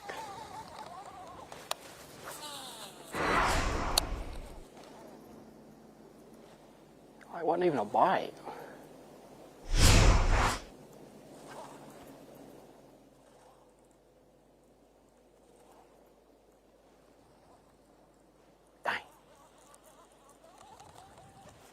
Yeah, he's still 1 short of his limit and has a pretty small one in there. He catches 2 more good fish. He's right up there where he needs to be. Told us this morning that he suspected the morning bite would be slow. We saw yesterday, I mean, he put on a show late in the afternoon, catching a lot of good quality fish. Yeah, I'm not sure why. I mean, I did not fish up the lake, but it seemed like this week that up the lake, the fish did not bite till midday and later, and down the lake early in the morning was really important to a lot of people. It's been another solid morning. Wasn't as fast and furious as yesterday, but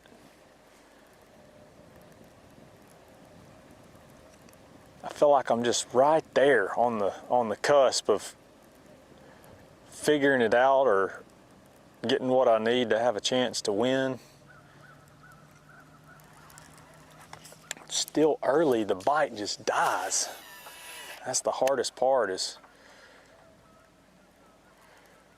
figuring out how in this mid-morning time to get a key bite.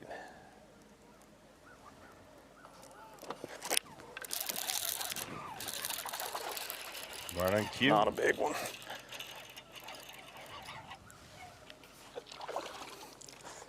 I don't know if that's gonna help or not. We're gonna see. Thick one though.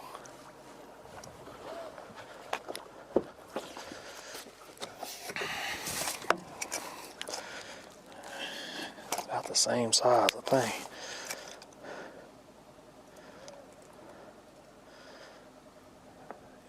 Yeah, it's gonna help. Couple ounces, 3.7 green.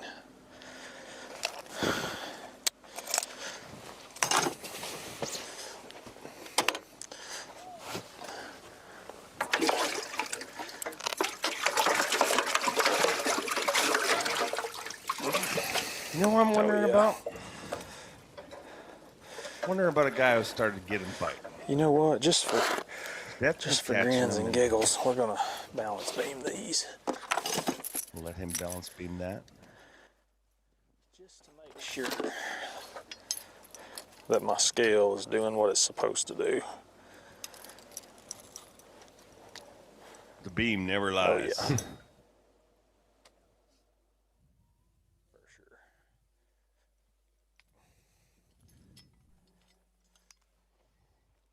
But sometimes the scales do. Yeah. Mine did this week. Yeah.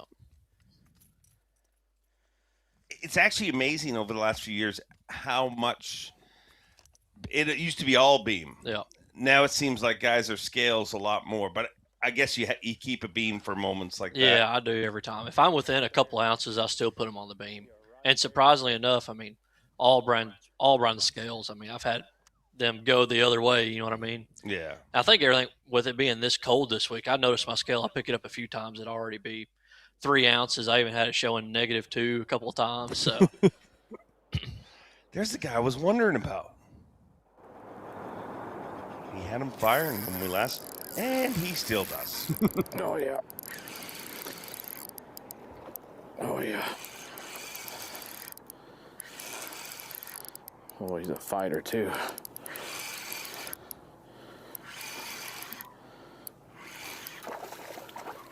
Keep your big butt down.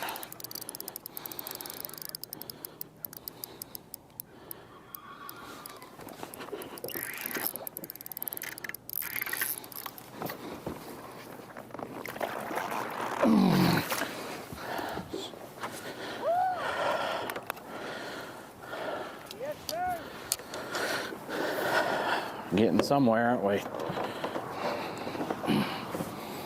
Not sure where it is just quite yet, but we're getting somewhere.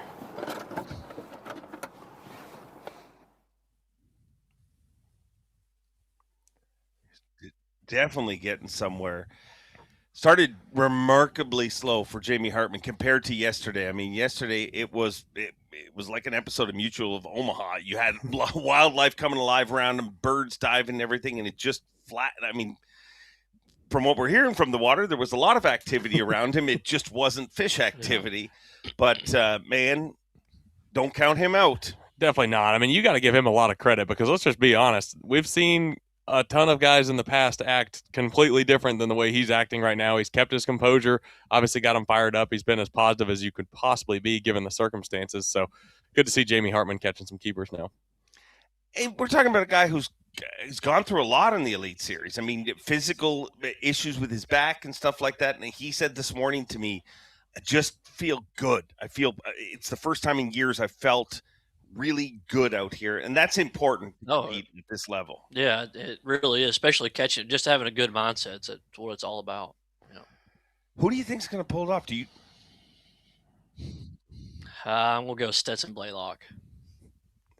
Not a bad pick. Yeah, go Stetson. Yeah, that's what I love about today. Yeah. We're literally, I mean, that's what you want every championship Sunday. You want an event that you're looking and you're like, it could be anyone, and we'll find out. But don't go anywhere. We'll be right back. Bassmaster Livecast.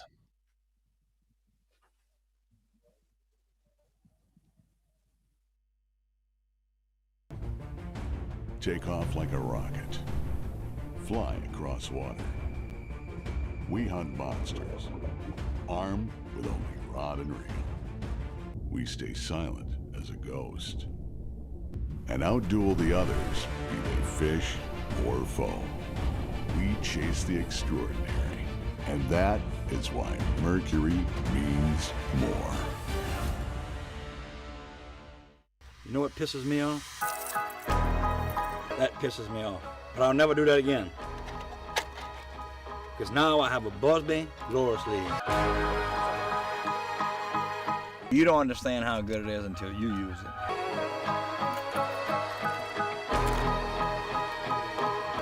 Keeps my baits looking good, tangle free, unpissed off, and ready to go fishing. It's the moment when everything is on the line and precision, power, and control make all the difference. A moment over 20 years in the making, anchored on loyalty, trust, and support that goes beyond all expectations. A relentless pursuit of perfection. All born from a revolutionary idea to help you rule the water. Power Pole. Pro Series jerkbait, baby. Do you want to fish what the pros fish without breaking the bank? Yozuri has the answer for you, and that's their new Pro Series. Developed by our top anglers in the U.S. market, there's 4 styles within the series. A 110 jerkbait that comes in a shallow and a mid-depth, a 65 and 75 millimeter suspending shad, a topwater popper, and a 7-inch Japanese-style chopping glide bait. Tungsten magnetic weight transfer system, the Yozuri Pro Series is the answer.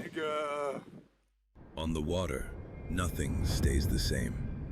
Conditions shift, pressure builds. The anglers who rise are the ones who adjust.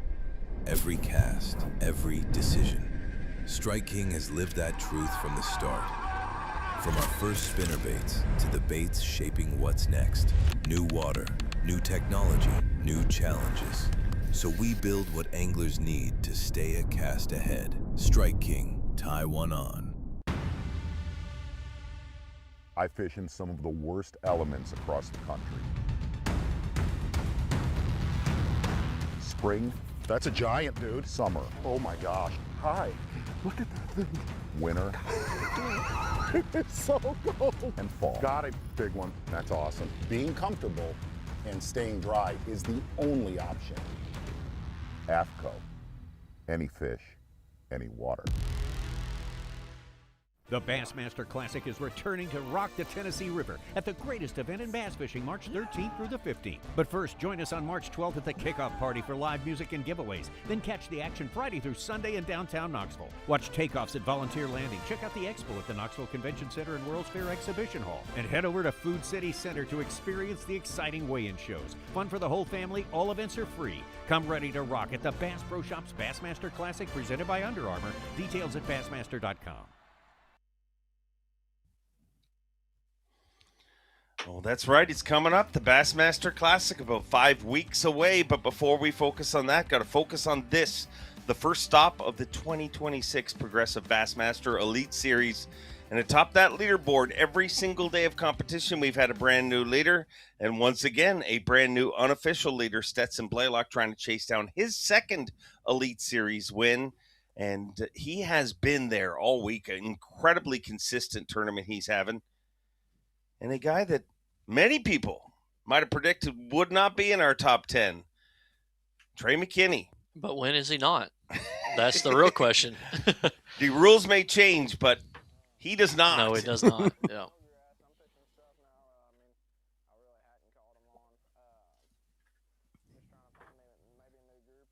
But yeah, the main area that I've been catching. There he is. Yesterday I found them in, I mean, it's basically unfishable. I mean, out of 10 casts, you might get one that you actually get all the way through to the boat. And had bites when I did, but I mean, it's literally like so impossible. Tried jerking it, had lost 2 doing it, just biting it funny, I guess. And then half the time I wouldn't know there'd be a mob of grass on my provoke. So I don't know, it's gonna be interesting. We got to find some fish down this whole deal that don't have wads of eelgrass on it. Because I mean, literally, you'd throw your thing out there and get 5 cranks, and it'd be on the surface sideways. So I don't know. We'll see. We're gonna try this a little longer, see if we can run into a little pod of them. If not, we'll just run around and see if we can find us another little bar with a pod. See what happens, but. I don't know, I tried fishing, even trying to jigsaw through that grass and stuff, and I mean, I haven't really caught much on that style of bait all week. I don't know, I think it just needs to get a little bit warmer. But I don't know, we'll see. Hopefully find some, if we can get on some down this deal that don't have all that floating eelgrass will be good. Oh my gosh. I mean, that one absolutely nuked it. And didn't get it. That's what they were doing yesterday, and then I'd catch them on something else. And then right in the eelgrass, of course. Okay, come on. I mean, nuked it. Knock like a...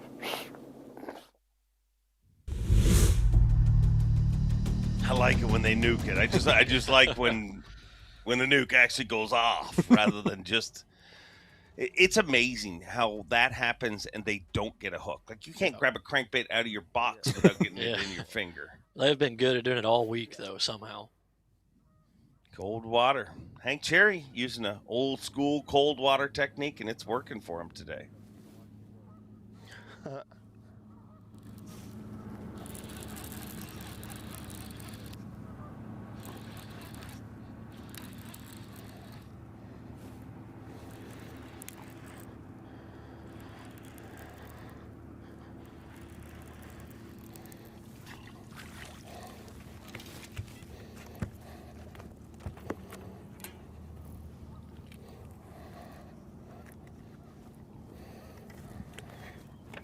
I did not know it was that big.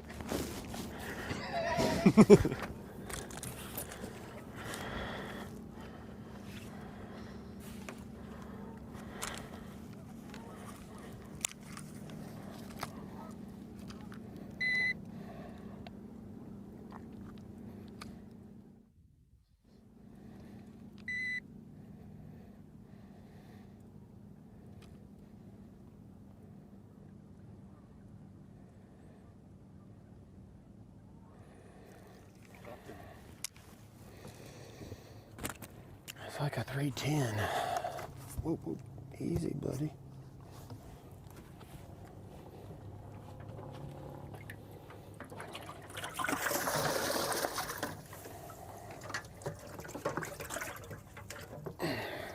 He seems to have had the most action today as far as numbers. By far. I mean, that's going to be his 11th keeper on Bass Track, and that's not even accounting for the ones that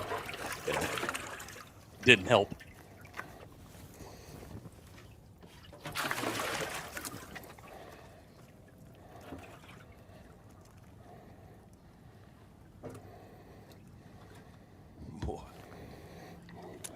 It's a good problem when you're beaming 310s. I was about to say, if those fish are the ones that are in question, you're in pretty good shape. Not to mention the fact that he's got a 5.5 and a 6.5 in the box already.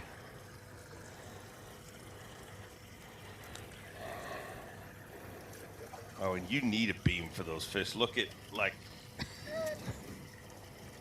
I mean...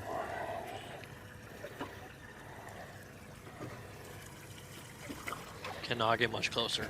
No.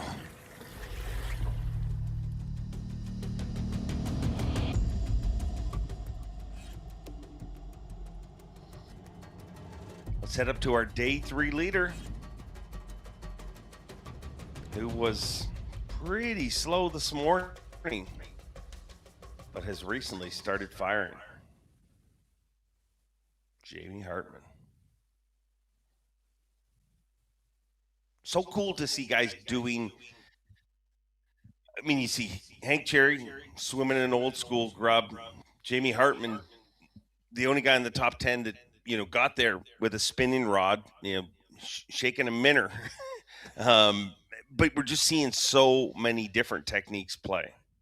Yeah, I'm surprised we have not seen more people trying to do what Jamie Hartman is doing by shaking a minnow. But I don't think many people tried it at all. I think they all put it in their rod box. But you got Jamie all the way down near the dam, and we got guys all the way up in the river, just all throwing different baits in different regions of the lake. The entire lake's been in play this week, which is good to space everybody out. And even the minnow bite that he's found, the minnow bite that we're used to seeing so much the last few years is, out deep, bait balls, suspended fish, even singular fish. I mean, he's fishing for a group of them, and you can tell there. I mean, it's not super deep water. He told us all week there were some catches yesterday that he caught them, and he said, that fish was probably in 2 foot of water. So, I mean, certainly a different deal in itself. Water's so clean where he's at.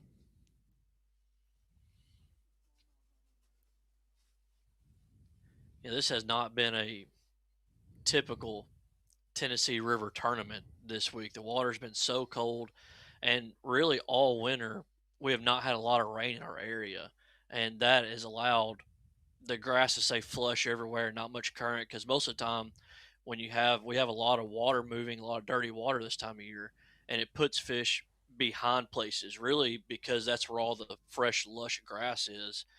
So it's opened up the entire lake. I did not expect us to see this clear of water at all this week. Now over to Brandon Card.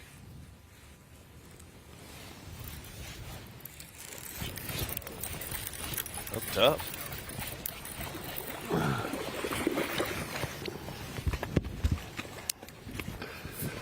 That's number 5, but he ain't big. Calm down, calm down.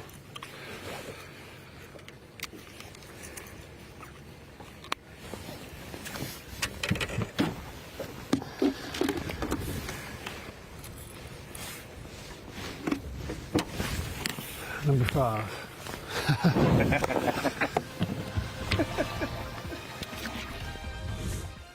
Always a good feeling to put number 5 in the box. Took him a while today to get there, but that's why we give you 8 hours to compete. You ever think tournaments should be shorter? No, I always need them longer. Oh.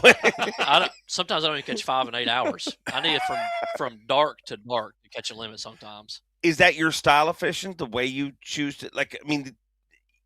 My style is I want to pull up and catch them. It's just, it never works for me. It takes me that long to get 5, yeah. Well, you've been a great guest here, and we appreciate you spending a little time with us. Like Martin coming up. Looking Appreciate forward y'all to it. having us. Yep, thank you. Should be a good one. We'll see you there. Where am I heading? I ain't certain. All I know is I am on my way. When will I be there? I don't know. When will I get there? I ain't certain. All I know is I am on my way. Where am I going? I don't know.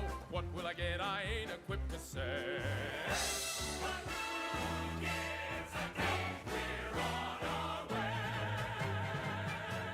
Toyota Trucks. Let's go places.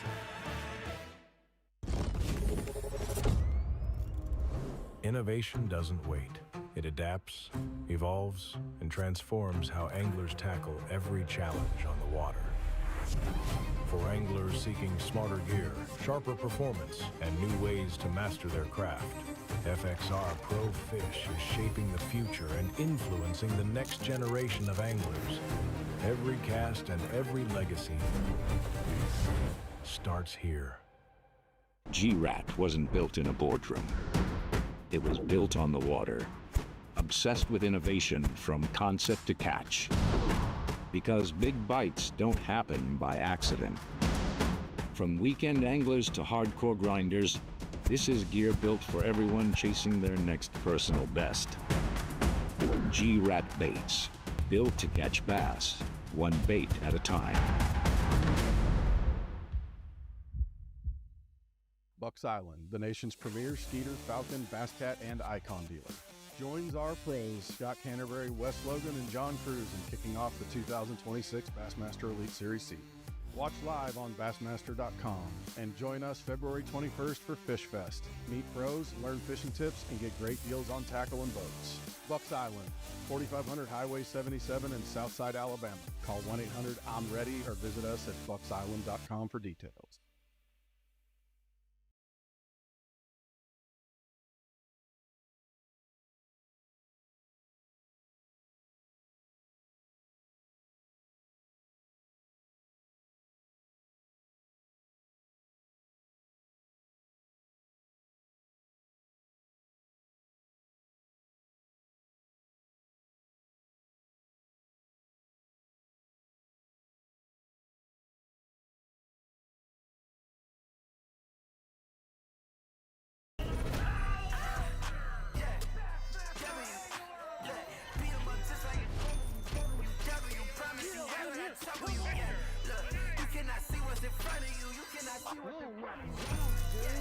Look at that freaking Bronco bird, baby.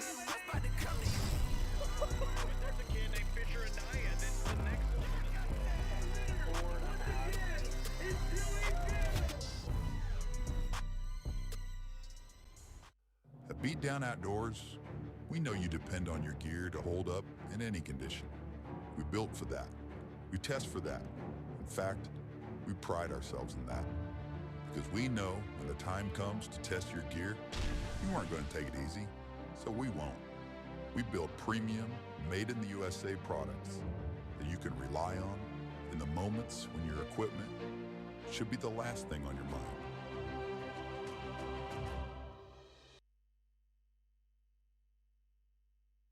Welcome back, Bassmaster Livecast. Aerial view of our playing field and a great shot of a former champion right here. He didn't win the Elite Series event here. He won the Super Bowl of bass fishing, the Bassmaster Classic. One of two that he won back-to-back, Hank Jerry. A lot of fish. They've just been all small. Morning has been where I've got to do all my damage. Well, today I'm just gonna, I think I would be gone right about now every day, but I've caught a couple. I caught with a nice one. I don't think I'm gonna run it like I have been. I think I'm gonna give this a little bit longer. I've only got X amount of places up there where I've caught a big one. I've thought about a couple places that look just like this and going and doing this. Going off a whim that much on the last day would be kind of idiotic, but definitely not out of my wheelhouse. I don't know. I have some fish where I caught them the year I caught the 29 pounds in the Classic back behind the bridge. I don't know what it's done to it back there. All that wind yesterday might have chucked it up and had the grass everywhere, and the last thing I want to do is make a long run to absolutely nothing. So what I think I'm going to do is stick this out a little longer. And then maybe go up and hit a couple bars up the lake.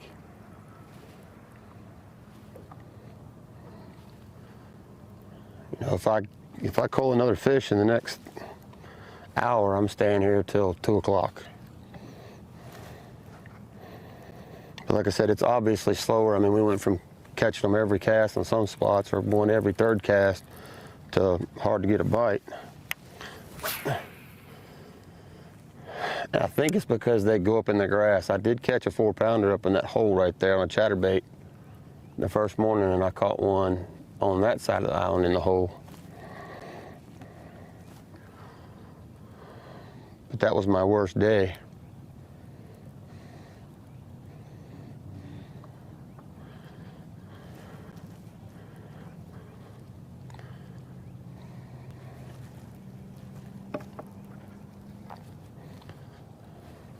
Conditions speaking, I think I'm just a castaway.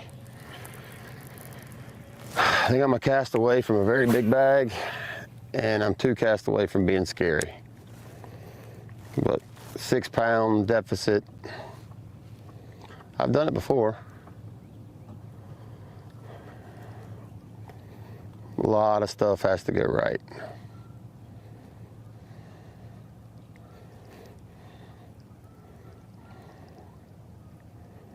He's definitely done it before. Kind of feels like it's getting to that point of the day that somebody's going to have that breakout afternoon. I could really catch them jerking. I cover a lot more water doing that. Kind of place that the big moment is a possibility. 41. I mean, how many guys have we had in here this morning? Tell us about that morning lull. You know, there's a little bit of a lull, and then it picks up in the afternoon.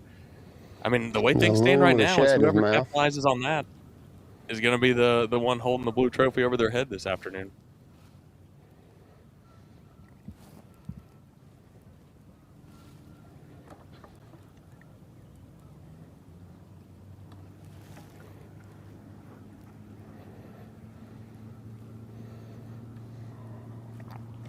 But as far as we've gone between bites, it just feel like either A, they're watered up that direction, or B, they're done with their morning festivities and went to go do something else.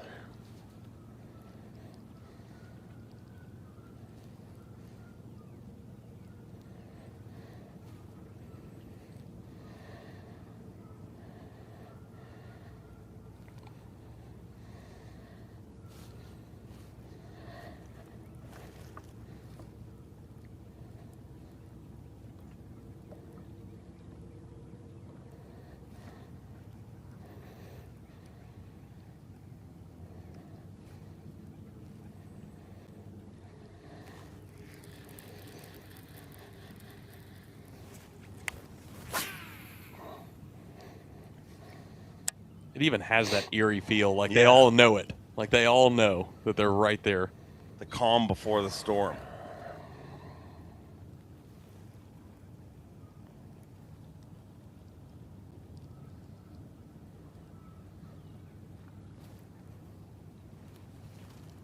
As a fan, and I'm kind of ruining it by even saying this, but as a fan, that's why I love kind of moments like this when we just kind of lay out and you listen to, you know what I mean? I love the sound. You feel of it, fishing. yeah.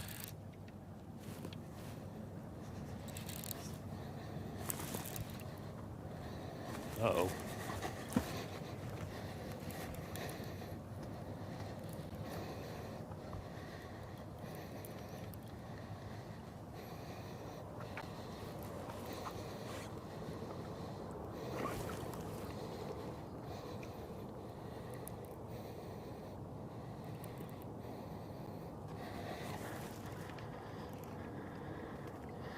This is extremely large, whatever it is.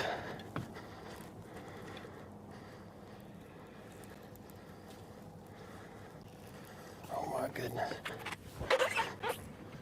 Come here.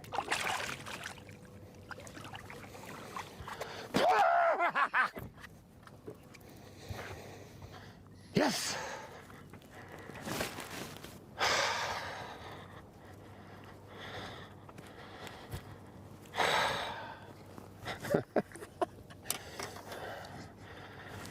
It just got interesting.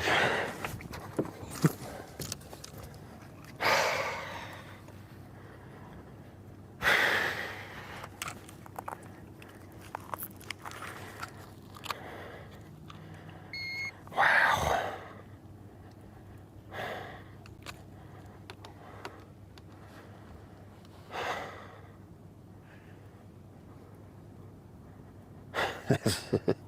What a day, what a day, what a day, what a day, what a day. We're gonna go 5, 9. Over a 2-pound coal.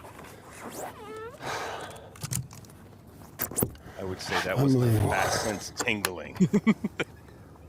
Hey now, hold on. Get your butt down there. 5, 9.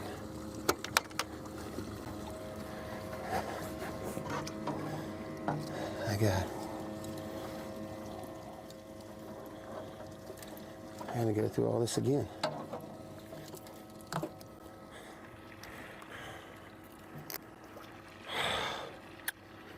I love this place.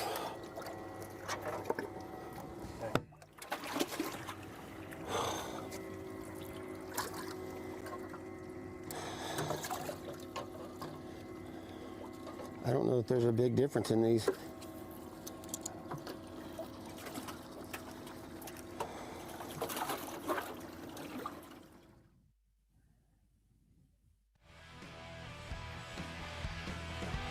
I'd say he's had a pretty good day. I mean, it sucks to have to work on your birthday, but if you're going to work on your birthday, you might as well do work, and that's exactly what Hank Cherry has done here today. No question about it. I mean, we had him on camera on day one. It seemed to be a bit of a struggle, and then ever since that, he has put the foot to the pedal and made it happen, as you mentioned. And we've talked about a lot on live today, doing something a little bit different, something we haven't seen in a long time. I'm not sure that in my time at Bass, I have seen anybody do this in a tournament to have this much success. But throwing that little grub and having a ton of success. What a morning for Hank Cherry. I think that's, like I said, I think his 11th keeper we've registered on Bass Track. And again, that's not even accounting for the ones that, of course, didn't help. No problem getting bites, and he's making it happen here. Taking a page out of the Linder's book. I'm just going to swim a grub. Just a grub. Just throw it out and swim it back, and they chew it every single time. Wow, what a day Hank Cherry has had. What a birthday it would be for him to get his 5th win and to kick off the 2026 Bassmaster Elite Series with a victory. What a special, special birthday that would be for Hank Cherry, and that would put him unofficially in our lead right now. Stetson Blaylock slips into second place, But one thing we are certain of this day, Championship Sunday, is that leaderboard continues to change. We got several hours of fishing ahead. Don't go anywhere. Take off like a rocket. Fly across water. We hunt monsters, armed with only rod and reel. We stay silent as a ghost. And outduel the others, be they fish or foe. We chase the extraordinary. And that is why Mercury means more. This is the Quick Cube. Quick Cube. The Quick Cube. The Quick Cube. The durability is my favorite thing about the Quick Cubes. You can flip through them like a filing cabinet. The clear window on these, I know exactly what's in there. And I love this bag. I've got a bunch of them. You know, if you want to squish them in a little bit, it's no big deal. That zipper is watertight, floats. I can just drop it right in the water, and then I can pull it right back out again, and it's totally dry on the inside.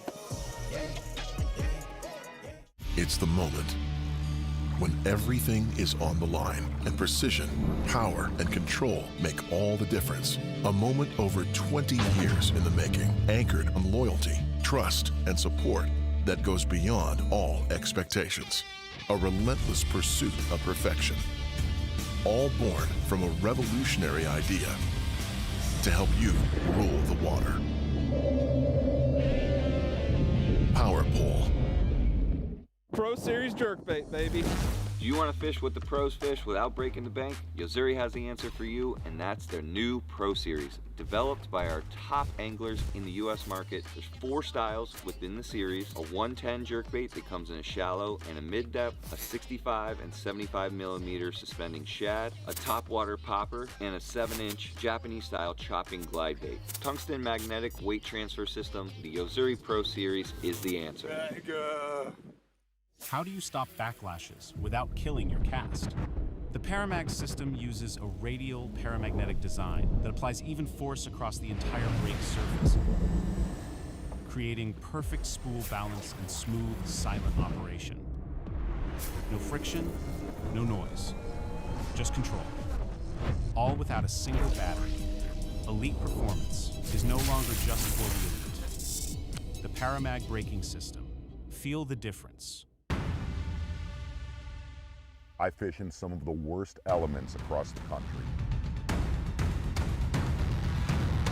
Spring, that's a giant, dude. Summer, oh my gosh. Hi, look at that thing. Winter, it's so cold. And fall, got a big one, that's awesome. Being comfortable and staying dry is the only option.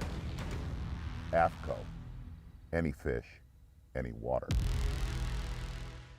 The Bassmaster Classic is returning to rock the Tennessee River at the greatest event in bass fishing, March 13th through the 15th. But first, join us on March 12th at the kickoff party for live music and giveaways. Then catch the action Friday through Sunday in downtown Knoxville. Watch takeoffs at Volunteer Landing. Check out the expo at the Knoxville Convention Center and World's Fair Exhibition Hall. And head over to Food City Center to experience the exciting weigh-in shows. Fun for the whole family. All events are free. Come ready to rock at the Bass Pro Shops Bassmaster Classic presented by Under Armour. Details at bassmaster.com.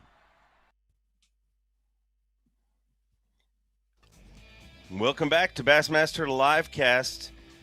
Had a look at an aerial view of our playing field here, Lake Guntersville, and the legend continues to grow. Legendary Lake Guntersville, such a fabled fishery. We've had so many amazing moments here in the past, and man, another one here this week. And guess what? Deja vu. One of those guys who had one of those amazing moments, Hank Cherry, might be setting himself up for another one here on his birthday. Hank Cherry trying to kick off the 2026 season with a W, and man, he just threw a major shot across the bow. No question about it. I mean, you've heard him talk about it all morning. He knew he was just one bite away, a couple bites away.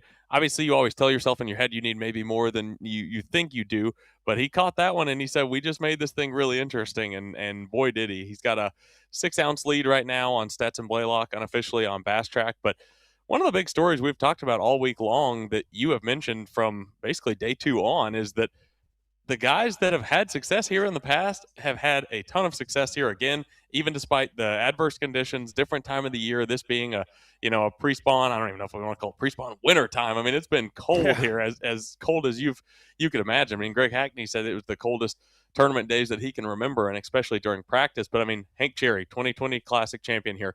Stetson Blaylock, I finished top 5 in that same exact Classic in 2020. Jamie Hartman, former winner here. Wes Logan, 2 top 5s? Yeah, never in Elite Series competition. I mean, it is incredible. Justin Atkins has also had success here. From a fantasy fishing standpoint, that threw everybody for a loop because, there were so many locals here, so many guys from Alabama that you would expect to do well. But, I mean, the history played this time. History played big time for the guys that have had success here in the past. Oh, yeah. I've been wondering about this guy. Let's get our eyes on Matt Robertson.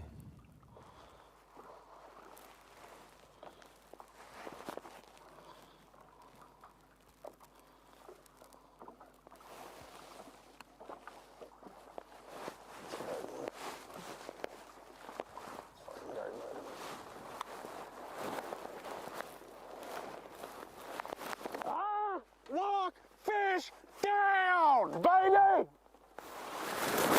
That's what we're out here for.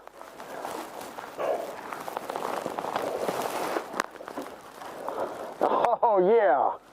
Get you some of that, son.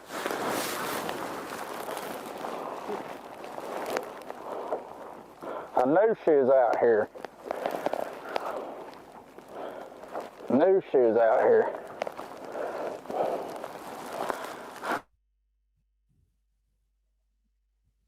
It's a call.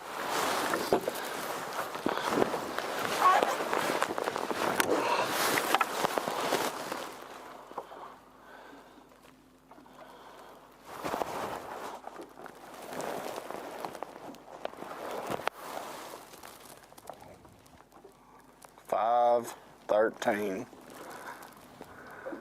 $5.13. Come on. Number 1.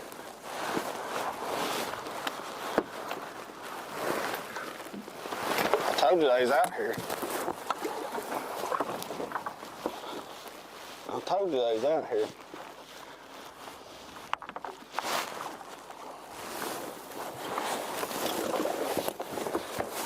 Oh yeah, we gotta swap a hook out because I bent her, but I don't care.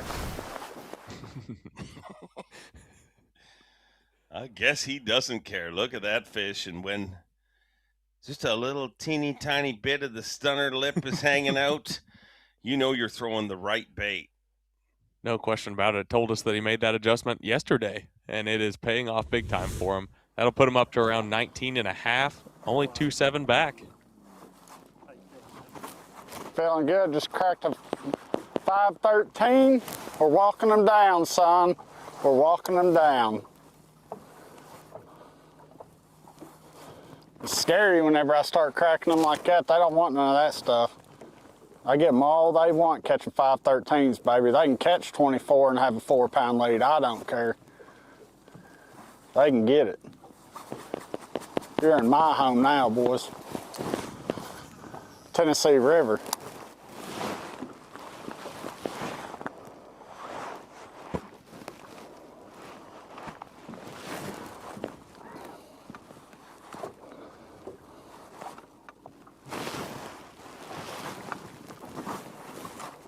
I was gonna leave, but I know there's great big ones out here. That's what lives out here in the middle of Guntersville.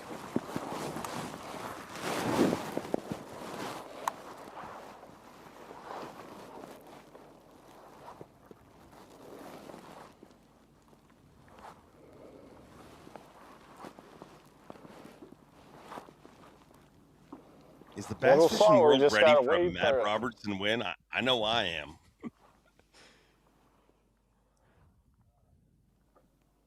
You said it early on, but I mean, Super Bowl Sunday parties are typically get it going pretty big. I'm not sure that any Super Bowl Sunday party would compare to the party that would happen right here in Scottsboro, Alabama.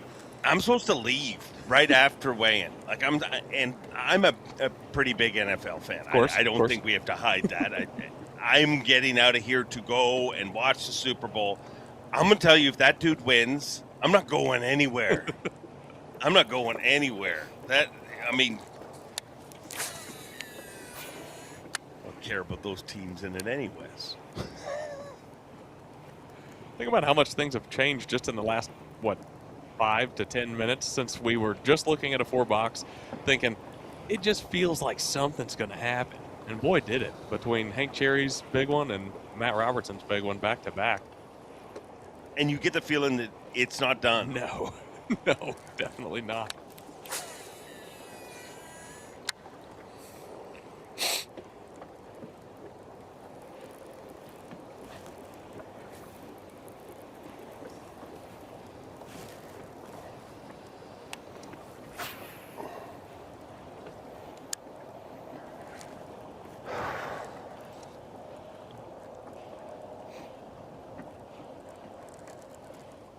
Braden, I need a 7-pounder, dude, to win.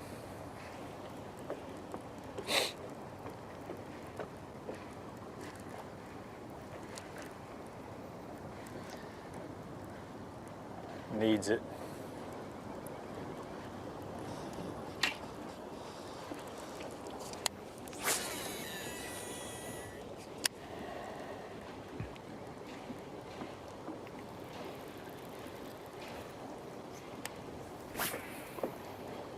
Not only do you get the feeling that something's about to happen, but you get the feeling that they're feeling it. Like everybody's feeling like I'm right there knocking at the door.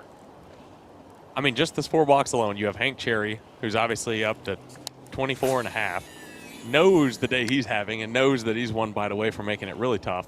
Stetson Blaylock, an outstanding morning, has struggled a little bit more in the afternoons, knows that he needs to figure out that afternoon bite. Matt Robertson started as hot as anybody in the field this morning and just boated that giant just a moment ago. And then Wes Logan, who, each day the afternoon has been his best friend. So, I mean, all 4 of these guys know that they're right there and they have a great chance.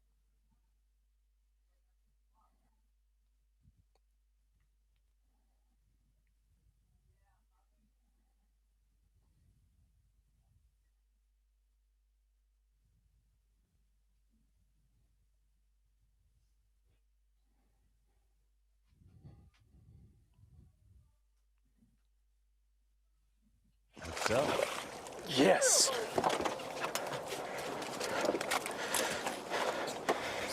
Oh, skinny, but a big one. Look how skinny that thing is. Dude, I watched him eat it. Watched him eat it.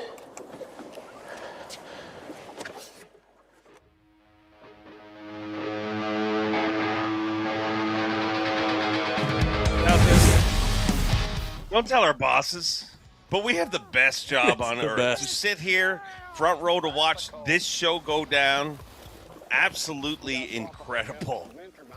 To be joined all day by Bassmaster Elite Series pros, guys that made the semifinal Saturday cut, break it down the action.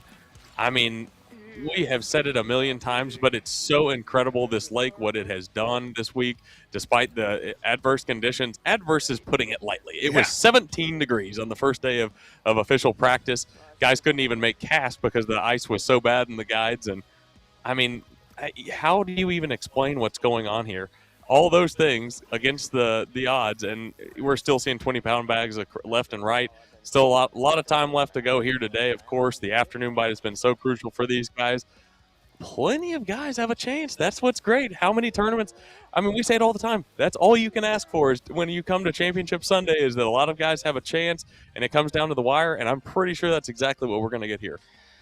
It's what you want, man. It is amazing, and this body of water continues to deliver, and our pros continue to deliver. I feel like I'm watching a heavyweight fight, and we're just seeing body blow after body blow, and I mean they're more than body blows. I mean these guys.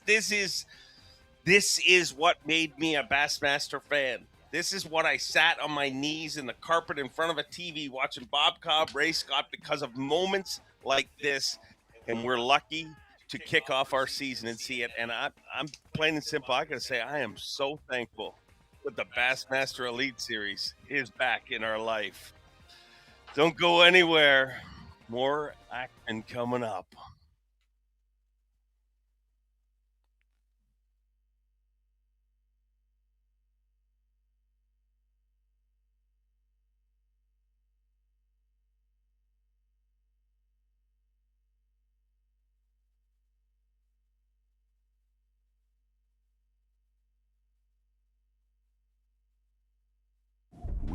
the impossible. Take off like a rocket. Fly across water. We hunt monsters, armed with only rod and reel.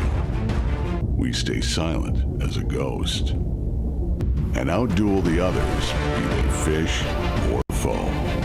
We chase the extraordinary, and that is why Mercury means more. This is the Quick Cube. Quick Cube. The Quick Cube. The Quick Cube.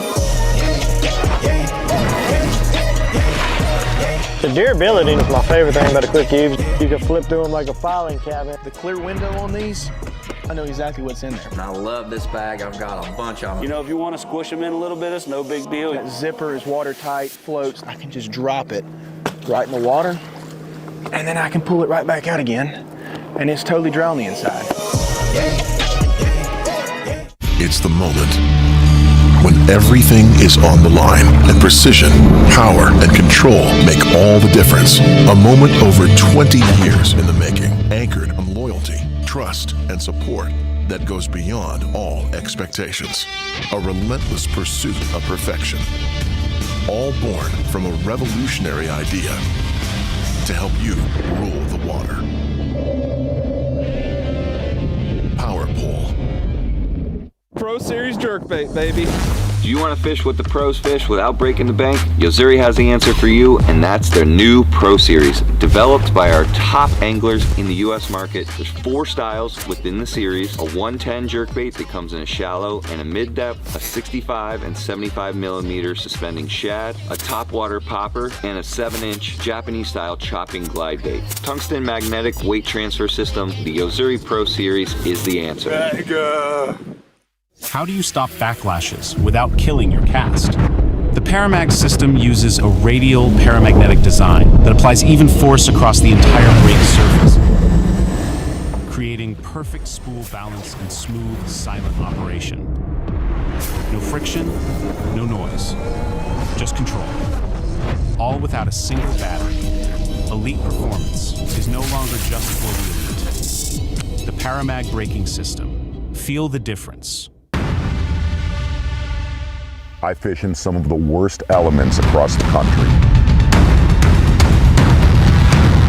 Spring, that's a giant, dude. Summer, oh my gosh. Hi, look at that thing. Winter, it's so cold. And fall, got a big one, that's awesome. Being comfortable and staying dry is the only option. AFCO, any fish, any water. The Bassmaster Classic is returning to rock the Tennessee River at the greatest event in bass fishing, March 13th through the 15th. But first, join us on March 12th at the kickoff party for live music and giveaways. Then catch the action Friday through Sunday in downtown Knoxville. Watch takeoffs at Volunteer Landing. Check out the expo at the Knoxville Convention Center and World's Fair Exhibition Hall. And head over to Food City Center to experience the exciting weigh-in shows. Fun for the whole family. All events are free. Come ready to rock at the Bass Pro Shops Bassmaster Classic presented by Under Armour. Details at bassmaster.com.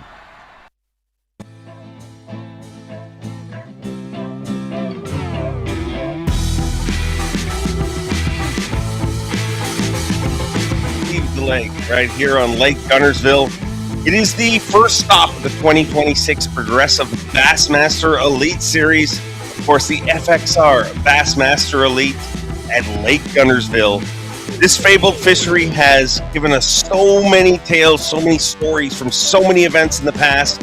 And the birth state of Alabama is where we are kicking off this season. And man, this body of water has put on a show here this week. An event leading into it, some people said, how are they going to run a tournament? How are they going to run a tournament? The lake is frozen. The back bays were literally frozen with almost an inch of ice in some areas. I mean, on day one weigh-in, before weigh-in, they had to chip ice off the troughs backstage, Kyle Jesse. But man, it is hot. And I mean, this is why you become a Bassmaster fan. You're exactly right. I mean, every single Bassmaster Elite Series tournament, Bassmaster Classic that we've had here, they're all memorable for some reason or another. This one, we're all going to remember because of the weather, obviously as cold as it can be during practice. 17 degrees, I believe, the first day of official practice. Didn't warm up much between there, then and now. We've seen weather in the 30s and upwards of 40s. Going to warm up this afternoon, might warm up the bite, but it's been a blast to watch so far, and certainly going to be one of those memorable tournaments from Lake Guntersville. A guy who started the week under the weather, but no better way to get feeling better than make Championship Sunday, and that is 7-time Bassmaster Classic qualifier. Brandon Card going to kick off our midday report. Great. He's going to get you caught up with everything that's been happening. And I think that slowing down, whether you do it through illness or you do it through mental power, it paid off this week. The slower, the anglers that locked into something definitely ended up here. Yeah, I mean, how many guys do we hear just this morning talk about, you had to get in an area and thoroughly fish it? We've seen a lot of the guys inside the top 10 have success doing just that. Brandon Card this morning, not getting a lot of bites, but when he sets the hook, it tends to be a good one. Has a 5-pounder in the boat, a 3.5, a 3, a 4, has a 2-pounder right now, so definitely a lot of room to grow, doing a lot of his damage on a vibrating jig and a lipless crankbait, Yozuri rattling vibe. We've seen him different areas. He's fished up in the pad stems, really shallow, fished over submerged grass. It's been a lot of fun to watch him. Well, how about a man more slick than an ugly stick? It's always showtime when you have a camera with Matt Robertson. Matt Robertson put on a show this morning. Not only was he catching them, he was having a great time. I mean, it was a absolute blast. We've seen him all morning long, catch him on that jerkbait, Berkeley Stunna 112. Over the top of the grass. It's been fun watching him fish it the way he is. Obviously, rod tip high, fishing it over the top of the grass. I mean, he just had a big shot just a moment ago with a 5.13, jumped him all the way up into third place, just 2.7 back. I mean, this morning when we were looking at his day, we were thinking, wow, he's off to a great start, but, he's got an uphill climb or battle to climb, but 2.7 back right now. A lot could happen for Matt Robertson this afternoon. In the most technical time in the sport, people talking about being priced out of the sport, he's using a $24 rod. We found out that some guys went to Huddle House this morning and spent nearly as much on their breakfast as he did on his jerkbait rod, so a lot of fun. Hank Cherry competing on his birthday, a 4-time Bassmaster winner, 2-time Classic champion, and one of those Classics happened right here on Guntersville. Can lightning strike twice? I certainly think it can. I mean, we have talked about it all week. For most guys inside the top 10 throughout the field, it's been a roller coaster. It's been very, very hard to be consistent. We had Hank on camera on day one. Struggled more than I think he expected. Really rallied the troops the last 2 days. Had an outstanding, day 2 and day 3. 24-8 in the live well right now, doing it old school. I mean, we knew we were going to see some old school in this tournament with no forward-facing sonar, and some people will say that old school. It's not old school. It's just the way everybody grew up fishing. But he really is going old school with a chartreuse pepper grub on an 1/8-ounce jig head, slow winding it over the top of the grass, and he is getting a ton of bites right now. Registered at least 12 keepers on Bass Track, and that's only accounting for the ones that he's been culling out. I mean, it's been fun to watch him. I'd say it's old school. He's swimming the jig worm. Let's get over to Stetson Blaylock, and he has had an incredibly steady tournament. Really confident. There's been kind of an aura around him that I'm not shocked to see him here. No, not at all. Obviously, fishing an area that he's had a ton of success in the past. Told us yesterday that it's the same general area that he, had success in the 2020 Classic.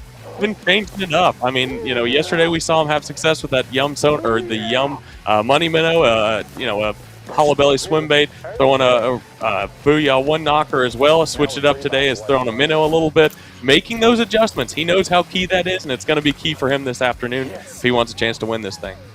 Stetson Blaylock already won Elite Series victory to his resume, but said it's been a while this morning. Said, I think it's about time to get another one. Well, we've had an incredible morning, but atop the leaderboard right now,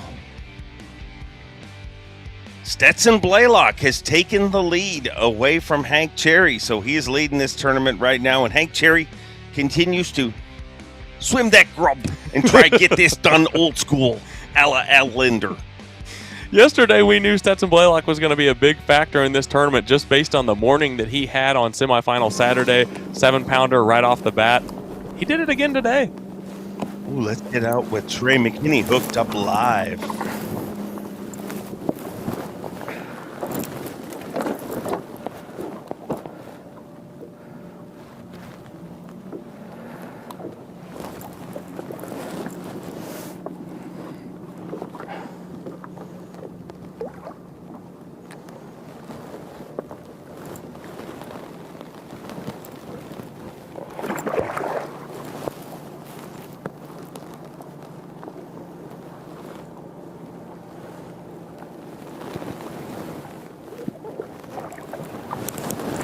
one. Not a bad one.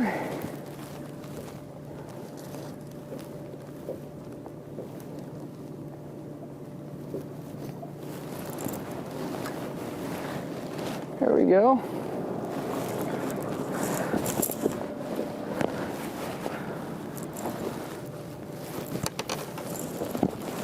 Probably close to a, yeah, I'd say. If he was fat, he'd be huge. Yeah, that's a nice fish.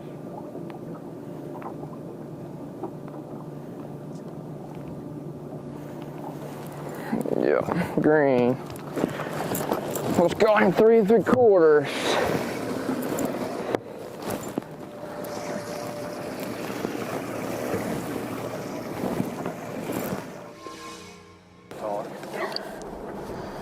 Incredible day so far.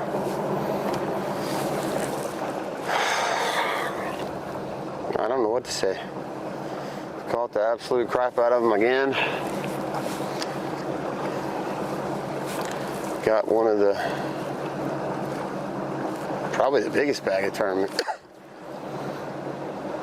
With room to get rid of another one pretty easily. And then it's going to get kind of difficult. I like to have that issue to worry with.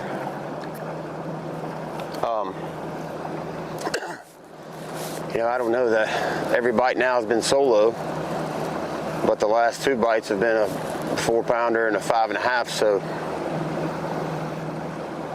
I'm just going to ease back around this grass a couple more times and see what I can get. No, the guys watching me, they're fishing now, but they're up in the grass. They're not out here, which is fine.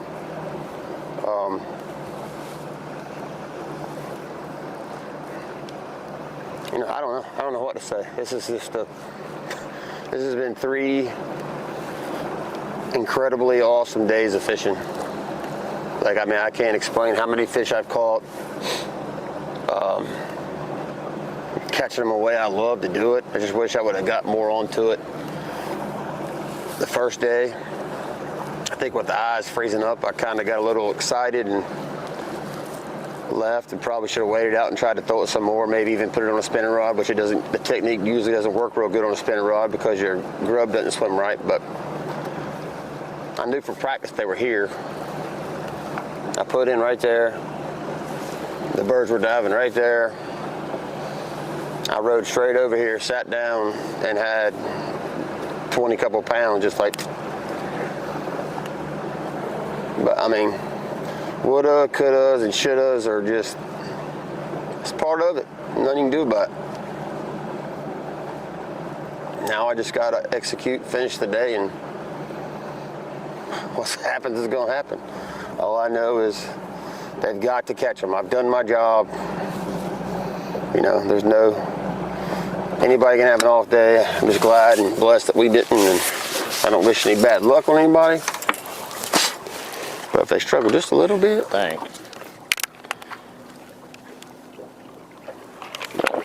just enough I'd take another one of those 1 ounce wins. That I would do for sure.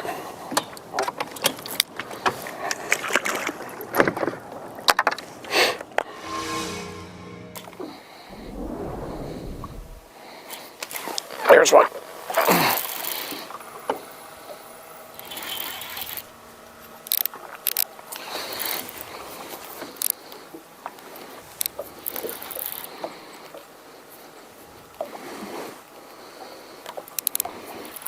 No idea how big, how it's hooked, nothing.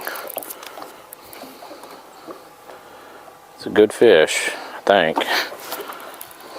No, back hook. Back hook. Back hook and underneath.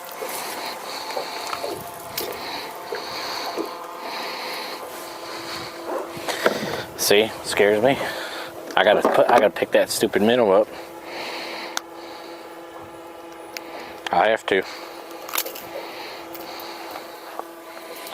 They're gonna keep doing that. All he done was swipe at it, and that's the 3rd one in what? 10 yards, if that?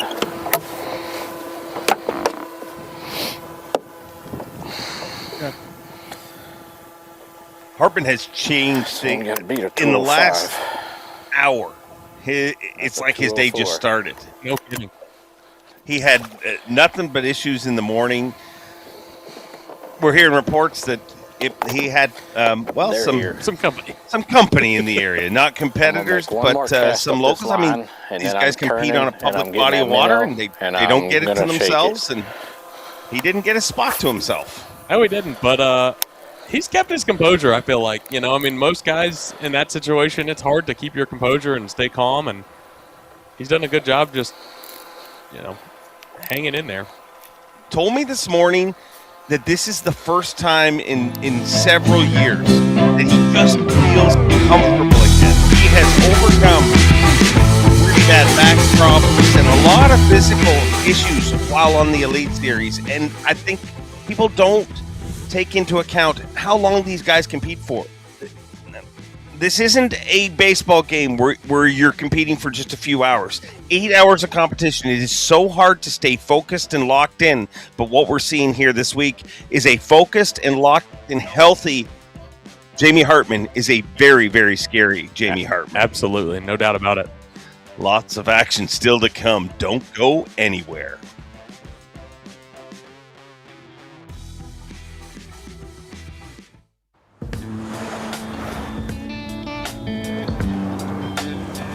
We're always searching for new air to breathe. We get lost, find our way, and choose to get lost again. We are the detourists.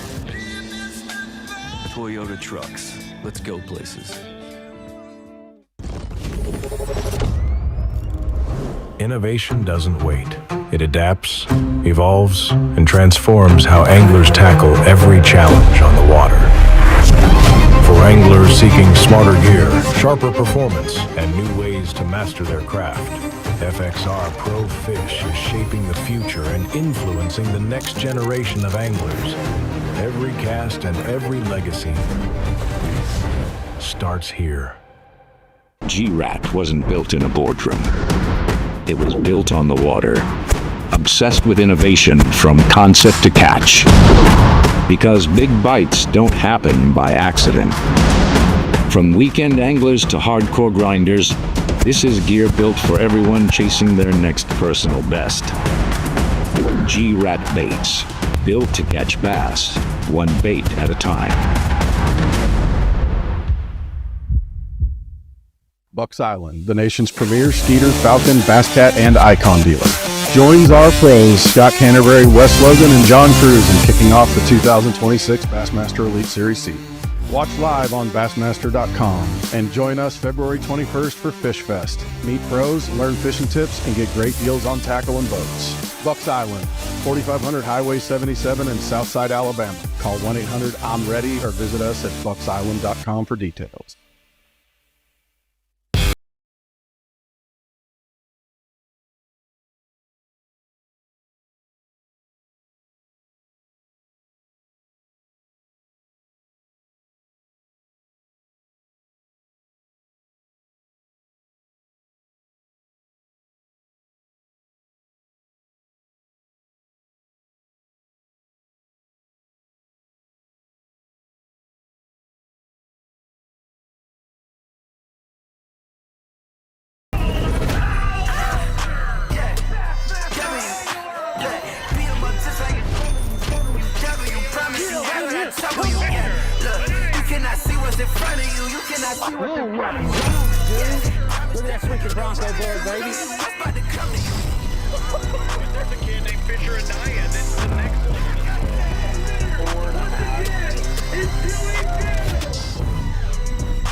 At Beat Down Outdoors, we know you depend on your gear to hold up in any condition. We built for that. We test for that. In fact, we pride ourselves in that. Because we know when the time comes to test your gear, you aren't going to take it easy, so we won't. We build premium, made in the USA products that you can rely on in the moments when your equipment should be the last thing on your mind.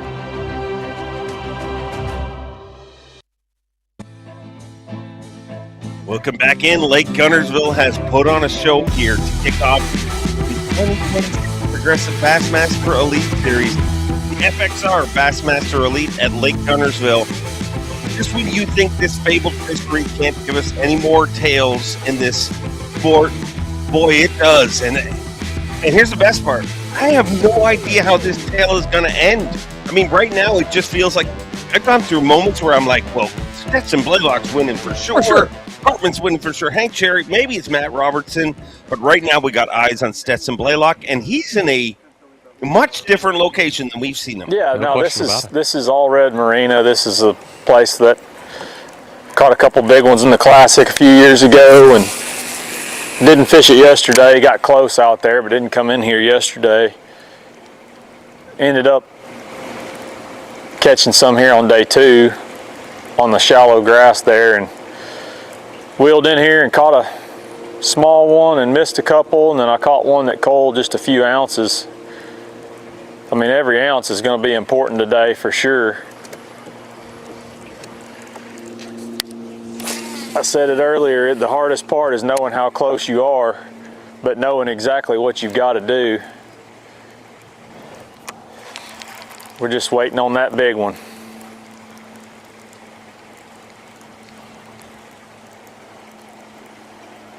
Hey, it's kind of welcoming to see a different background. We've got a really good stringer again. Now for something completely different, we got somebody else on the set, and somebody who I've been very entertained by this whole tournament, Pete Robbins, great outdoor rider. And Pete, you have been kind of driving the bus on the Bassmaster blog. Yeah, we've brought the blog back, newer, better, different. I think we're copying or borrowing from other sports at this point, and hopefully keeping the fans entertained and informed so they'll be able to look back after the tournament even and find a historical record of what went on today. Pete, you've obviously done a great job also with the Elite Analysis stories, something we talk about quite a bit on live. Oh, what? Wait a minute.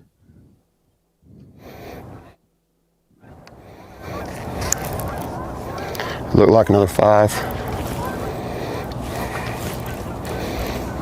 Yeah. God, it's big. Gotta get right there. I'm just gonna walk him around. Maybe.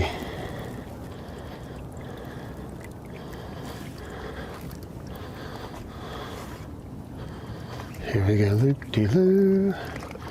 Here we go, loop-de-la. Come on, baby. Come up here.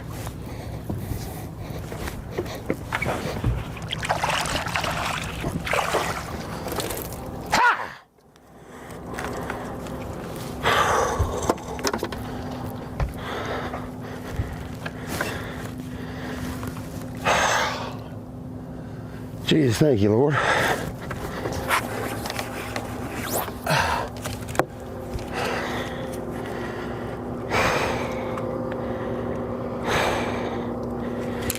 You're shaking as much as I am.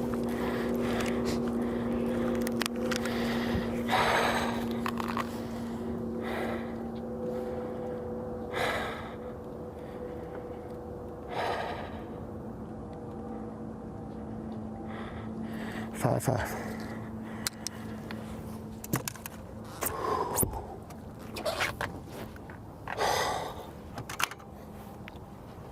Oh man, I did it again and shatter, clogging up my workspace.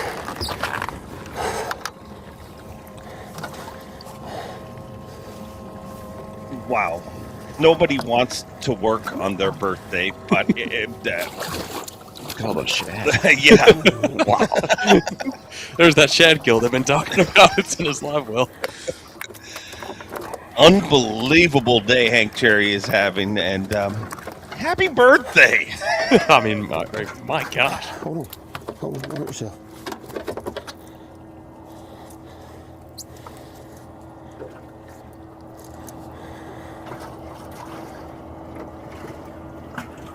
Green stays.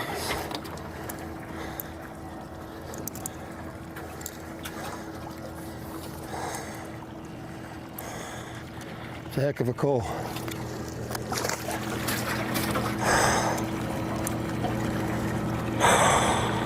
coming off.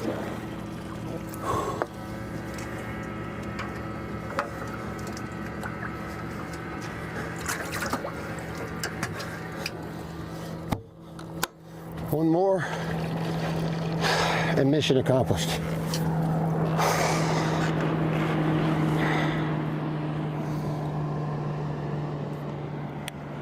Unbelievable.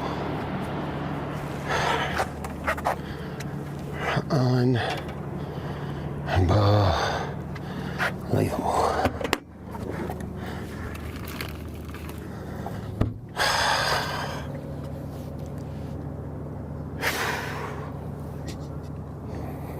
Man.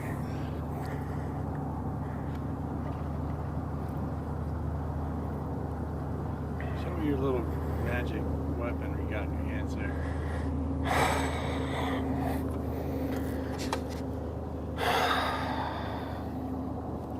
It's just a little robe.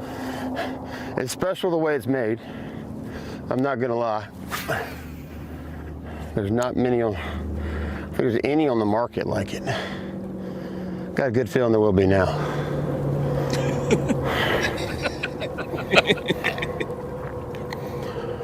Oh, BJ. One more, and they just got it. They just beat me. There's nothing I can do about it. No matter what happened the first day, one more fish of that caliber, and I lose. I just lose.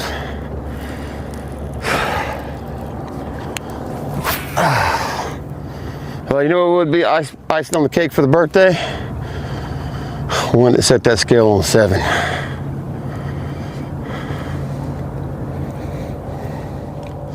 That would be fantabulous. Oh, man. Thank you, Lord.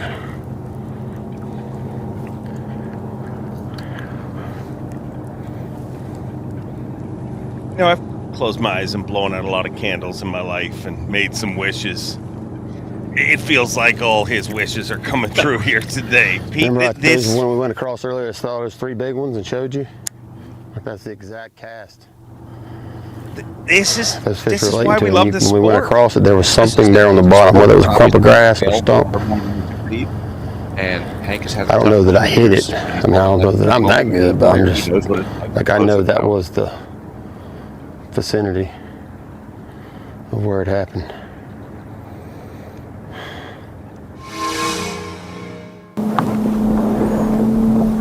Head over and check in with Trey McKinney. Tough act to follow, but hooked up live.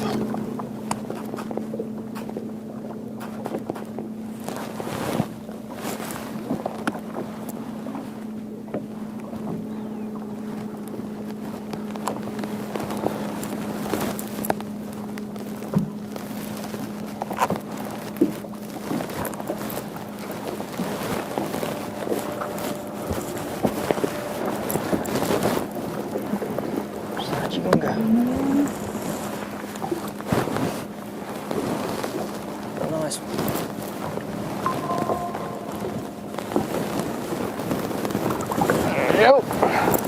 Not a bad little fish. Let's see.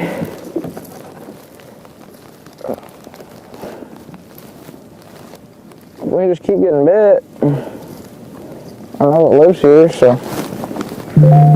What the heck?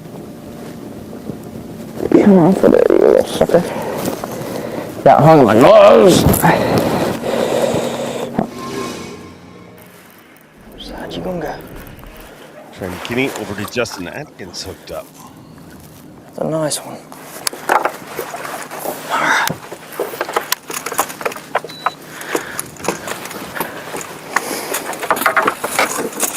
It's more of that limit filler we've been looking for.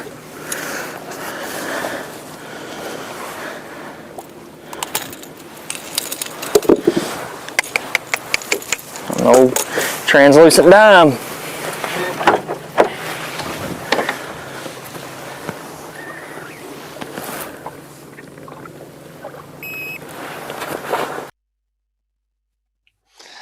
Pete, I don't know if we gave you the best job or the worst job. We invited you in here to talk, and the good news is you haven't had to say anything because the fish have done all the talking. This has been an amazing tournament. You know, we expected it to be tough, and they just keep catching and catching and catching. And as I came over here to the trailer, it's sunny out. They're going to keep catching them as the afternoon goes on. That's what's amazing is someone could have that last-minute flurry of 15, 20 pounds in 2 or 3 fish and come back from middle of nowhere and win the whole Derby. Pete, your lead in your elite analysis yesterday was something to the extent of if you had a jighead minnow potentially winning this tournament without forward facing on your bingo card, then good for you. I think your lead today might be if you had a chartreuse pepper grub being a potential player in this tournament. I mean, what a crazy deal we're watching with Hank Cherry. That's just awesome. I mean, it's old school and new school at the same time. People complained about forward-facing sonar that it was going to kill tackle sales. I don't know if a chartreuse grub kills tackle sales or not. I bet it ignites them because how many people have a chartreuse? Like, really, let's be honest. I mean, everybody's fished with a chartreuse grub. How many do you have, Pete? They're buried deep in a box somewhere in the garage from like 1986. And, you know, he said earlier, Trey McKinney doesn't have lures that old, or the lures older than Trey McKinney. I bet there are lots of guys who are getting their eyes open today. Well, I don't know where Al Linder is, but I hope he's watching this right now because he's swimming a grub and it might have just won his 5th Elite Series title. I knew it. They eat it every single time. What a tournament, what a day. Championship Sunday doesn't get any better than this. Trying to put a cherry on the top of this event, Hank Cherry celebrating his birthday and may just be celebrating his 5th Bassmaster win and his 2nd win on Lake Guntersville here at the FXR Bassmaster Elite, the first event of the 2026 Bassmaster season.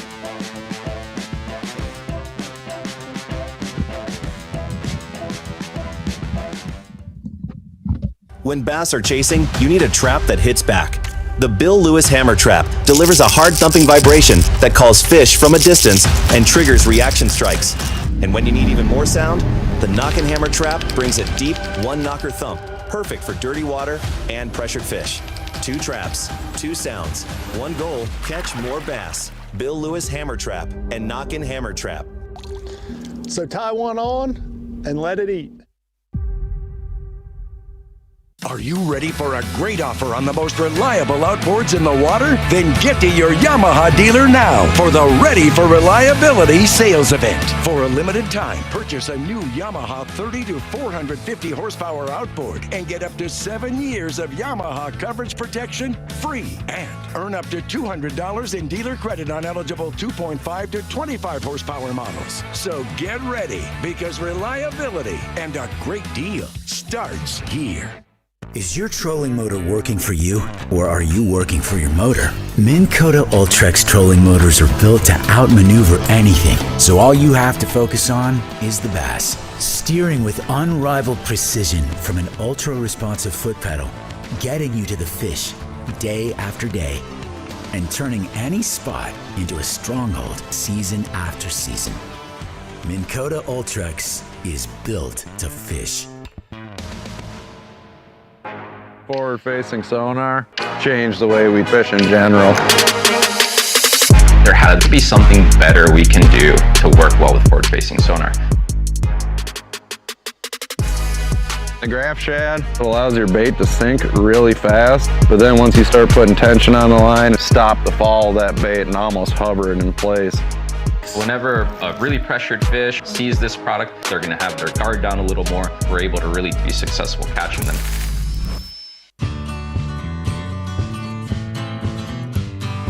She grew up fast.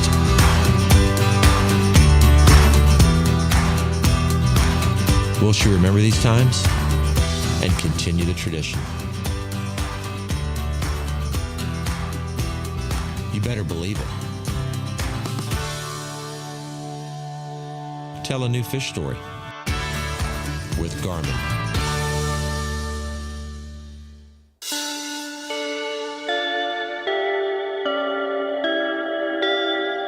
The first jerkbait series to optimize flash and sonar return with a head integrated blade.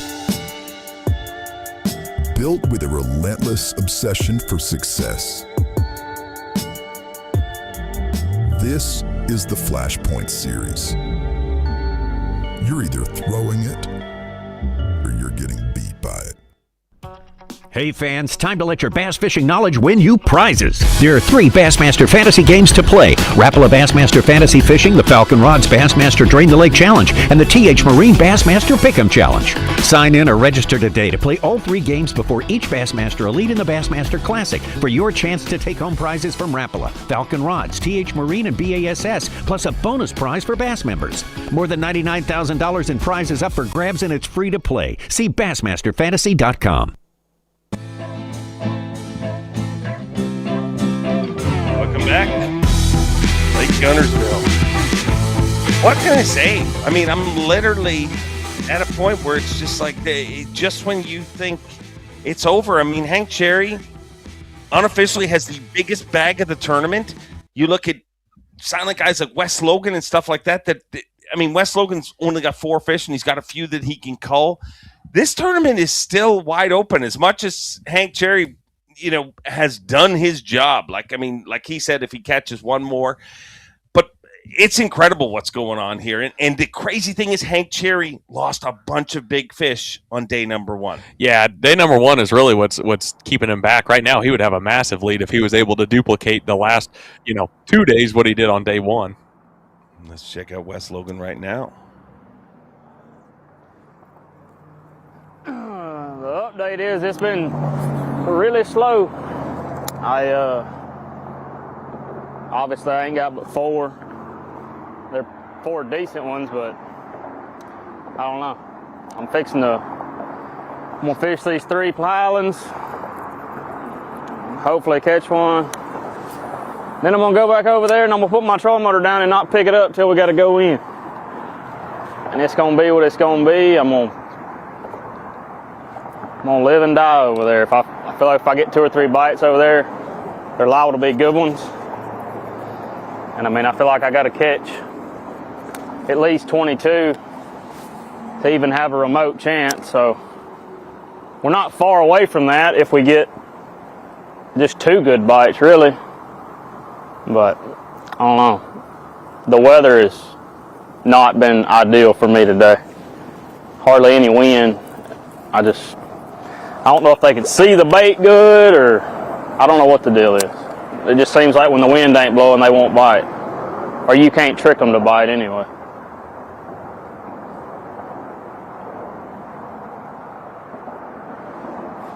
I don't know. We're just gonna leave it all out here. I'm gonna fish as hard as I can for the next 3 hours. It'll be what it'll be.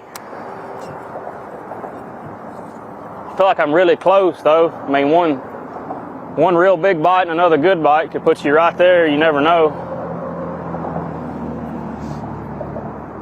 Or he could have 30 pounds and it wouldn't matter. I mean, that's the cool thing about this sport. You never know. So you just fish as hard as you can, say a little prayer, and hope for the best. And appreciate being here for sure. But that don't mean I don't want to win.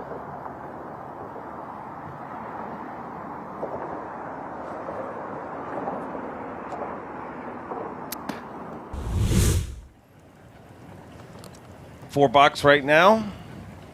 Hank Cherry, Stetson Blaylock, Matt Robertson, Jamie Hartman. Lots of stuff going on. Got Philip from B.A.S.S, active on the chat. Things are happening. Pete, how do you think things are going to shake out here today? I don't know. As a writer, I don't have a rooting interest. It would be great to see a Hank Cherry or a Jamie Hartman make a comeback. It would be great to see Matt Robertson win just for the party that we'd likely have in Scottsboro tonight. And I think it would be great for Trey McKinney to win just so the whole internet's head could explode.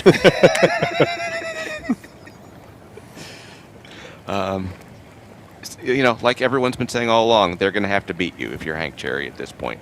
And I think it wouldn't be pleasant for him, but he could live with that, to know that he went out today and caught 26 plus pounds. Yeah. We just came from Wes Logan, and I think that's one of the things that we've talked about a lot today is his afternoon bite has been good. You heard him there talk about the conditions. Here. Clearly not what he's wanting, but many. he's 8-2 back and he only has 4 in the box. I mean, if he duplicates, if somehow we get a little bit of wind here this afternoon, he's still not out of it, all the way down in 5th place. You two know Wes better than I do, and despite the nickname, what's he mentally like on the water? Obviously, he's won before. He doesn't seem like someone who's likely to get spun out at all. Especially not at this point in his career. We've seen Wes go through some. The reason I call him the little ball hate is he's not a hateful person, despite the nickname. It's because I would watch him when he first showed up, and literally you would watch him stare at the scale, like before the weight came up, and he would literally be like, it would just be like he'd be willing that scale to be, and when it wasn't the right number, I mean, it was just like, just not words, just grumbles. But he is probably mentally as strong as I've seen him on tour. Very level-headed. I mean, won an event last year, which takes a lot of pressure off, and I don't think he'll spin out. Really, I look at our top 10, I don't see anyone spinning out. Matt Robertson hooked up again.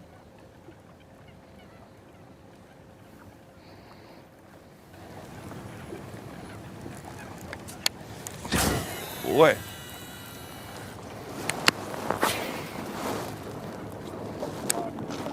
Well,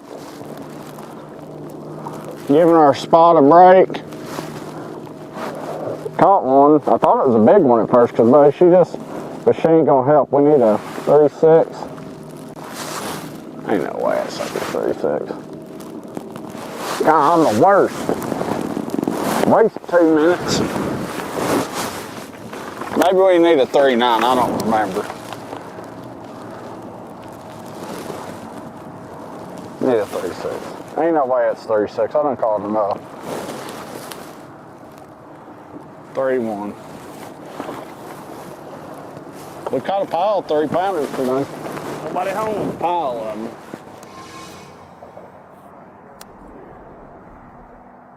Trey McKinney hooked up live.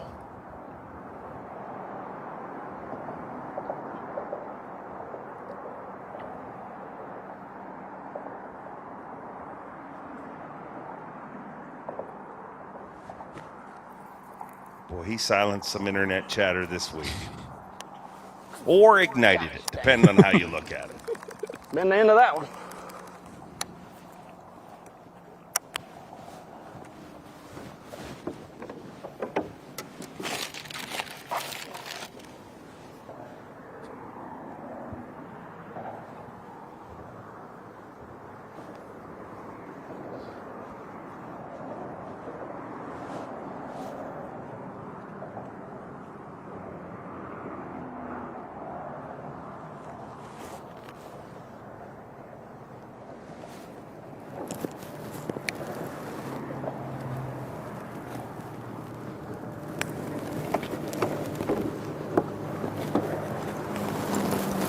There we go.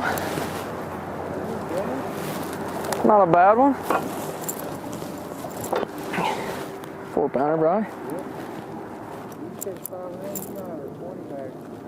Dang right, son.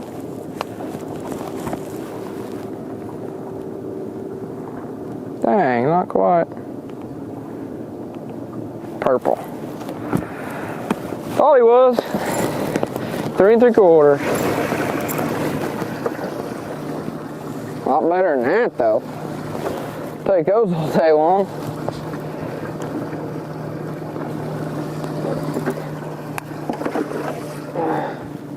Not a bad one to slurp back to the drink.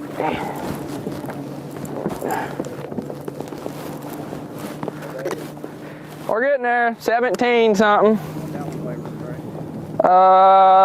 3 and 313, almost 4. Yeah, I think I got a, there he is. Finally hooked up with one.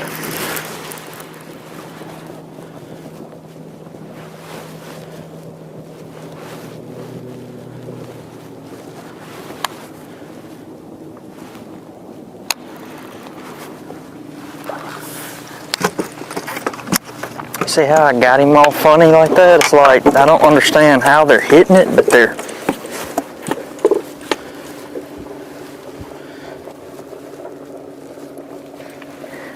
It's like I barely got him right there in the corner of the mouth with it. It's like they're just coming up there and nipping at it. But we got that one.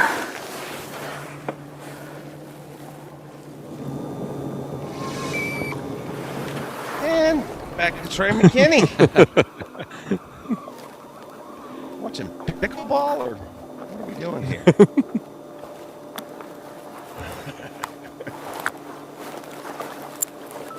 It's a pretty good lake. Fat. Fat is the name for her. Now, she ate it good. Get my ginormous pliers. Gosh, bless it.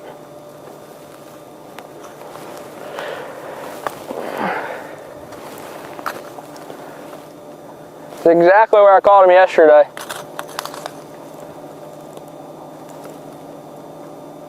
So they're still there, they just don't want to bite. They just don't want to bite cool stuff.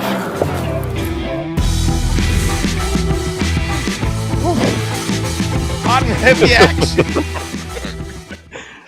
Unbelievable tournament. Hank Cherry atop the leaderboard with unofficially our biggest bag of the tournament, our Crush City Monster bag of the tournament. Stetson Blaylock behind him. Matt Robertson in third. Jamie Hartman, the day 3 leader, moves into 4th place. Wes Logan in 5th.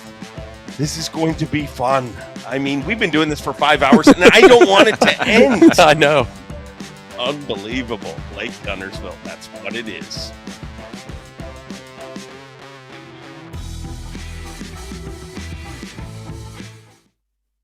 What's down there? For ages, man could only wonder. Until 1957, when a man named Carl Lawrence used World War II sonar to invent the first portable fish finder, and a company of fishermen, pioneers of underwater intelligence. We're still leading the way nearly 70 years deep. At Lawrence, we make more than marine electronics. We make fishing. It's that time again. Skeeter's Buy Save Fish sales event going on now until March 31st. Skeeter is offering rebates of up to $5,000 plus a $1,000 Tackle Warehouse gift card on new 2024 through 26 models, or your choice of Yamaha factory financing with rates as low as 3.79% for 72 months or 4.99% for 180 months. There's never been a better time to get into a new Skeeter, but this offer won't last long, so stop by your local Skeeter dealer today before this deal gets away. Skeeter. Eat, sleep, fish, dominate. Discover the hidden gems and pristine waters of Tennessee's B.A.S. signature lakes. Conveniently located throughout Tennessee, there's a signature lake near you, covering all regions of the volunteer state, all endorsed by the legendary Bill Dance himself. Whether it's a weekend getaway or an extended vacation, create timeless memories at Tennessee's Bill Dance signature lakes. Plan your trip today.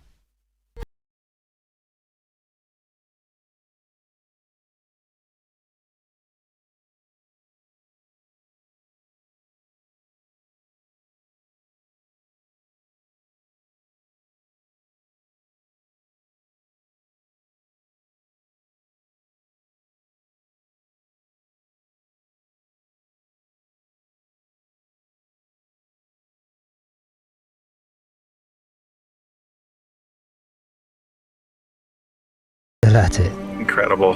The cold, the wet, numbness and a hunger.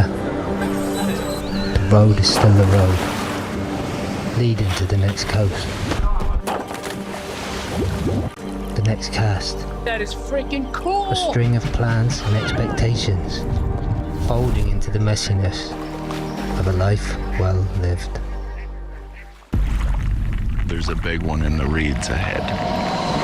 I know it.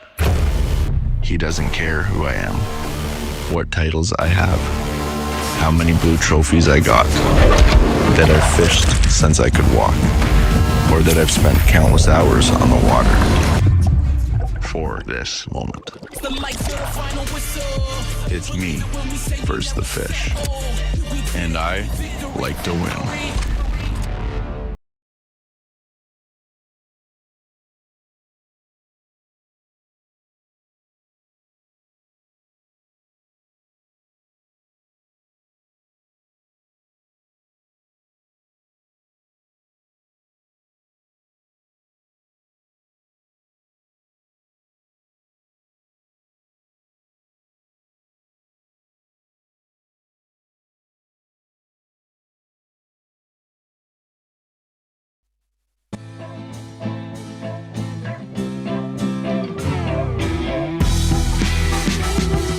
for the outdoors person this week.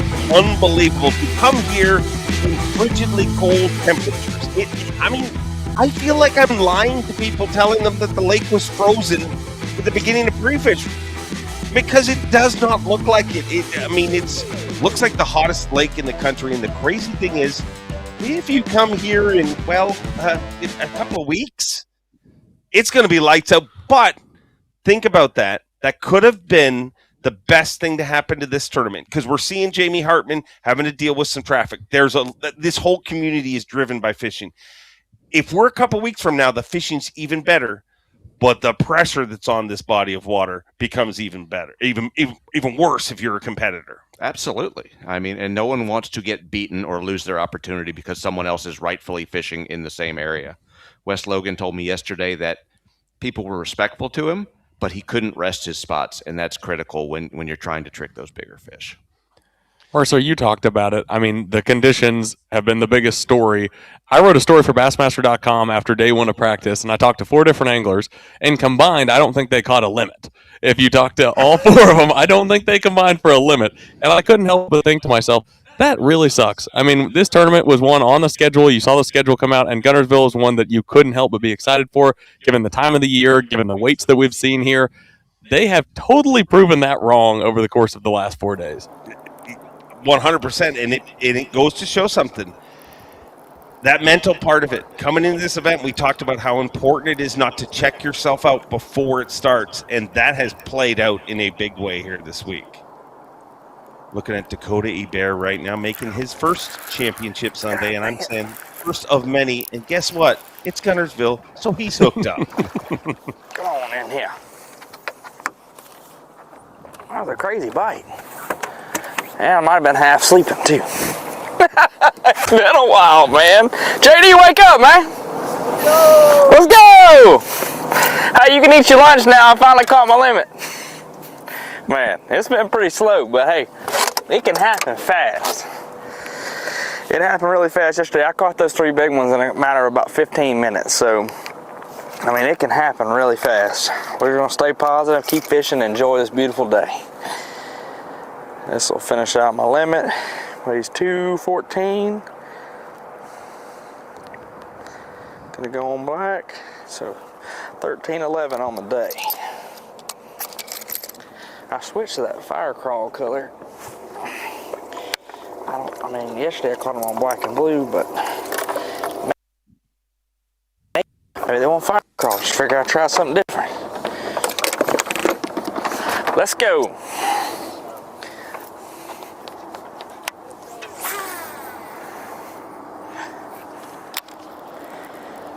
Bro, I think he had it for like 10 seconds, and I was just like, damn, it's a bite. Ladies and gentlemen, we meet the first honest angler. Most of them don't admit that. You know what's great, Dave, though? It's no secret that last year there was some discontent, some angst on tour, and just watching the footage this week, it's amazing how much more they're talking to the camera and really getting animated and explaining what they're doing out there. I just see a marked change, and maybe that's the particular guys we've had on camera. It just feels like there's new attitude out there. I don't know, it's like he didn't really have it, but... And I was waiting for it to kind of load up, but it never did, so finally I just swung. I don't think they're biting real good yet. They are.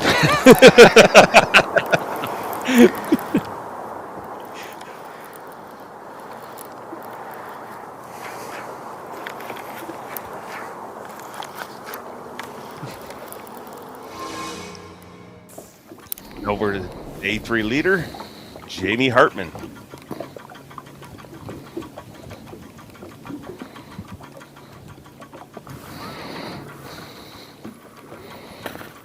I thought that was music, but it's actually him shaking. Somebody just tuned in right now for the first time and said that dang forward-facing sonar.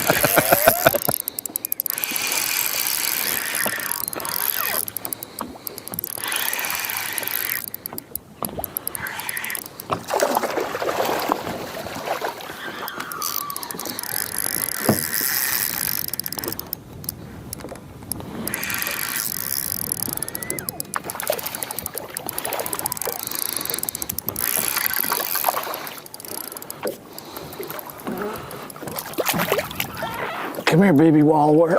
Oh, there we go.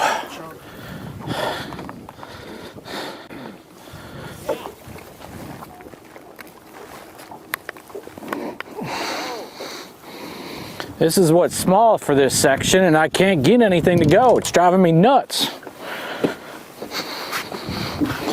Yeah, that's not even big for this stretch. 2.5. Well, it gets rid of a dink. 2.5 for a 3.5 is all. Number 1, 16.14. Number 1.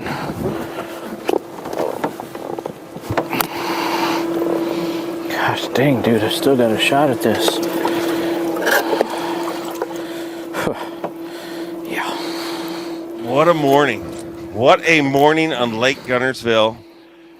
Unbelievable action. Back and forth all day long. I mean, potentially our biggest bag we've seen all week.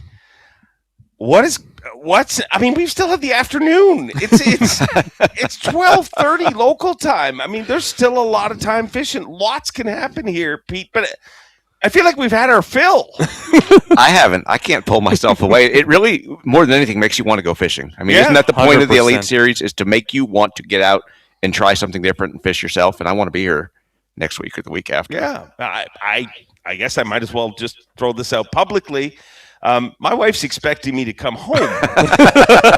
I said I would stay if Matt Robertson wins. I don't care who wins. I'm not going anywhere. I'm going to stay here for a few days because Guntersville's just getting better. Who's going to win this tournament? Hank Cherry. I mean, Hank Cherry is a great story. It's obviously an easy pick at this point, but he's done everything right. He's done the Van Dam thing of fishing to get stronger every day as the 4 days go on. And that's really what you have to do to win at this level. I mean, you can have a big first day. He did not. But if you're fishing to where they're going or what they're going to be doing, those are the guys who generally take home the trophies. And how wild would it be if somebody catches him? What costs him the tournament is the story going into the tournament, which is the ice. He had ice in his guides and he lost several fish on day one. So the ice would end up. But right now it looks like he's already iced this tournament. But I just wouldn't count it out. Kyle Jesse, your fantasy fishing picks have been horrible this week, but it's time to recover it right now. Who wins this tournament? I'm going to go a little bit different. I mean, I think you watch Hank. How can you root against him based on the amount of bites he's getting? It seems like every time he sets the hook, it's a 5+ pounder. But Stetson Blaylock, I mean, he's still got a 3.6 and a 3.7 in the bag, 1.6 back. I mean, he's got just as good of a chance right now. Well, we'll find it all out this afternoon. Our Yeti Hot Seat weigh-in happens at 4 p.m. Eastern Time. Make sure to get down here if you're anywhere nearby, because our Yeti Hot Seat is loaded by Hank Cherry right now. The question is, can anybody knock him out? Lake Guntersville. Wow.